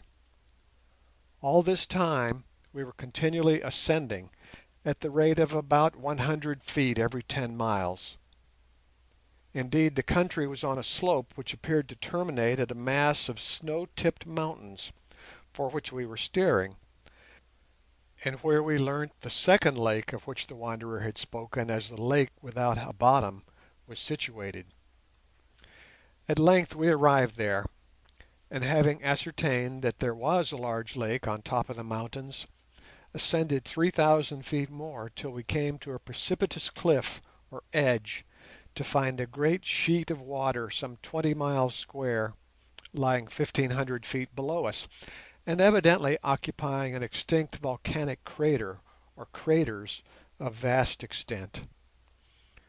Perceiving villages on the border of this lake, we descended with great difficulty through forests of pine trees, which now clothe the precipitous sides of the crater, and were well received by the people, a simple, unwarlike folk, who had never seen or even heard of a white man before, and treated us with great reverence and kindness, supplying us with as much food and milk as we could eat and drink.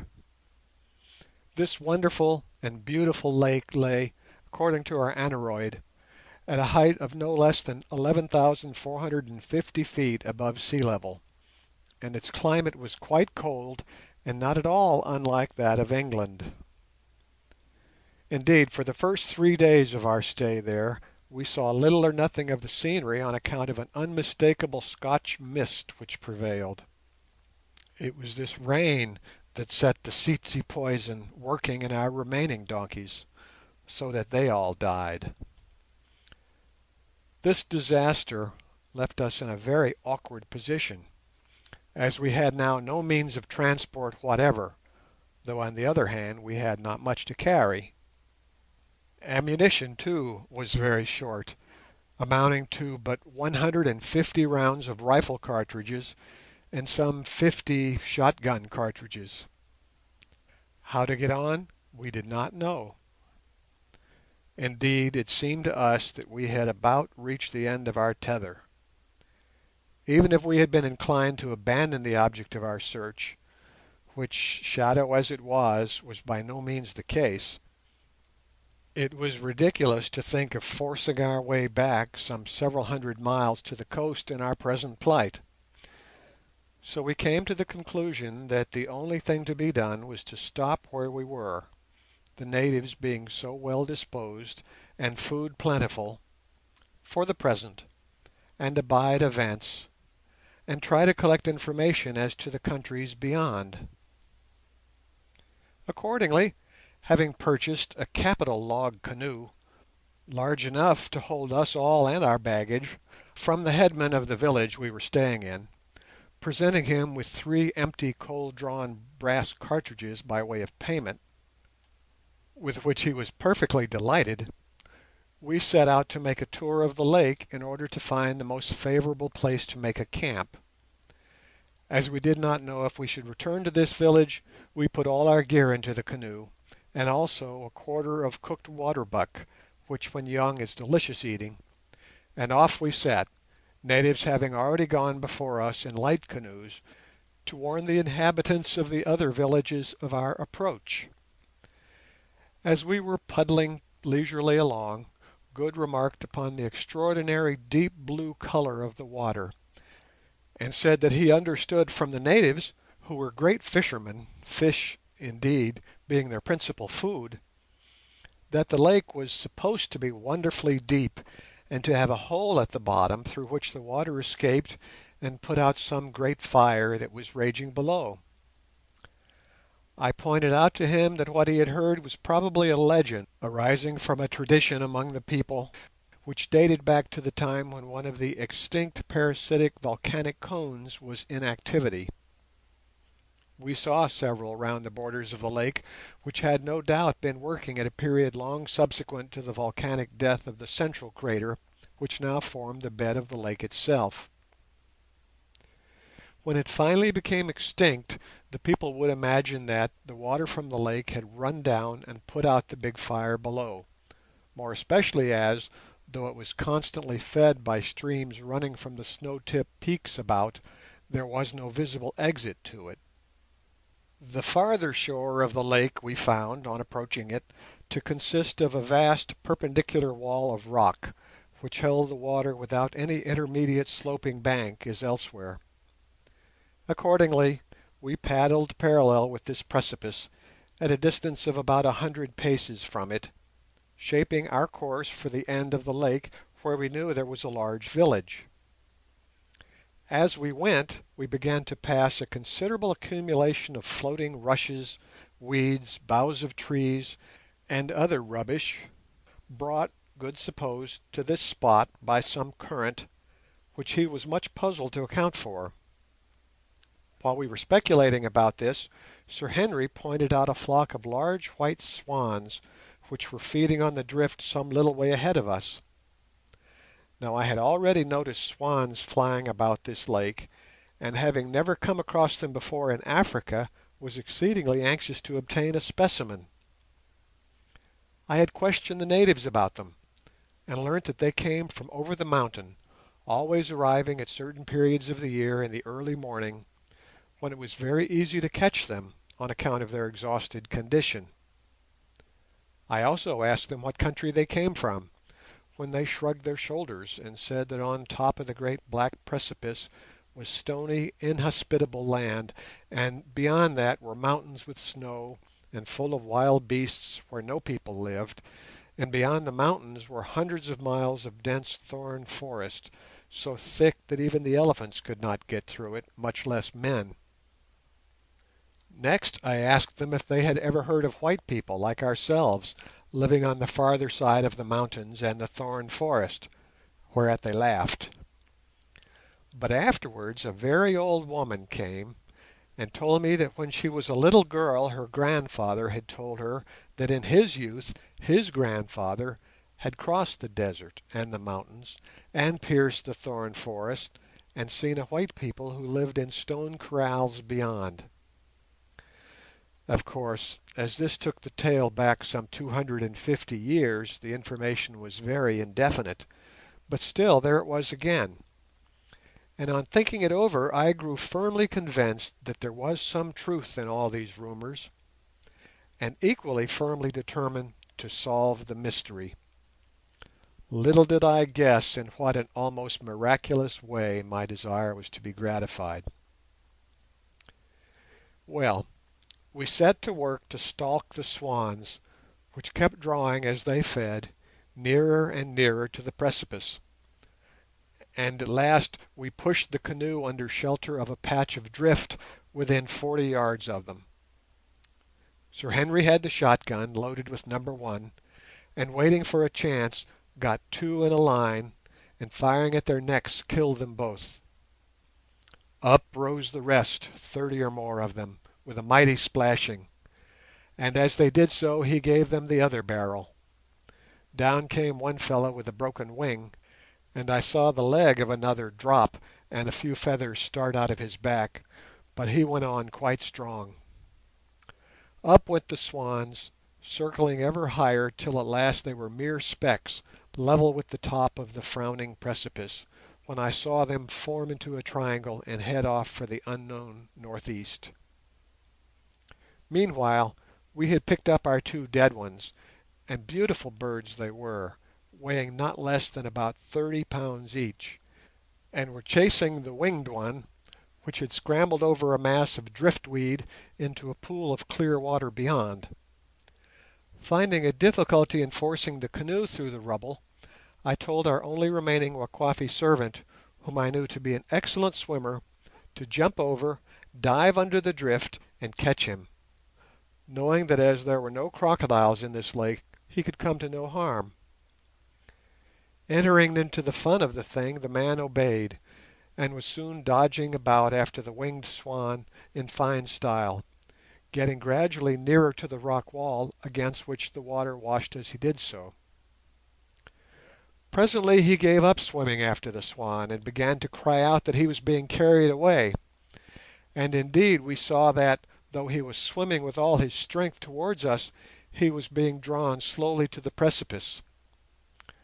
With a few desperate strokes of our paddles we pushed the canoe through the crust of drift and rowed towards the man as hard as we could, but fast as we went he was drawn faster to the rock. Suddenly I saw that before us, just rising 18 inches or so above the surface of the lake, was what looked like the top of the arch of a submerged cave or railway tunnel. Evidently, from the watermark on the rock several feet above it, it was generally entirely submerged, but there had been a dry season, and the cold had prevented the snow from melting as freely as usual, so the lake was low and the arch showed. Towards this arch our poor servant was being sucked with frightful rapidity. He was not more than 10 fathoms from it, and we were about 20 when I saw it, and with little help from us the canoe flew along after him.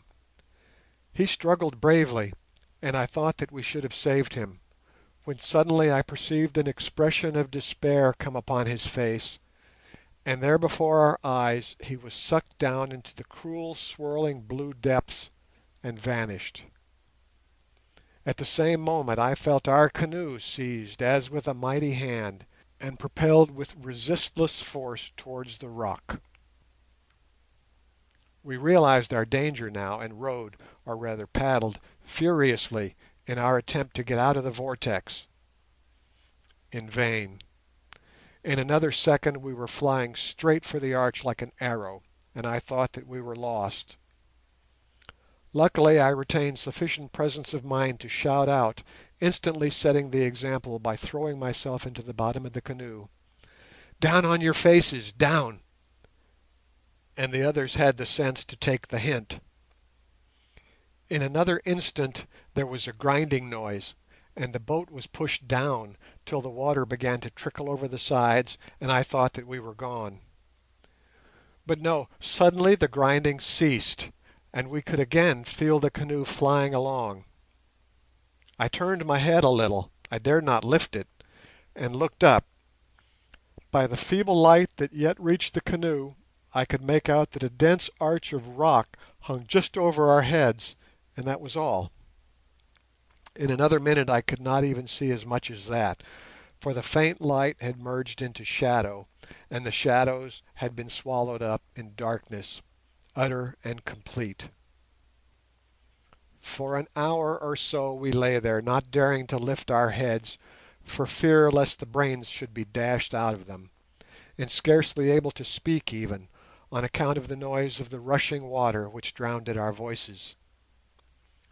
Not indeed that we had much inclination to speak, seeing that we were overwhelmed by the awfulness of our position and the imminent fear of instant death, either by being dashed against the sides of the cavern, or on a rock, or being sucked down in the raging waters, or perhaps asphyxiated by want of air.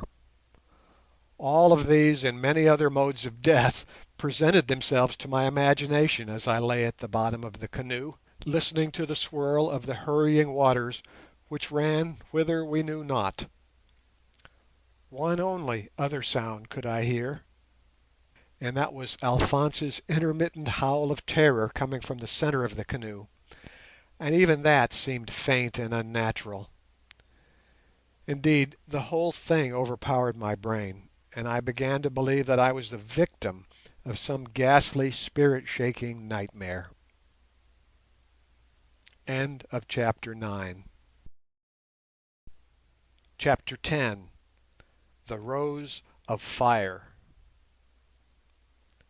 On we flew, drawn by the mighty current, till at last I noticed that the sound of the water was not half so deafening as it had been, and concluded that this must be because there was more room for the echoes to disperse in. I could now hear Alphonse's howls much more distinctly.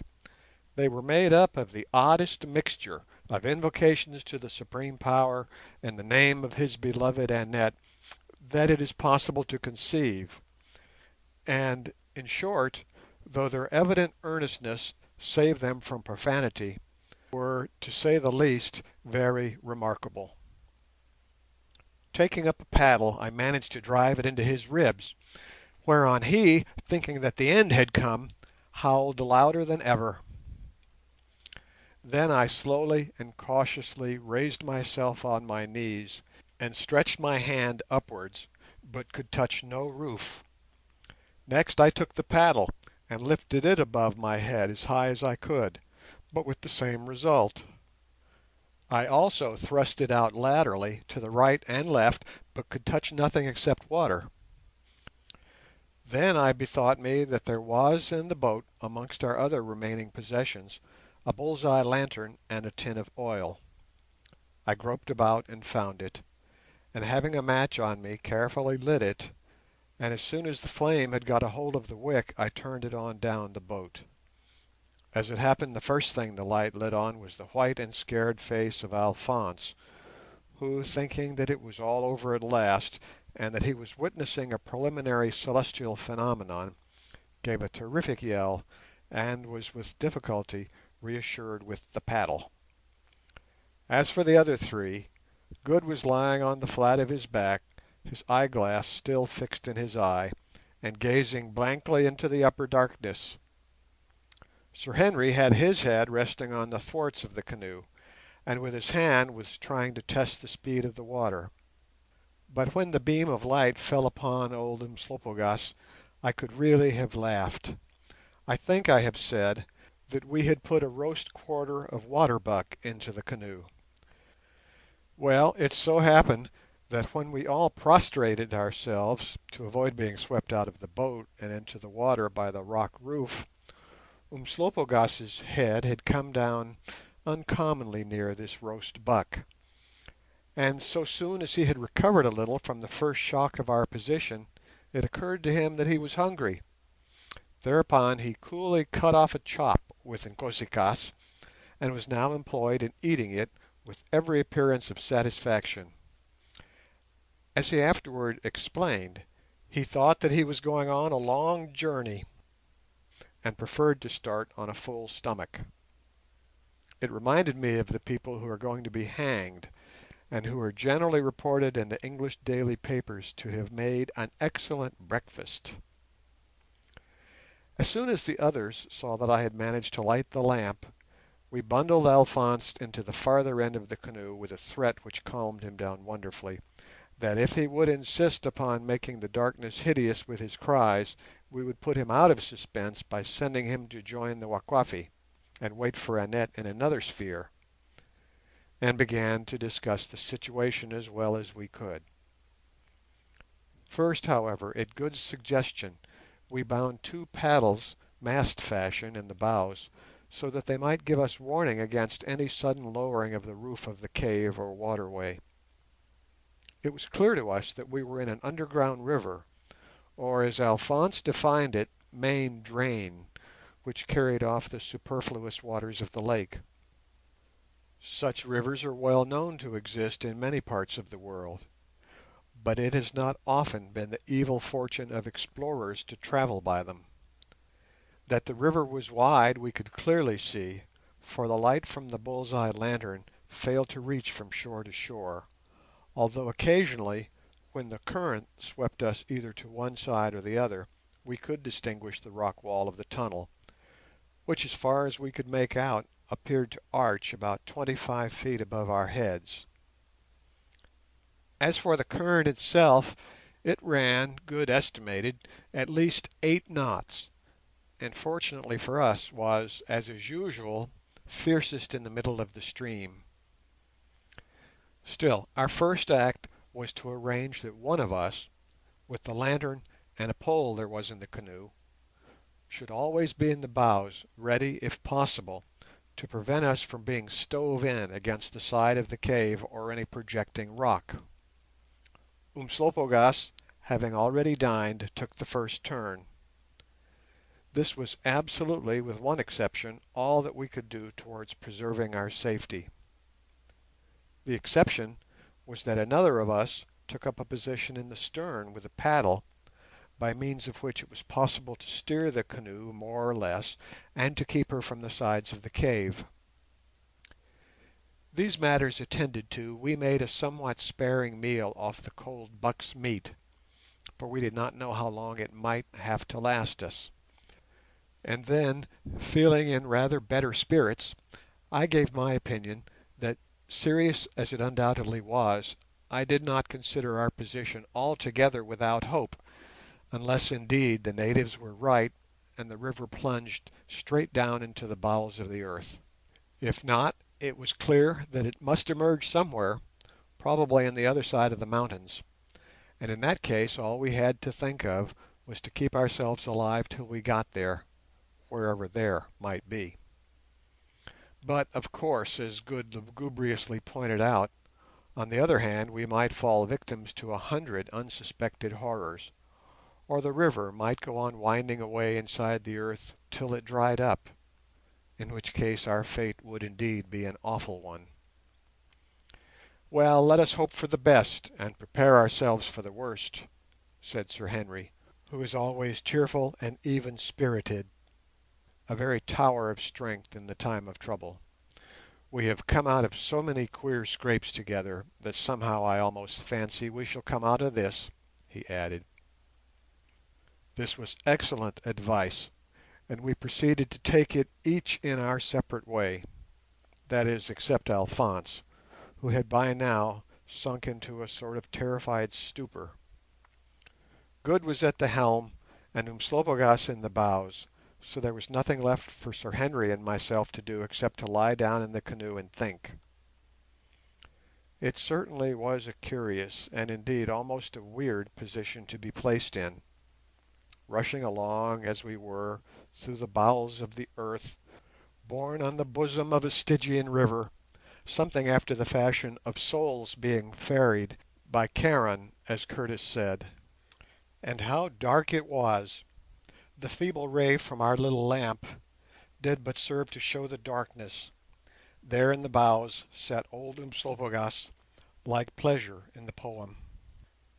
End note. Mr. Allan Quatermain misquotes Pleasure sat at the helm. Editor. Watchful and untiring, the pole ready to his hand, and behind in the shadow I could just make out the form of Good peering forward at the ray of light in order to make out how to steer with the paddle that he held and now and again dipped into the water. "Well, well," thought I, "you have come in search of adventures, Allan, my boy, and you have certainly got them. At your time of life, too. You ought to be ashamed of yourself. But somehow you are not, and awful as it all is, perhaps you will pull through after all. And if you don't, Why, you cannot help it, you see, and when all's said and done, an underground river will make a very appropriate burying place. At first, however, I am bound to say that the strain upon the nerves was very great. It is trying to the coolest and most experienced person not to know from one hour to another if he has 5 minutes more to live, but there is nothing in this world that one cannot get accustomed to, and in time we began to get accustomed even to that. And after all, our anxiety, though no doubt natural, was, strictly speaking, illogical, seeing that we never know what is going to happen to us the next minute, even when we sit in a well-drained house with two policemen patrolling under the window, nor how long we have to live. It is all arranged for us, my sons, so what is the use of bothering? It was nearly midday when we made our dive into darkness, and we had set our watch, Good and Umslopogaas, at 2, having agreed that it should be of a duration of 5 hours. At 7 o'clock, accordingly, Sir Henry and I went on, Sir Henry at the bow and I at the stern, and the other two lay down and went to sleep. For 3 hours all went well, Sir Henry only finding it necessary once to push us off from the side, and I that but little steering was required to keep us straight, as the violent current did all that was needed, though occasionally the canoe showed a tendency which had to be guarded against to veer and travel broadside on. What struck me as the most curious thing about this wonderful river was, how did the air keep fresh? It was muggy and thick, no doubt, but still not sufficiently so to render it bad or even remarkably unpleasant. The only explanation that I can suggest is that the water of the lake had sufficient air in it to keep the atmosphere of the tunnel from absolute stagnation, this air being given out as it proceeded on its headlong way. Of course, I only give the solution of the mystery for what it is worth, which perhaps is not much. When I had been for 3 hours or so at the helm, I began to notice a decided change in the temperature, which was getting warmer. At first I took no notice of it, but when, at the expiration of another half hour, I found that it was getting hotter and hotter, I called to Sir Henry and asked him if he noticed it, or if it was only my imagination. "Noticed it?" he answered. "I should think so. I am in a sort of Turkish bath." Just about then the others woke up gasping, and were obliged to begin to discard their clothes. Here Umslopogaas had the advantage, for he did not wear any to speak of, except a mocha. Hotter it grew, and hotter yet, till at last we could scarcely breathe, and the perspiration poured out of us. Half an hour more, and though we were all now stark naked, we could hardly bear it. The place was like an antechamber of the infernal regions proper. I dipped my hand into the water and drew it out almost with a cry. It was nearly boiling. We consulted a little thermometer we had. The mercury stood at 123 degrees. From the surface of the water rose a dense cloud of steam. Alphonse groaned out that we were already in purgatory, which indeed we were, though not in the sense that he meant it. Sir Henry suggested that we must be passing near the seat of some underground volcanic fire, and I am inclined to think, especially in light of what subsequently occurred, that he was right. Our sufferings for some time after this really passed my powers of description. We no longer perspired, for all the perspiration had been sweated out of us. We simply lay in the bottom of the boat, which we were now physically incapable of directing, feeling like hot embers, and I fancy undergoing very much the same sensations that the poor fish do when they are dying on land, namely that of slow suffocation. Our skins began to crack, and the blood to throb in our heads like the beating of a steam engine. This had been going on for some time, when suddenly the river turned a little, and I heard Sir Henry call out from the bows in a hoarse, startled voice, and looking up saw a most wonderful and awful thing. About half a mile ahead of us, and a little to the left of the centre of the stream, which we could now see was about 90 feet broad, a huge pillar-like jet of almost white flame rose from the surface of the water and sprang 50 feet into the air, when it struck the roof and spread out some 40 feet in diameter, falling back in curved sheets of fire shaped like the petals of a full-blown rose. Indeed, this awful gas jet resembled nothing so much as a great flaming flower rising out of the black water. Below was the straight stalk, a foot or more thick, and above the dreadful bloom. And as for the fearfulness of it and its fierce and awesome beauty, who can describe it? Certainly I cannot. Although we were now some 500 yards away, it, notwithstanding the steam, lit up the whole cavern as clear as day, and we could see that the roof was here about 40 feet above us, and washed perfectly smooth with water. The rock was black, and here and there I could make out long shining lines of ore running through it like great veins, but of what metal they were I know not. On we rushed towards this pillar of fire, which gleamed fiercer than any furnace ever lit by man. "Keep the boat to the right, Quatermain, to the right!" shouted Sir Henry, and a minute afterwards I saw him fall forward senseless. Alphonse had already gone. Good was the next to go. There they lay as though dead. Only Umslopogaas and I kept our senses. We were within 50 yards of it now, and I saw the Zulu's head fall forward on his hands. He had gone too, and I was alone. I could not breathe. The fierce heat dried me up. For yards and yards round the great rose of fire the rock roof was red hot. The wood of the boat was almost burning. I saw the feathers on one of the dead swans begin to twist and shrivel up, but I would not give in. I knew that if I did, we should pass within 3 or 4 yards of the gas jet and perish miserably. I set the paddle so as to turn the canoe as far from it as possible, and held on grimly. My eyes seemed to be bursting from my head, and through my closed lids I could see the fierce light. We were nearly opposite now. It roared like all the fires of hell, and the water boiled furiously around it. 5 seconds more. We were past. I heard the roar behind me. Then I too fell senseless. The next thing that I recollect is feeling a breath of air upon my face. My eyes opened with great difficulty. I looked up. Far, far above me there was light, though around me was great gloom. Then I remembered and looked. The canoe still floated down the river, and in the bottom of it lay the naked forms of my companions. Were they dead, I wondered? Was I left alone in this awful place? I knew not.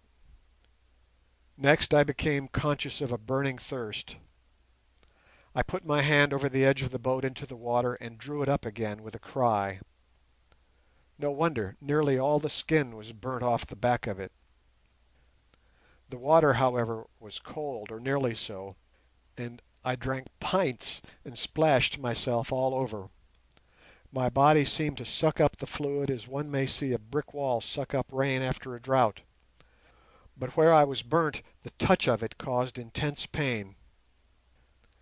Then I bethought myself of the others, and dragging myself towards them with difficulty, I sprinkled them with water, and to my joy they began to recover. Umslopogaas first, then the others. Next they drank, absorbing water like so many sponges. Then, feeling chilly, a queer contrast to our recent sensations, We began as best we could to get into our clothes. As we did so, Good pointed to the port side of the canoe. It was all blistered with heat, and in places actually charred. Had it been built like our civilized boats, Good said that the planks would certainly have warped and let in enough water to sink us. But fortunately it was dug out of the soft willowy wood of a single great tree, and had sides nearly 3 inches and a bottom 4 inches thick.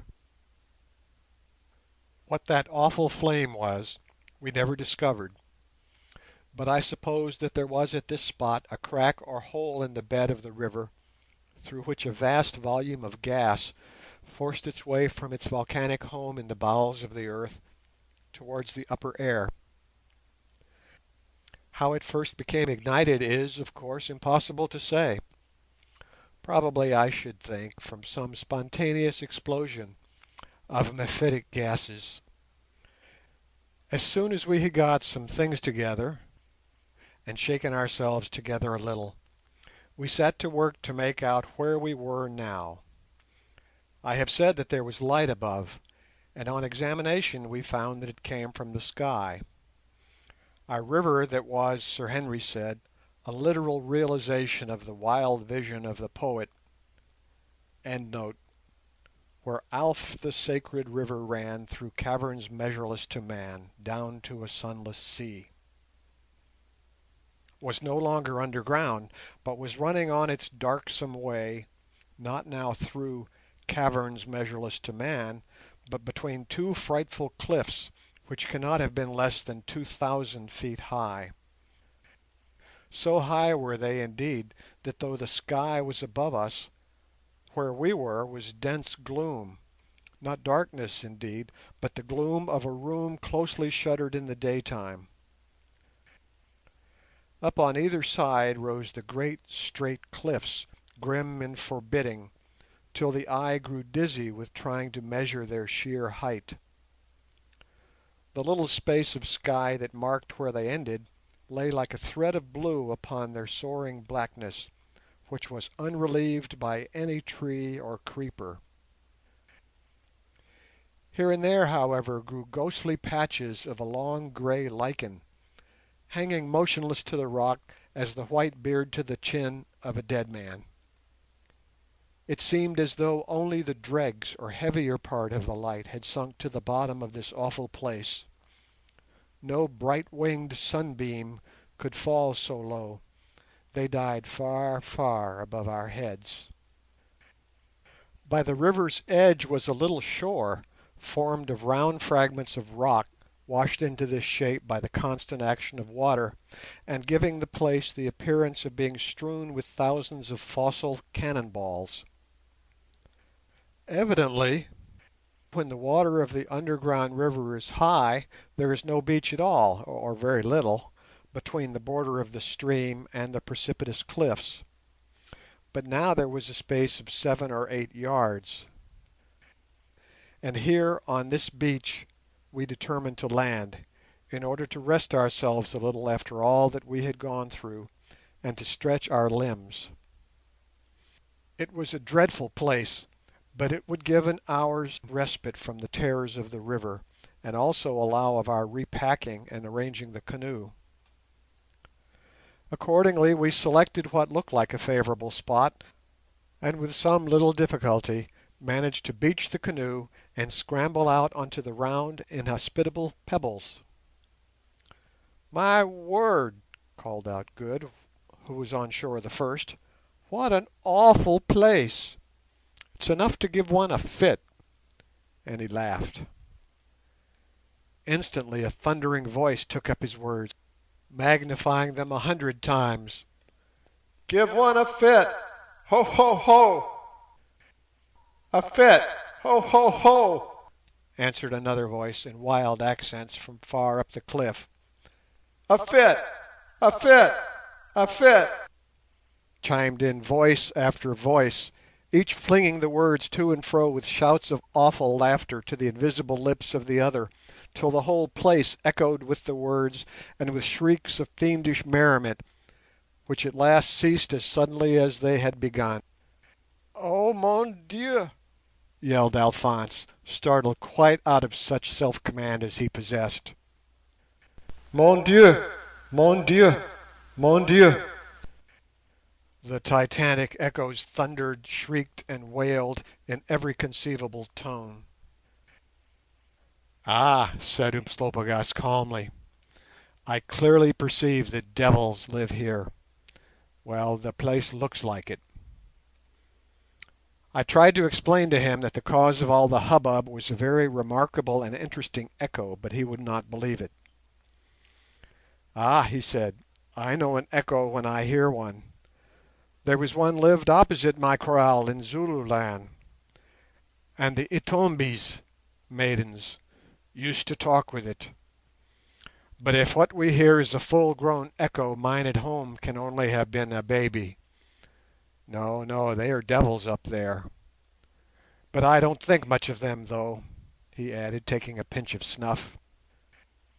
"They can copy what one says, but they don't seem to be able to talk on their own account, and they dare not show their faces," and he relapsed into silence and apparently paid no further attention to such contemptible fiends. After this we found it necessary to keep our conversation down to a whisper, for it was really unbearable to have every word one uttered tossed to and fro like a tennis ball, as precipice called to precipice. But even our whispers ran up the rocks in mysterious murmurs till at last they died away in long-drawn sighs of sound. Echoes are delightful and romantic things, but we had more than enough of them in that dreadful gulf. As soon as we had settled ourselves a little on the round stones, we went on to wash and dress our burns as well as we could. As we had but a little oil for the lantern, we could not spare any for this purpose, so we skinned one of the swans and used the fat off its breast, which proved an excellent substitute. Then we repacked the canoe, and finally began to take some food, of which I need scarcely say we were in need, for our insensibility had endured for many hours, and it was, as our watches showed, midday. Accordingly we seated ourselves in a circle, and were soon engaged in discussing our cold meat with such appetite as we could muster, which in my case at any rate was not much, as I felt sick and faint after my sufferings of the previous night, and had besides a racking headache. It was a curious meal. The gloom was so intense that we could scarcely see the way to cut our food and convey it to our mouths. Still we got on pretty well till I happened to look behind me, my attention being attracted by a noise of something crawling over the stones, and perceived sitting upon a rock in my immediate rear a huge species of black freshwater crab, only it was 5 times the size of any crab I ever saw. This hideous and loathsome-looking animal had projecting eyes that seemed to glare at one, very long and flexible antennae or feelers, and gigantic claws. Nor was I especially favoured with its company. From every quarter dozens of these horrid brutes were creeping up, drawn I suppose by the smell of the food, from between the round stones and out of holes in the precipice. Some were already quite close to us. I stared quite fascinated by the unusual sight, and as I did so I saw one of the beasts stretch out its huge claw and give the unsuspecting Good such a nip behind that he jumped up with a howl, and set the wild echoes flying in sober earnest. Just then, too, another, a very large one, got hold of Alphonse's leg and declined to part with it, and, as may be imagined, a considerable scene ensued. Umslopogaas took his axe and cracked the shell of one with the flat of it, whereupon it set up a horrid screaming which the echoes multiplied 1,000-fold, and began to foam at the mouth, a proceeding that drew hundreds more of its friends out of unsuspected holes and corners. Those on the spot, perceiving that the animal was hurt, fell upon it like creditors on a bankrupt, and literally rent it limb from limb with their huge pincers, and devoured it, using their claws to convey the fragments to their mouths. Seizing whatever weapons were handy, such as stones or paddles, we commenced a war upon the monsters, whose numbers were increasing by leaps and bounds, and whose stench was overpowering. So fast as we cracked their armour, others seized the injured ones and devoured them, foaming at the mouth and screaming as they did so. Nor did the brutes stop at that. When they could, they nipped hold of us, and awful nips they were, or tried to steal the meat. One enormous fellow got hold of the swan we had skinned and began to drag it off. Instantly a score of others flung themselves upon the prey, and then began a ghastly and disgusting scene. How the monsters foamed and screamed and rent the flesh and each other! It was a sickening and unnatural sight, and one that will haunt all of us who saw it till their dying day, enacted as it was in the deep oppressive gloom, and set to the unceasing music of the many-toned, nerve-shaking echoes. Strange as it may seem to say so, there was something so shockingly human about these fiendish creatures. It was as though all the most evil passions and desires of man had got into the shell of a magnified crab and gone mad. They were so dreadfully courageous and intelligent, and they looked as if they understood. The whole scene might have furnished material for another canto of Dante's Inferno, as Curtis said. "I say, you fellows, let's get out of this, or we shall all go off our heads," sung out Good, and we were not slow to take the hint. Pushing the canoe, around which the animals were now crawling by hundreds and making vain attempts to climb, off the rocks, we bundled into it and got out into mid-stream, leaving behind us the fragments of our meal and the screaming, foaming, stinking mass of monsters in full possession of the ground. "Those are the devils of the place," said Umslopogaas with the air of one who has solved a problem, and upon my word I felt almost inclined to agree with him. Umslopogaas's remarks were like his axe, very much to the point. "What's to be done next?" asked Sir Henry blankly. "Drift, I suppose," I answered, and we drifted accordingly. All the afternoon and well into the evening we floated on in the gloom beneath the far-off line of blue sky, scarcely knowing when day ended and night began, for down in that vast gulf the difference was not marked, till at length Good pointed out a star hanging right above us, which, having nothing better to do, we observed with great interest. Suddenly it vanished, the darkness became intense, and a familiar murmuring sound filled the air. "Underground again," I said with a groan, holding up the lamp. Yes, there was no doubt about it. I could just make out the roof. The chasm had come to an end and the tunnel had recommenced. And then there began another long, long night of danger and horror. To describe all its incidents would be too wearisome, so I will simply say that about midnight we struck on a flat projecting rock in midstream, and were as nearly as possible overturned and drowned. However, at last we got off, and went upon the uneven tenor of our way, and so the hours passed till it was nearly 3 o'clock. Sir Henry, Good, and Alphonse were asleep, utterly worn out. Umslopogaas was at the bow with the pole, and I was steering, when I perceived that the rate at which we were travelling had perceptibly increased.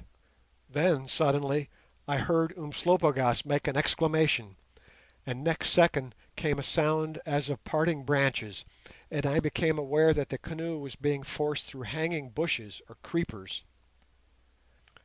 Another minute and the breath of sweet open air fanned my face, and I felt that we had emerged from the tunnel and were floating upon clear water. I say felt, for I could see nothing, the darkness being absolutely pitchy, as it often is just before the dawn. But even this could scarcely damp my joy. We were out of that dreadful river, and wherever we might have got to, this at least was something to be thankful for. And so I sat down and inhaled the sweet night air, and waited for the dawn with such patience as I could command. End of chapter 10. Chapter 11. The Frowning City.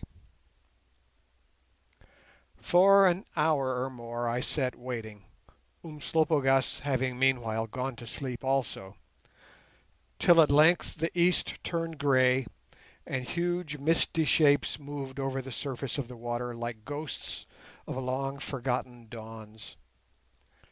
They were the vapours rising from their watery bed to greet the sun. Then the grey turned to primrose, and the primrose grew to red.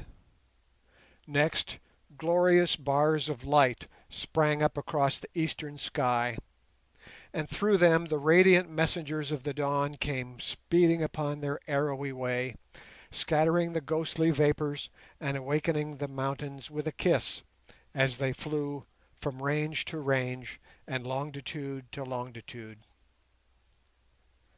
Another moment and the golden gates were open, and the sun himself came forth as a bridegroom from his chamber, with pomp and glory and a flashing as of 10,000,000 spears, and embraced the night and covered her with brightness, and it was day.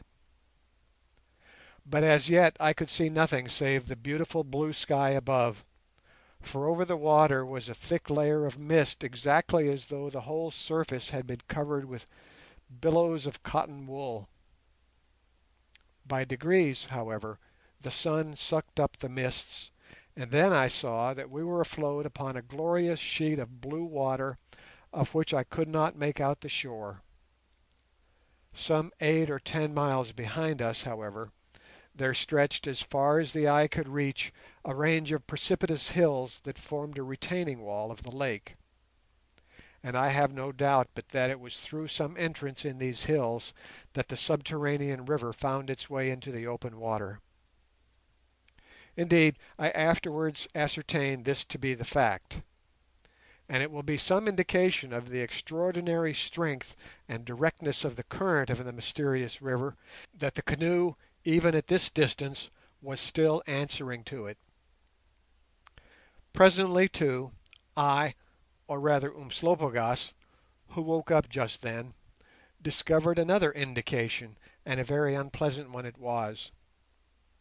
Perceiving some whitish object upon the water, Umslopogaas called my attention to it, and with a few strokes of the paddle brought the canoe to the spot, whereupon we discovered that the object was the body of a man, floating face downwards. This was bad enough, but imagine my horror when Umslopogaas, having turned him onto his back with the paddle, we recognized in the sunken features the lineaments of, whom do you suppose, none other than our poor servant, who had been sucked down 2 days before in the waters of the subterranean river. It quite frightened me. I thought that we had left him behind for ever, and behold, borne by the current, he had made the awful journey with us, and with us had reached the end. His appearance also was dreadful, for he bore traces of having touched the pillar of fire, one arm being completely shriveled up and all his hair being burnt off. The features were, as I have said, sunken, and yet they preserved upon them that awful look of despair that I had seen upon his living face as the poor fellow was sucked down. Really the sight unnerved me, weary and shaken as I felt with all that we had gone through, and I was heartily glad when suddenly and without any warning the body began to sink just as though it had had a mission, which having been accomplished it retired, the real reason no doubt being that turning it on its back allowed a free passage to the gas. Down it went to the transparent depths, fathom after fathom, we could trace its course, till at last a long line of bright air bubbles, swiftly chasing each other to the surface, alone remained where it had passed. At length these too were gone, and that was an end of our poor servant. Umslopogaas thoughtfully watched the body vanish.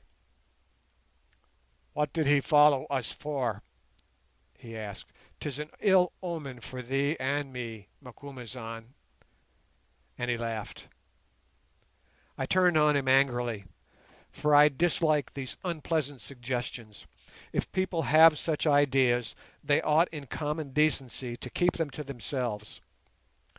I detest individuals who make on the subject of their disagreeable presentiments, or who, when they dream that they saw one hanged as a common felon, or some such horror, will insist upon telling one all about it at breakfast, even if they have to get up early to do it.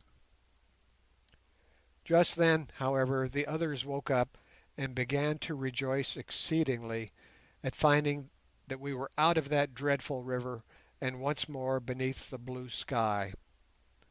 Then followed a babel of talk and suggestions as to what we were to do next, the upshot of all of which was that, as we were excessively hungry and had nothing whatsoever left to eat except a few scraps of biltong (dried game flesh), having abandoned all that remained of our provisions to those horrible freshwater crabs, we determined to make for the shore.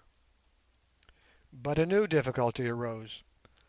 We did not know where the shore was, and, with the exception of the cliffs through which the subterranean river made its entry, could see nothing but a wide expanse of sparkling blue water.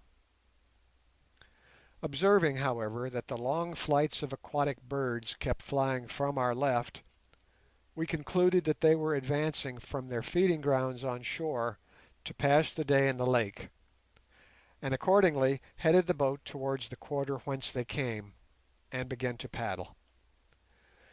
Before long, however, a stiffish breeze sprang up, blowing directly in the direction we wanted, so we improvised a sail with a blanket and the pole, which took us along merrily. This done, we devoured the remnants of our biltong, washed down with the sweet lake water, and then lit our pipes and awaited whatever might turn up. When we had been sailing for an hour, Good, who was searching the horizon with the spyglass, suddenly announced joyfully that he saw land, and pointed out that, from the change in the colour of the water, he thought we must be approaching the mouth of a river. In another minute we perceived a great golden dome, not unlike that of St. Paul's, piercing the morning mists, and while we were wondering what in the world it could be, Good reported another and still more important discovery, namely, that a small sailing boat was advancing towards us. This bit of news, which we were very shortly able to verify with our own eyes, threw us into a considerable flutter.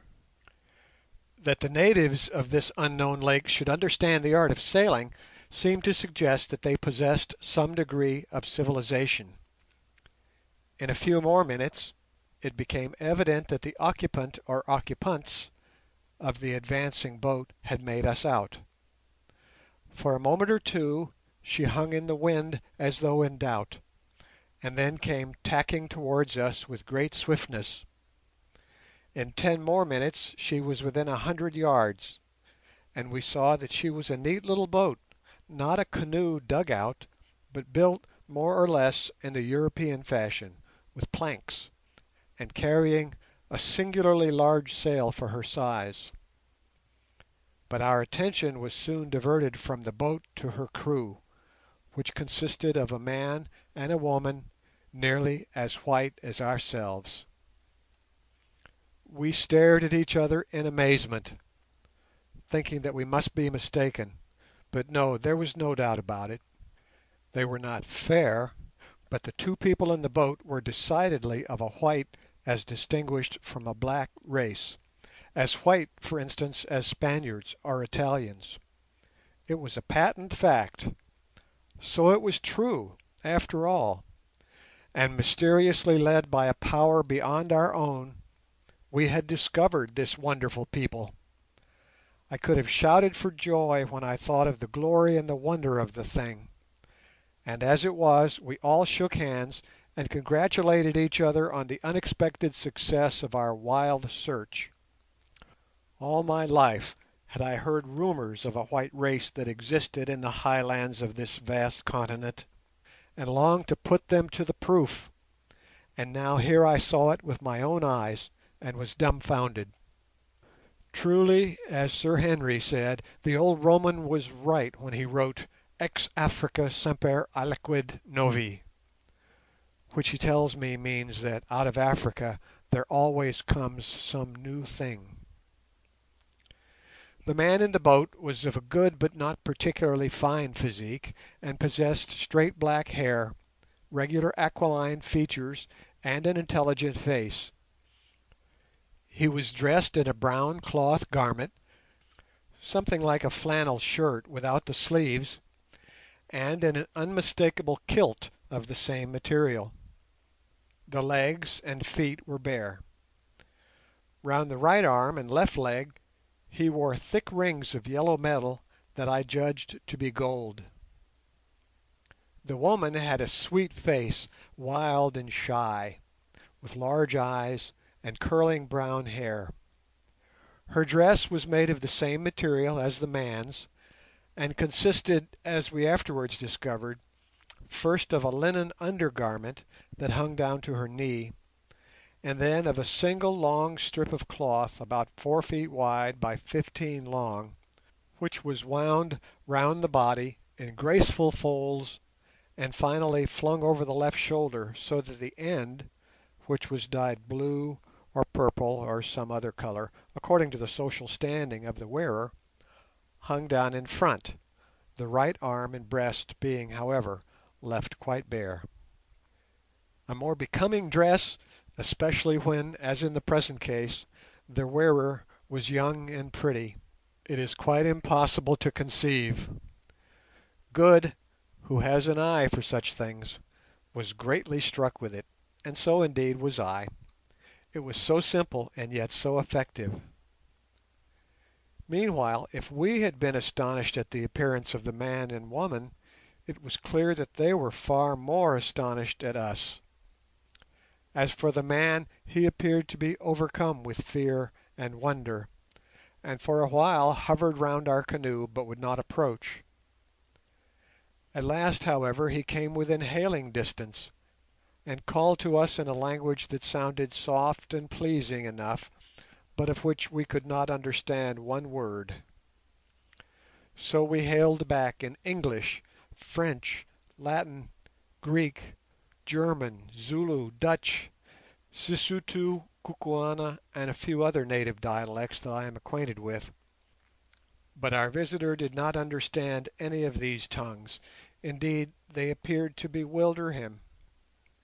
As for the lady, she was busily employed in taking stock of us, and Good was returning the compliment by staring at her hard through his eyeglass, a proceeding that she seemed rather to enjoy than otherwise.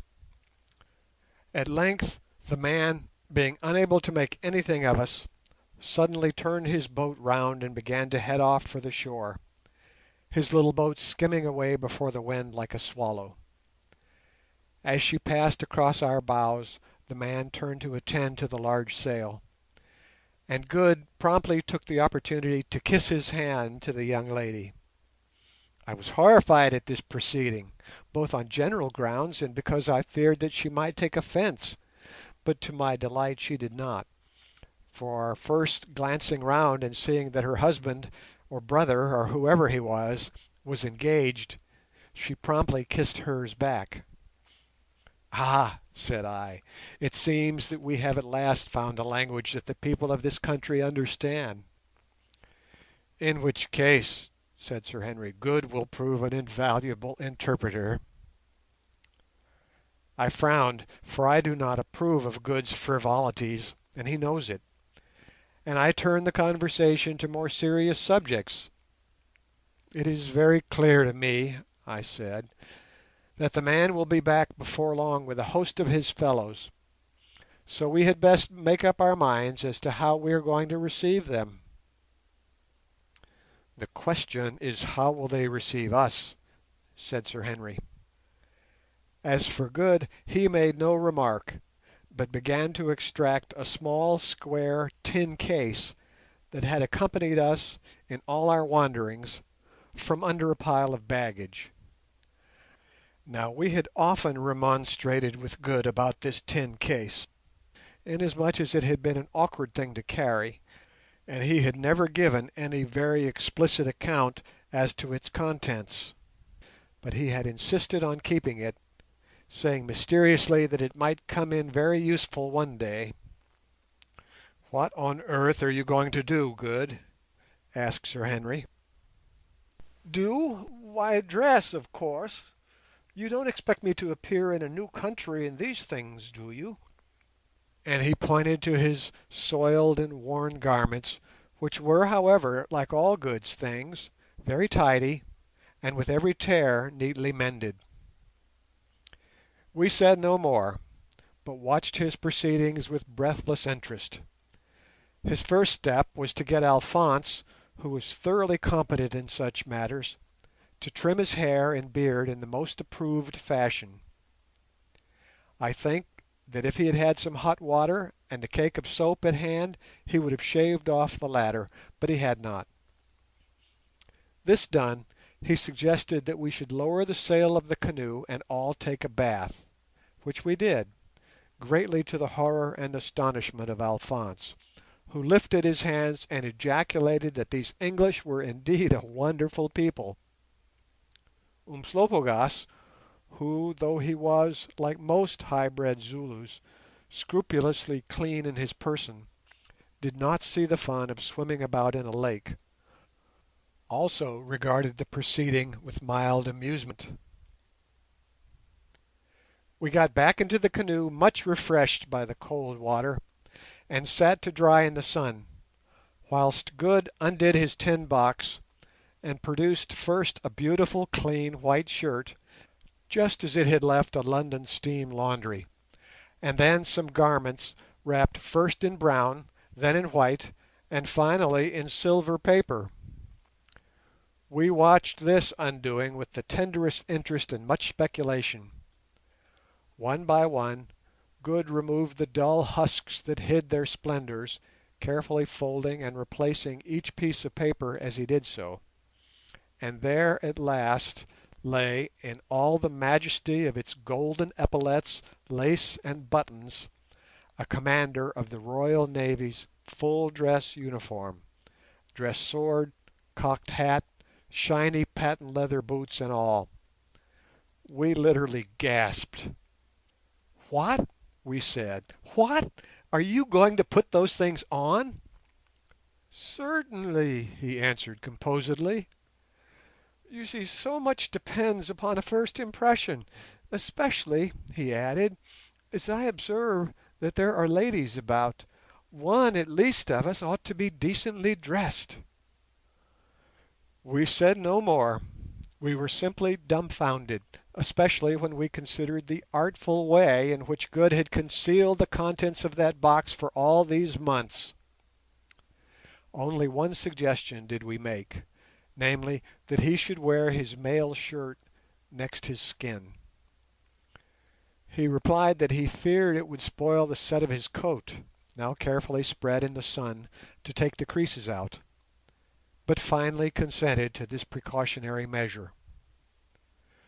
The most amusing part of the affair, however, was to see old Umslopogaas's astonishment and Alphonse's delight at Good's transformation.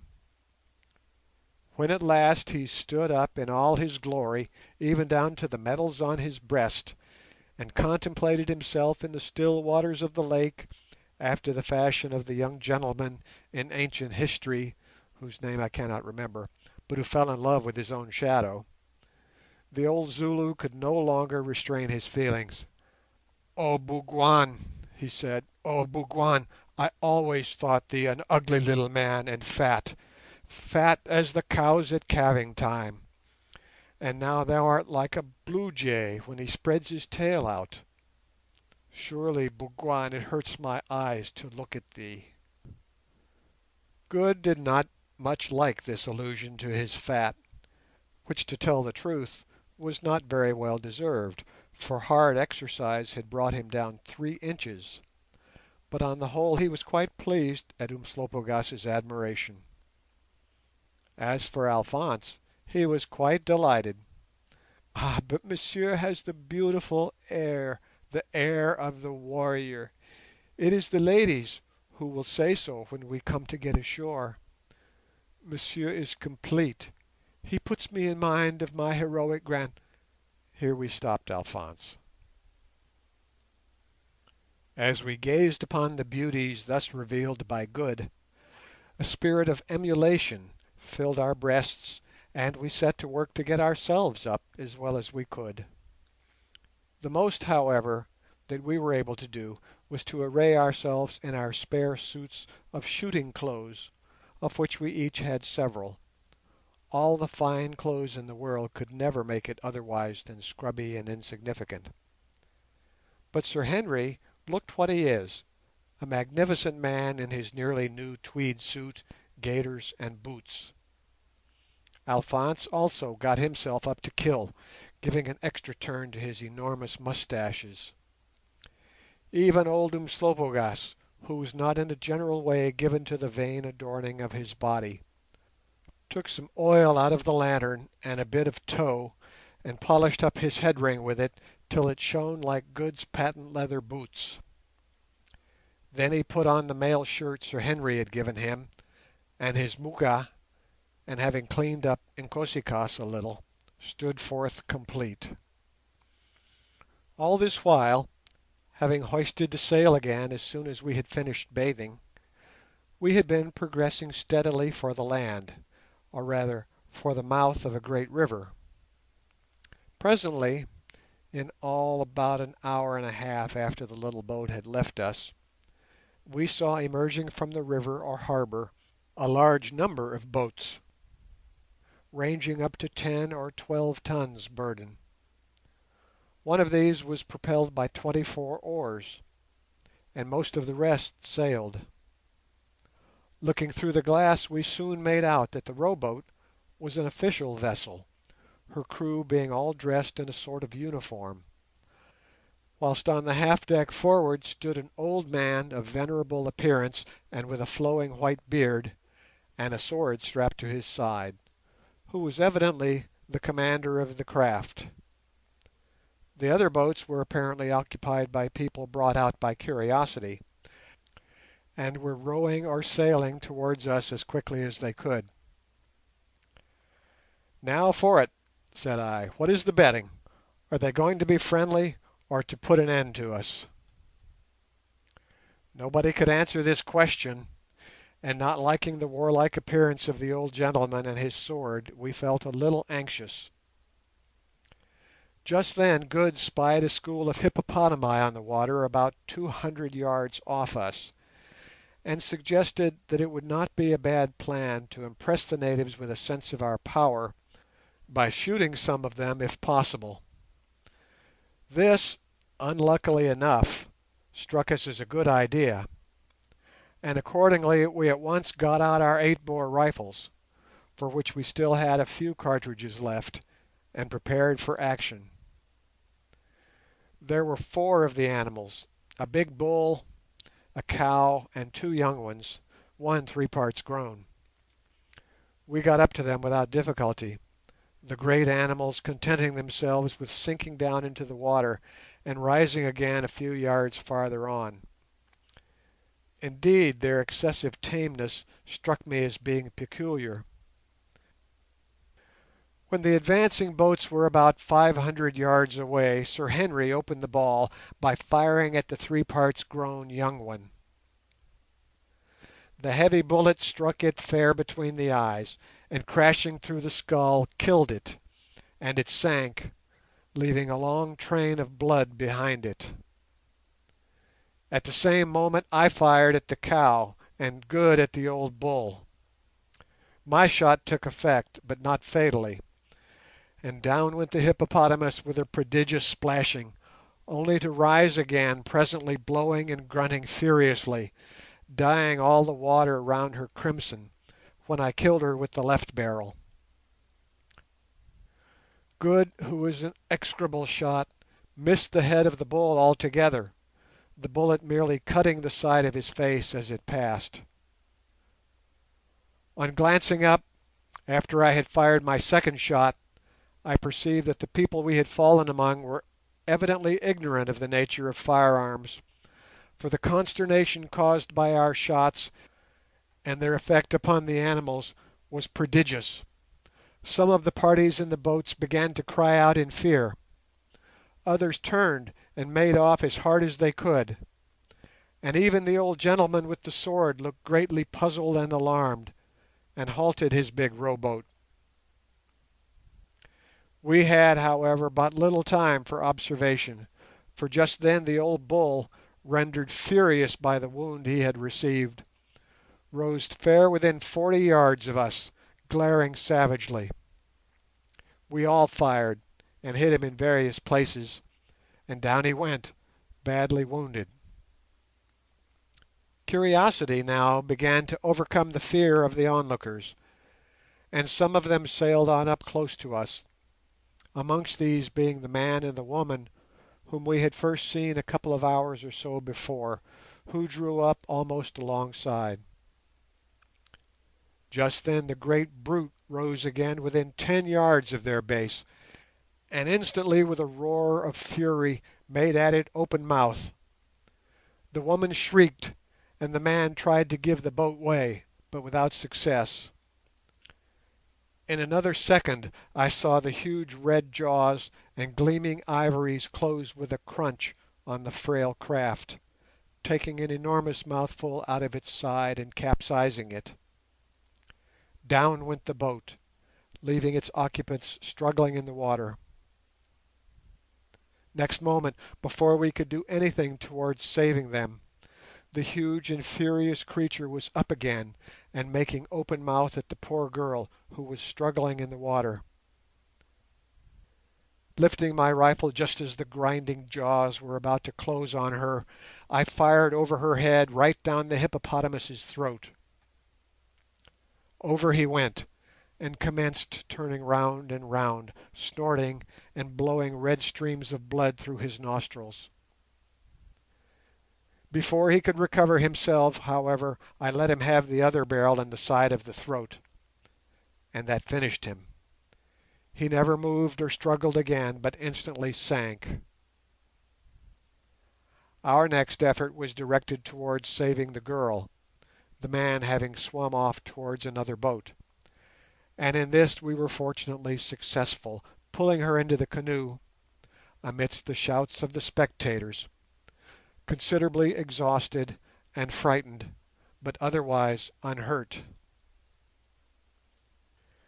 Meanwhile the boats had gathered together at a distance, and we could see that the occupants, who were evidently much frightened, were consulting what to do. Without giving them time for further consideration, which we thought might result unfavourably to ourselves, we instantly took our paddles and advanced toward them, Good standing in the bow and taking off his cocked hat politely in every direction, his amiable features suffused by a bland but intelligent smile.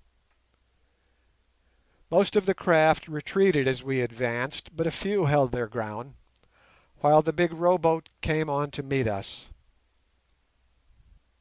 Presently we were alongside, and I could see that our appearance, and especially Good's and Umslopogaas's, filled the venerable-looking commander with astonishment not unmixed with awe.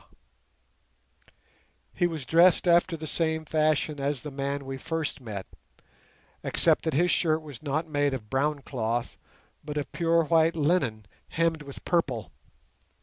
The kilt, however, was identical, and so were the thick rings of gold around the arm and beneath the left knee. The rowers wore only a kilt, their bodies being naked to the waist. Good took off his hat to the old gentleman with an extra flourish, and inquired after his health in the purest English, to which he replied by laying the first two fingers of his right hand horizontally across his lips and holding them there for a moment, which we took as his method of salutation. Then he also addressed some remarks to us in the same soft accents that had distinguished our first interviewer, which we were forced to indicate we did not understand by shaking our heads and shrugging our shoulders. This last Alphonse, being to the manner born, did to perfection, and in so polite a way that nobody could take any offence. Then we came to a standstill, till I, being exceedingly hungry, thought I might as well call attention to the fact, and did so, first by opening my mouth and pointing down it, then by rubbing my stomach. These signals the old gentleman clearly understood, for he nodded his head vigorously and pointed towards the harbour, and at the same time one of the men on his boat threw us a line and motioned to us to make it fast, which we did. The rowboat then took us in tow and went with great rapidity towards the mouth of the river, accompanied by all the other boats. In about 20 minutes more we reached the entrance to the harbour, which was crowded with boats full of people who had come out to see us. We observed that all the occupants were more and less of the same type, though some were fairer than others. Indeed, we noticed certain ladies whose skins was of a most dazzling whiteness, and the darkest shade of colour which we saw was about that of a rather swarthy Spaniard. Presently the wide river gave a sweep, and when it did so an exclamation of astonishment and delight burst from our lips as we caught our first view of the place that we afterwards knew as Milosis, or the Frowning City, from my, which means city, and losis, a frown. At a distance of some 500 yards from the river's bank rose a sheer precipice of granite, 200 feet or so in height, which had no doubt once formed the bank itself, the intermediate space of land now utilized as docks and roadways having been gained by draining and deepening and embanking the stream. On the brow of this precipice stood a great building of the same granite that formed the cliff, built on 3 sides of a square, the fourth side being open, save for a kind of battlement pierced at its base by a little door. This imposing place we afterwards discovered was the palace of the Queen, or rather of the Queens.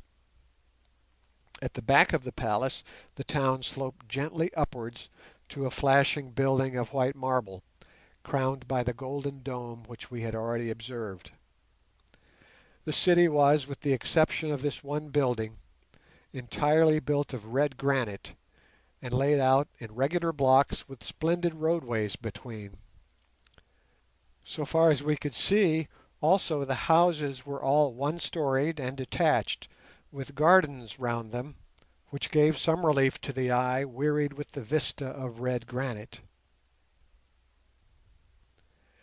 At the back of the palace a road of extraordinary width stretched away up the hill for a distance of 1.5 miles or so, and appeared to terminate at an open space surrounding the gleaming building that crowned the hill. But right in front of us was the wonder and glory of Milosis, the great staircase of the palace, the magnificence of which took our breath away.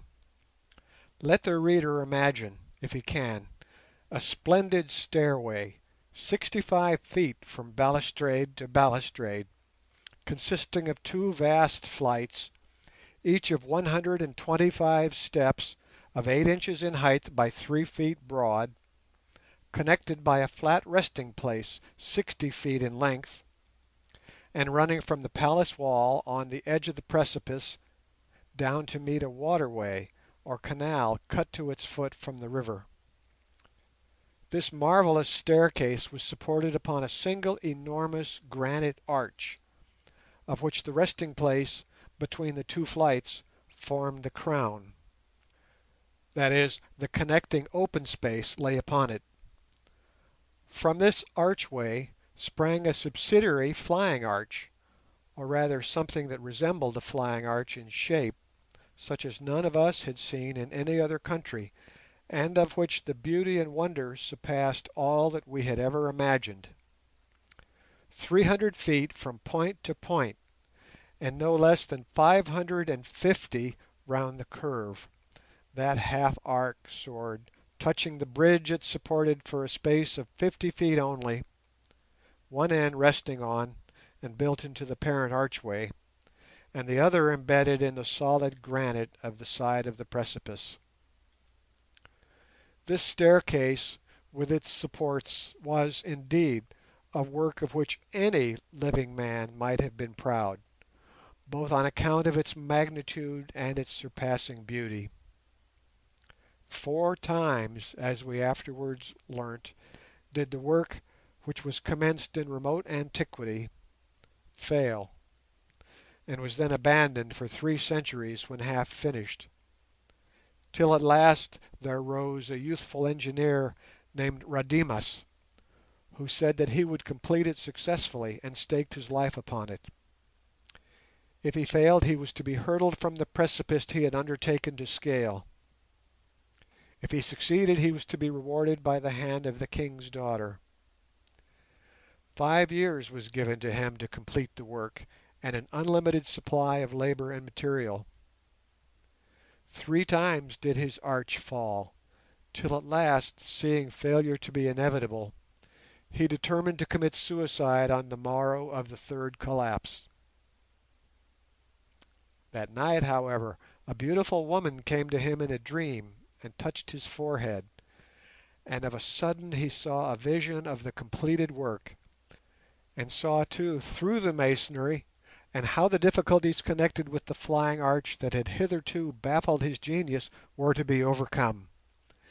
Then he awoke, and once more commenced the work, but on a different plan, and behold, he achieved it, and on the last day of the 5 years he led the princess his bride up the stair and into the palace, and in due course he became king by right of his wife, and founded the present Zu-Vendi dynasty, which is to this day called the House of the Stairway, thus proving once more how energy and talent are the natural stepping stones to grandeur.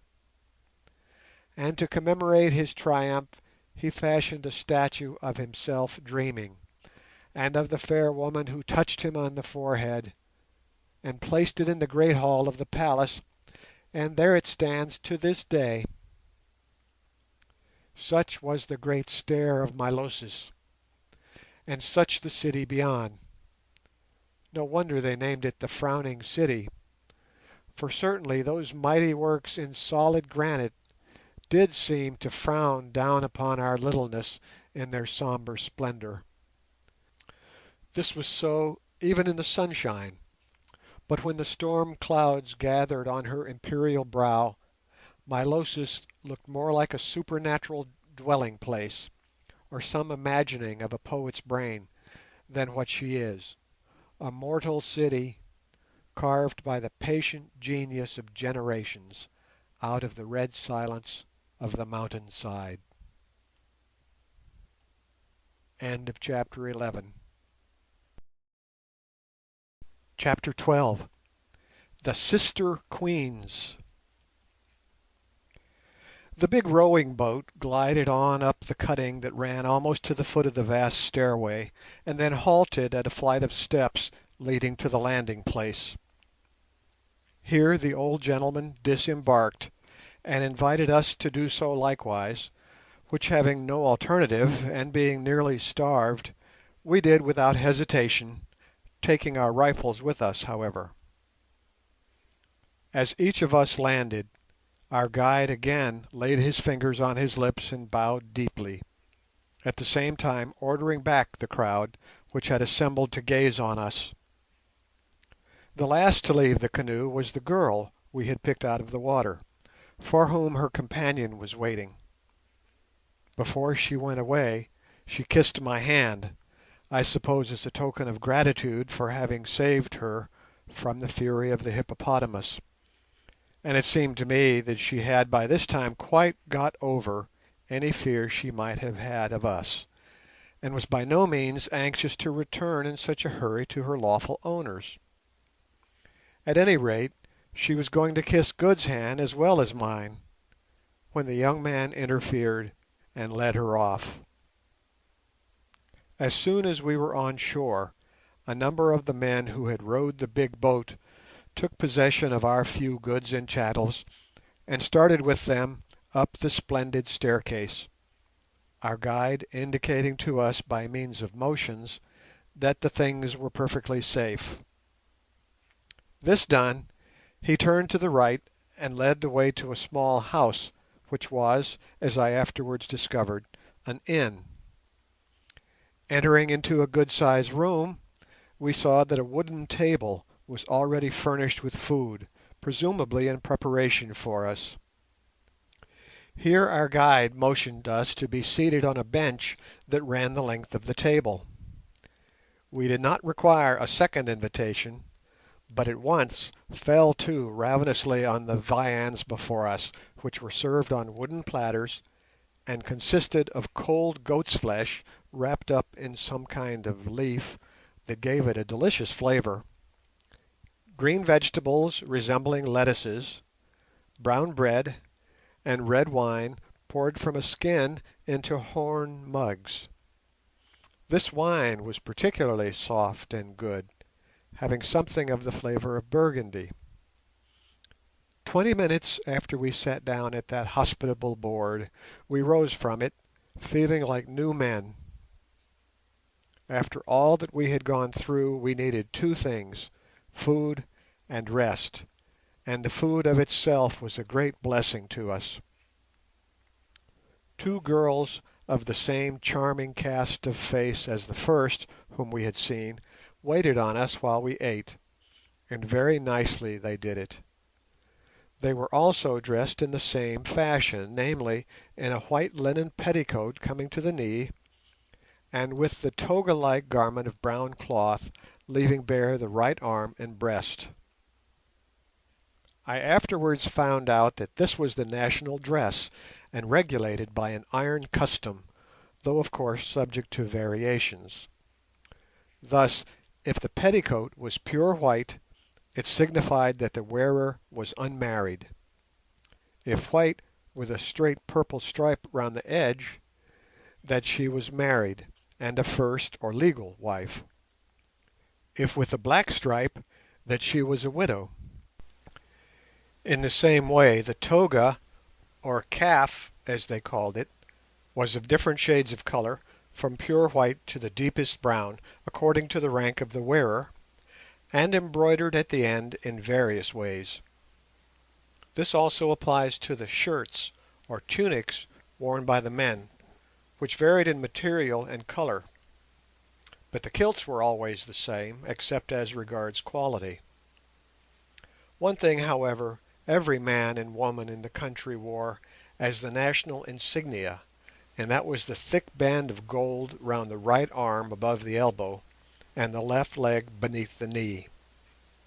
People of high rank also wore a torque of gold round the neck, and I observed that our guide had one on. So soon as we had finished our meal, our venerable conductor, who had been standing all the while, regarding us with inquiring eyes, and our guns with something as like fear as his pride would allow him to show, bowed towards Good, whom he evidently took for the leader of the party on account of the splendour of his apparel, and once more led the way through the door and to the foot of the great staircase. Here we paused for a moment to admire two colossal lions, each hewn from a single block of pure black marble, and standing rampant on the terminations of the wide balustrades of the staircase. These lions are magnificently executed, and it is said were sculpted by Rademas, the great prince who designed the staircase, and who was without doubt, to judge from the many beautiful examples of his art that we saw afterwards, one of the finest sculptors who ever lived, either in this or any other country. Then we climbed, almost with a feeling of awe, up that splendid stair, a work executed for all time, and that will, I do not doubt, be admired thousands of years hence by generations unborn, unless an earthquake should throw it down. Even Umslopogaas, who as a general rule made it a point of honour not to show astonishment, which he considered undignified, was fairly startled out of himself, and asked if the bridge had been built by men or devils, which was his vague way of alluding to any supernatural power. But Alphonse did not care about it. Its solid grandeur jarred upon the frivolous little Frenchman, who said that it was all très magnifique, mais triste, ah triste, and went on to suggest that it would be improved if the balustrades were gilt. On we went up the first flight of 120 steps, across the broad platform joining it to the second flight, where we paused to admire the glorious view of one of the most beautiful stretches of country that the world can show, edged by the blue waters of the lake. Then we passed on up the stair till at last we reached the top, where we found a large standing space to which there were 3 entrances, all of small size.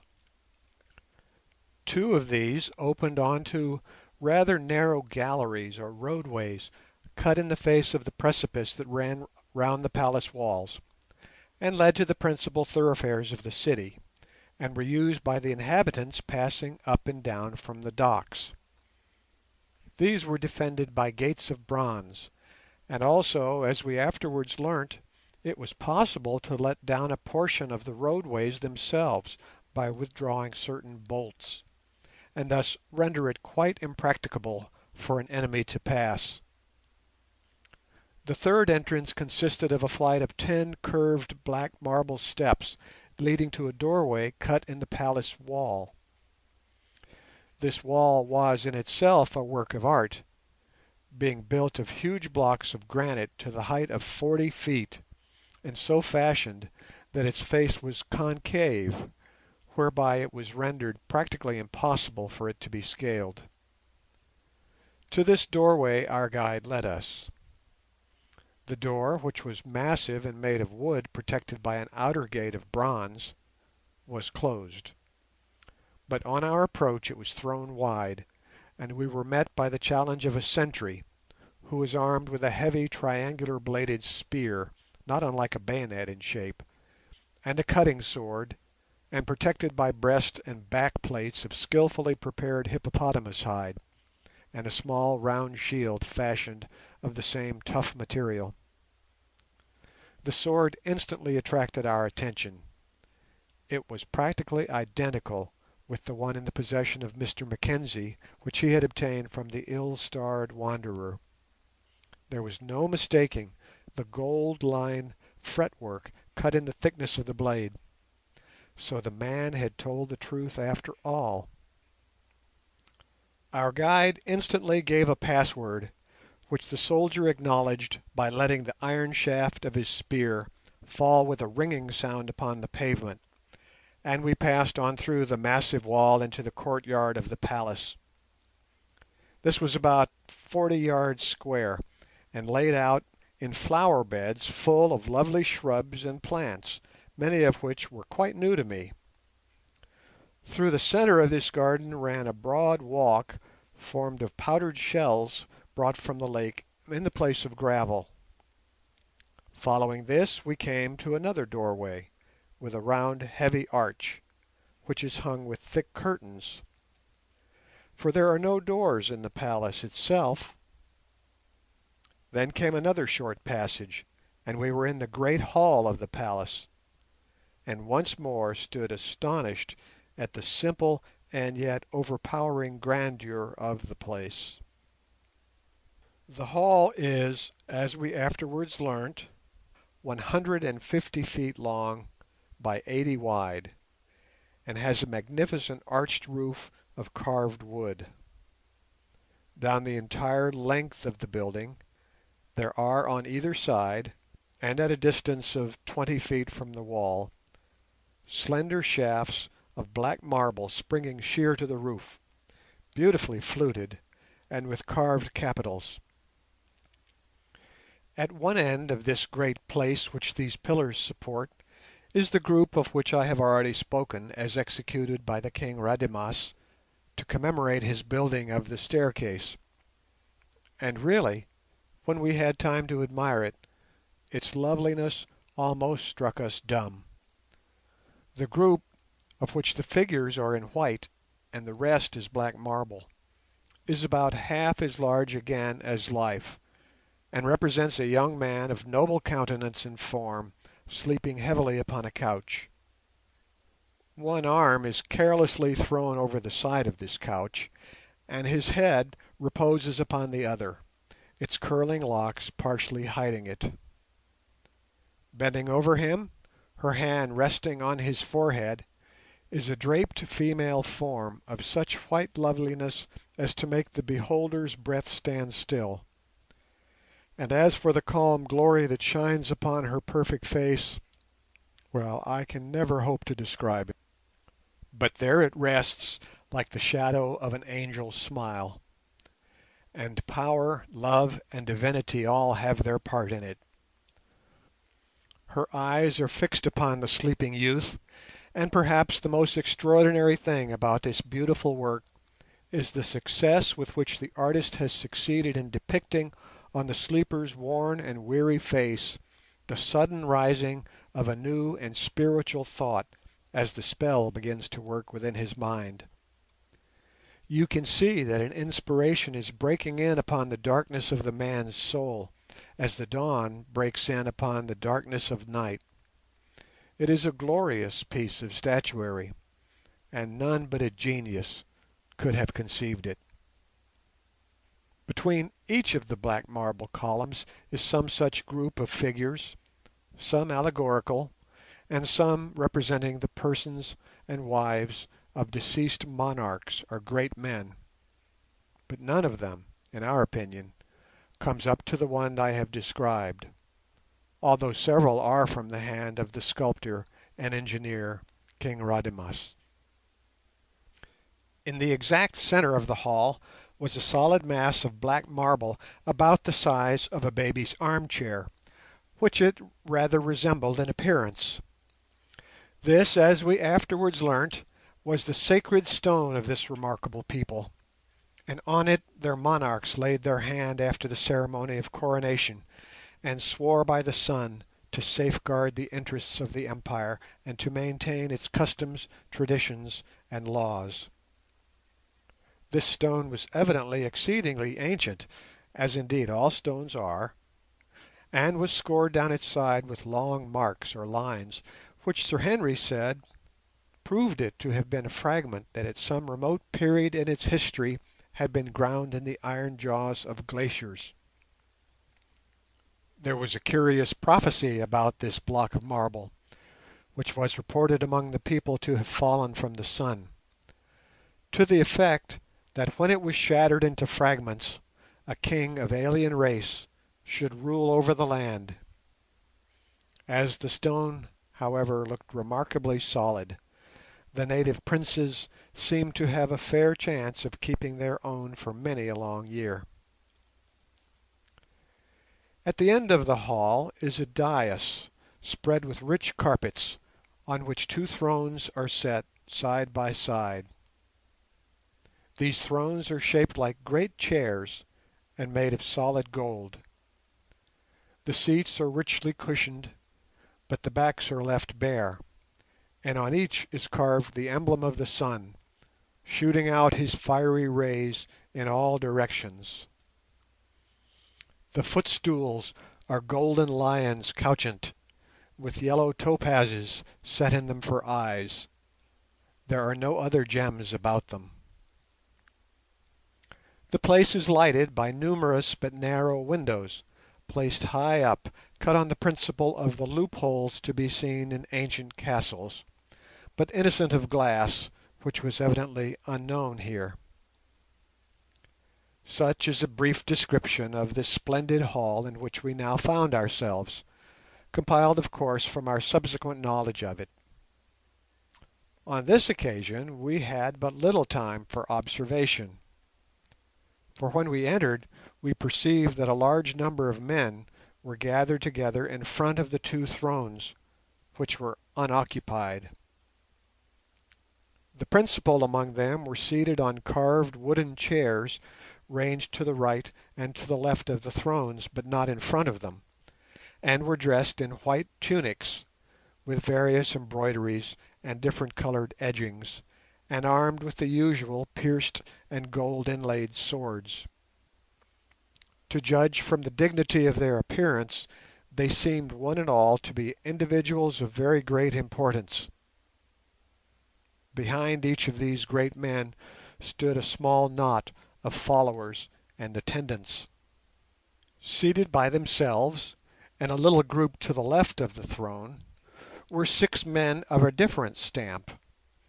Instead of wearing the ordinary kilt, they were clothed in long robes of pure white linen, with the same symbol of the sun that is to be seen on the back of the chairs, emblazoned in gold thread upon the breast. This garment was girt up at the waist with a simple golden curb-like chain, from which hung long elliptic plates of the same metal, fashioned in shiny scales like those of a fish, that, as their wearers moved, jingled and reflected the light. They were all men of mature age and of a severe and impressive cast of features, which was rendered still more imposing by the long beards they wore. The personality of one individual among them, however, impressed us at once. He seemed to stand out among his fellows and refused to be overlooked. He was very old, 80 at least, and extremely tall, with a long snow-white beard that hung nearly to his waist. His features were aquiline and deeply cut, and his eyes were grey and cold-looking. The heads of the others were bare, but this man wore a round cap entirely covered with gold embroidery, from which we judged that he was a person of great importance. And indeed we afterwards discovered that he was Agon, the high priest of the country. As we approached, all these men, including the priests, rose and bowed to us with the greatest courtesy, at the same time placing the 2 fingers across the lips in salutation. Then soft-footed attendants advanced from between the pillars, bearing seats, which were placed in a line in front of the thrones. We 3 sat down, Alphonse and Umslopogaas standing behind us. Scarcely had we done so when there came a blare of trumpets from some passage to the right, and a similar blare from the left.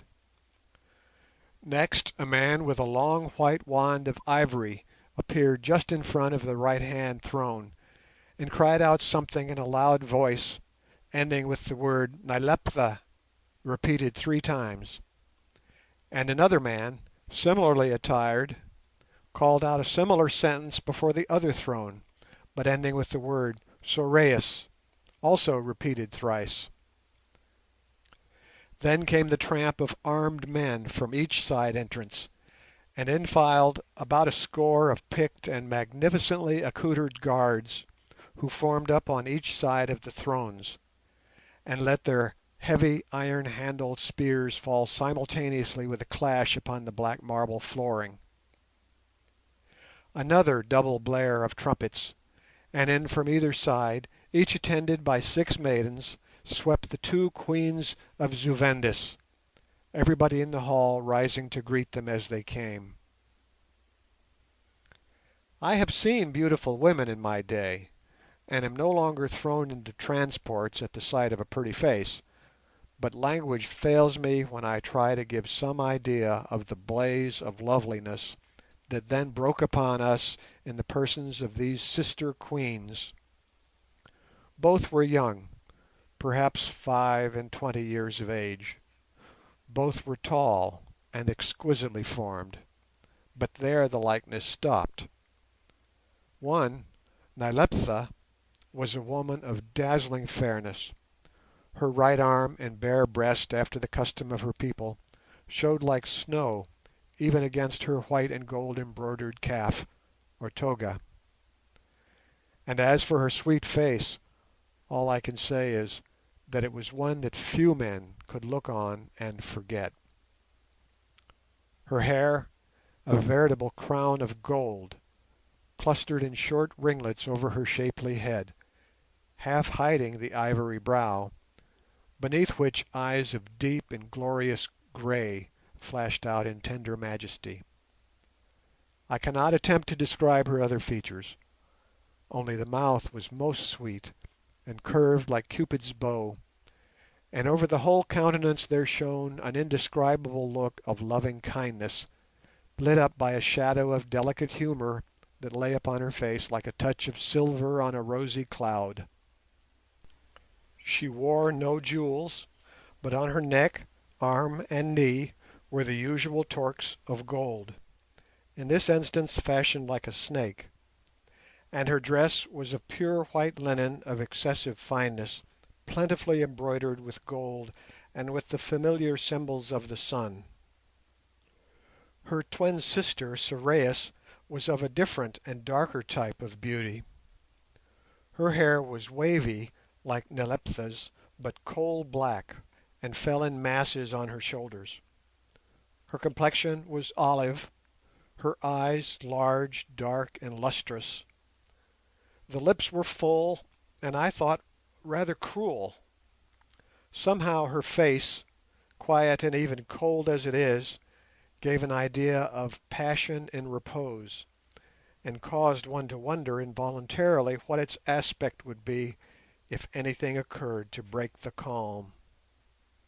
It reminded me of the deep sea, that even on the bluest days never loses its visible stamp of power, and in its murmuring sleep is yet instinct with the spirit of the storm.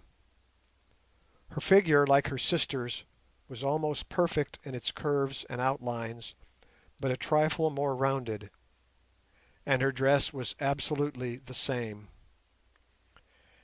As this lovely pair swept onwards to their respective thrones amid the deep attentive silence of the court, I was bound to confess to myself that they did indeed fulfil my idea of royalty. Royal they were in every way, in form, in grace and queenly dignity, and in the barbaric splendour of their attendant pomp. But methought that they needed no guards or gold to proclaim their power and bind the loyalty of wayward men. A glance from those bright eyes, or a smile from those sweet lips, and while the red blood runs in the veins of youth, women such as these will never lack subjects ready to do their biddings to the death. But, after all, they were women first and queens afterwards, and therefore not devoid of curiosity.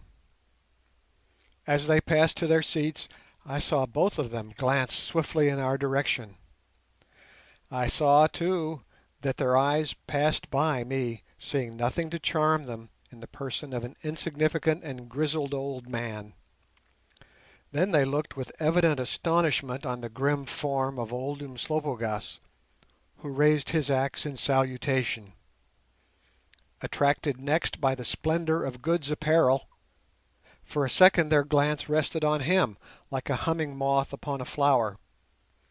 Then off it darted to where Sir Henry Curtis stood, the sunlight from a window playing upon his yellow hair and peaked beard, and marking the outlines of his massive frame against the twilight of the somewhat gloomy hall. He raised his eyes, and they met the fair Nyleptha's full, and thus for the first time the goodliest man and woman that it has ever been my lot to see looked one upon another. And why it was I know not, but I saw the swift blood run up Nyleptha's skin as the pink lights run up the morning sky. Red grew her fair bosom and shapely arm, red the swan-like neck. The rounded cheeks blushed red as the petals of a rose, and then the crimson flood sank back to whence it came and left her pale and trembling. I glanced at Sir Henry. He too had coloured up to the eyes. "Oh my word," thought I to myself, "the ladies have come on the stage, and now we may look to the plot to develop itself." And I sighed and shook my head, knowing that the beauty of a woman is like the beauty of the lightning, a destructive thing and a cause of desolation. By the time that I had finished my reflections, both the queens were on the thrones, for all this had happened in about 6 seconds. Once more the unseen trumpets blared out, and then the court seated itself, and Queen Sorais motioned to us to do likewise. Next, from among the crowd, whither he had withdrawn, stepped forward our guide, the old gentleman who had towed us ashore, holding by the hand the girl whom we had seen first and afterwards rescued from the hippopotamus. Having made obeisance, he proceeded to address the queens, evidently describing to them the way and place where we had been found. It was most amusing to watch the astonishment, not unmixed with fear, reflected upon their faces as they listened to his tale. Clearly they could not understand how he had reached the lake and been found floating on it, and were inclined to attribute our presence to supernatural causes. Then the narrative proceeded, as I judged from the frequent appeals that our guide made to the girl, to the point where we had shot the hippopotami, and we at once perceived that there was something very wrong about those hippopotami, for the history was frequently interrupted by indignant exclamations from the little group of white-robed priests, and even from the courtiers, while the two queens listened with an amazed expression, especially when our guide pointed to the rifles in our hands as being the means of destruction. And here, to make matters clear, I may as well explain at once that the inhabitants of Zu-Vendis are sun worshippers, and that for some reason or another the hippopotamus is sacred among them. Not that they do not kill it, because at a certain season of the year they slaughter thousands, which are specially preserved in large lakes up the country, and use their hides for armour for soldiers, but this does not prevent them from considering these animals as sacred to the sun. End note. Mr. Quatermain does not seem to have been aware that it is common for animal-worshipping people to annually sacrifice the beasts they adore. See Herodotus 2:45. Editor. Now, as ill luck would have it, the particular hippopotami we had shot were a family of tame animals that were kept in the mouth of the port and daily fed by priests whose special duty it was to attend to them.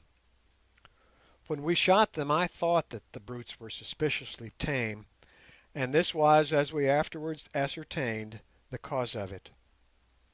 Thus it came about that in attempting to show off we had committed sacrilege of a most aggravated nature. When our guide had finished his tale, the old man with the long beard and round cap, whose appearance I have already described, and who was, as I have said, the high priest of the country, and known by the name of Agon, rose and commenced an impassioned harangue. I did not like the look of his cold grey eye as he fixed it on us. I should have liked it still less had I known that in the name of the outraged majesty of his god he was demanding that the whole lot of us should be offered up as a sacrifice by means of being burnt alive. After he had finished speaking, the Queen Sorais addressed him in a soft and musical voice, and appeared, to judge from his gestures of dissent, to be putting the other side of the question before him. Then Nyleptha spoke in liquid accents. Little did we know that she was pleading for our lives.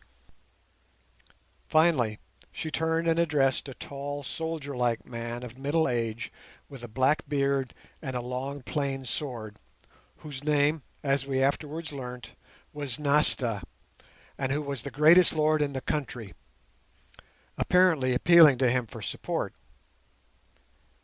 Now, when Sir Henry had caught her eye and she had blushed so rosy red, I had seen that the incident had not escaped this man's notice, and what is more, that it was eminently disagreeable to him, for he bit his lip and his hand tightened on his sword hilt. Afterwards we learnt that he was an aspirant for the hand of this queen in marriage, which accounted for it. This being so, Nyleptha could not have appealed to a worse person, for, speaking in slow, heavy tones, he appeared to confirm all that the High Priest Agon had said.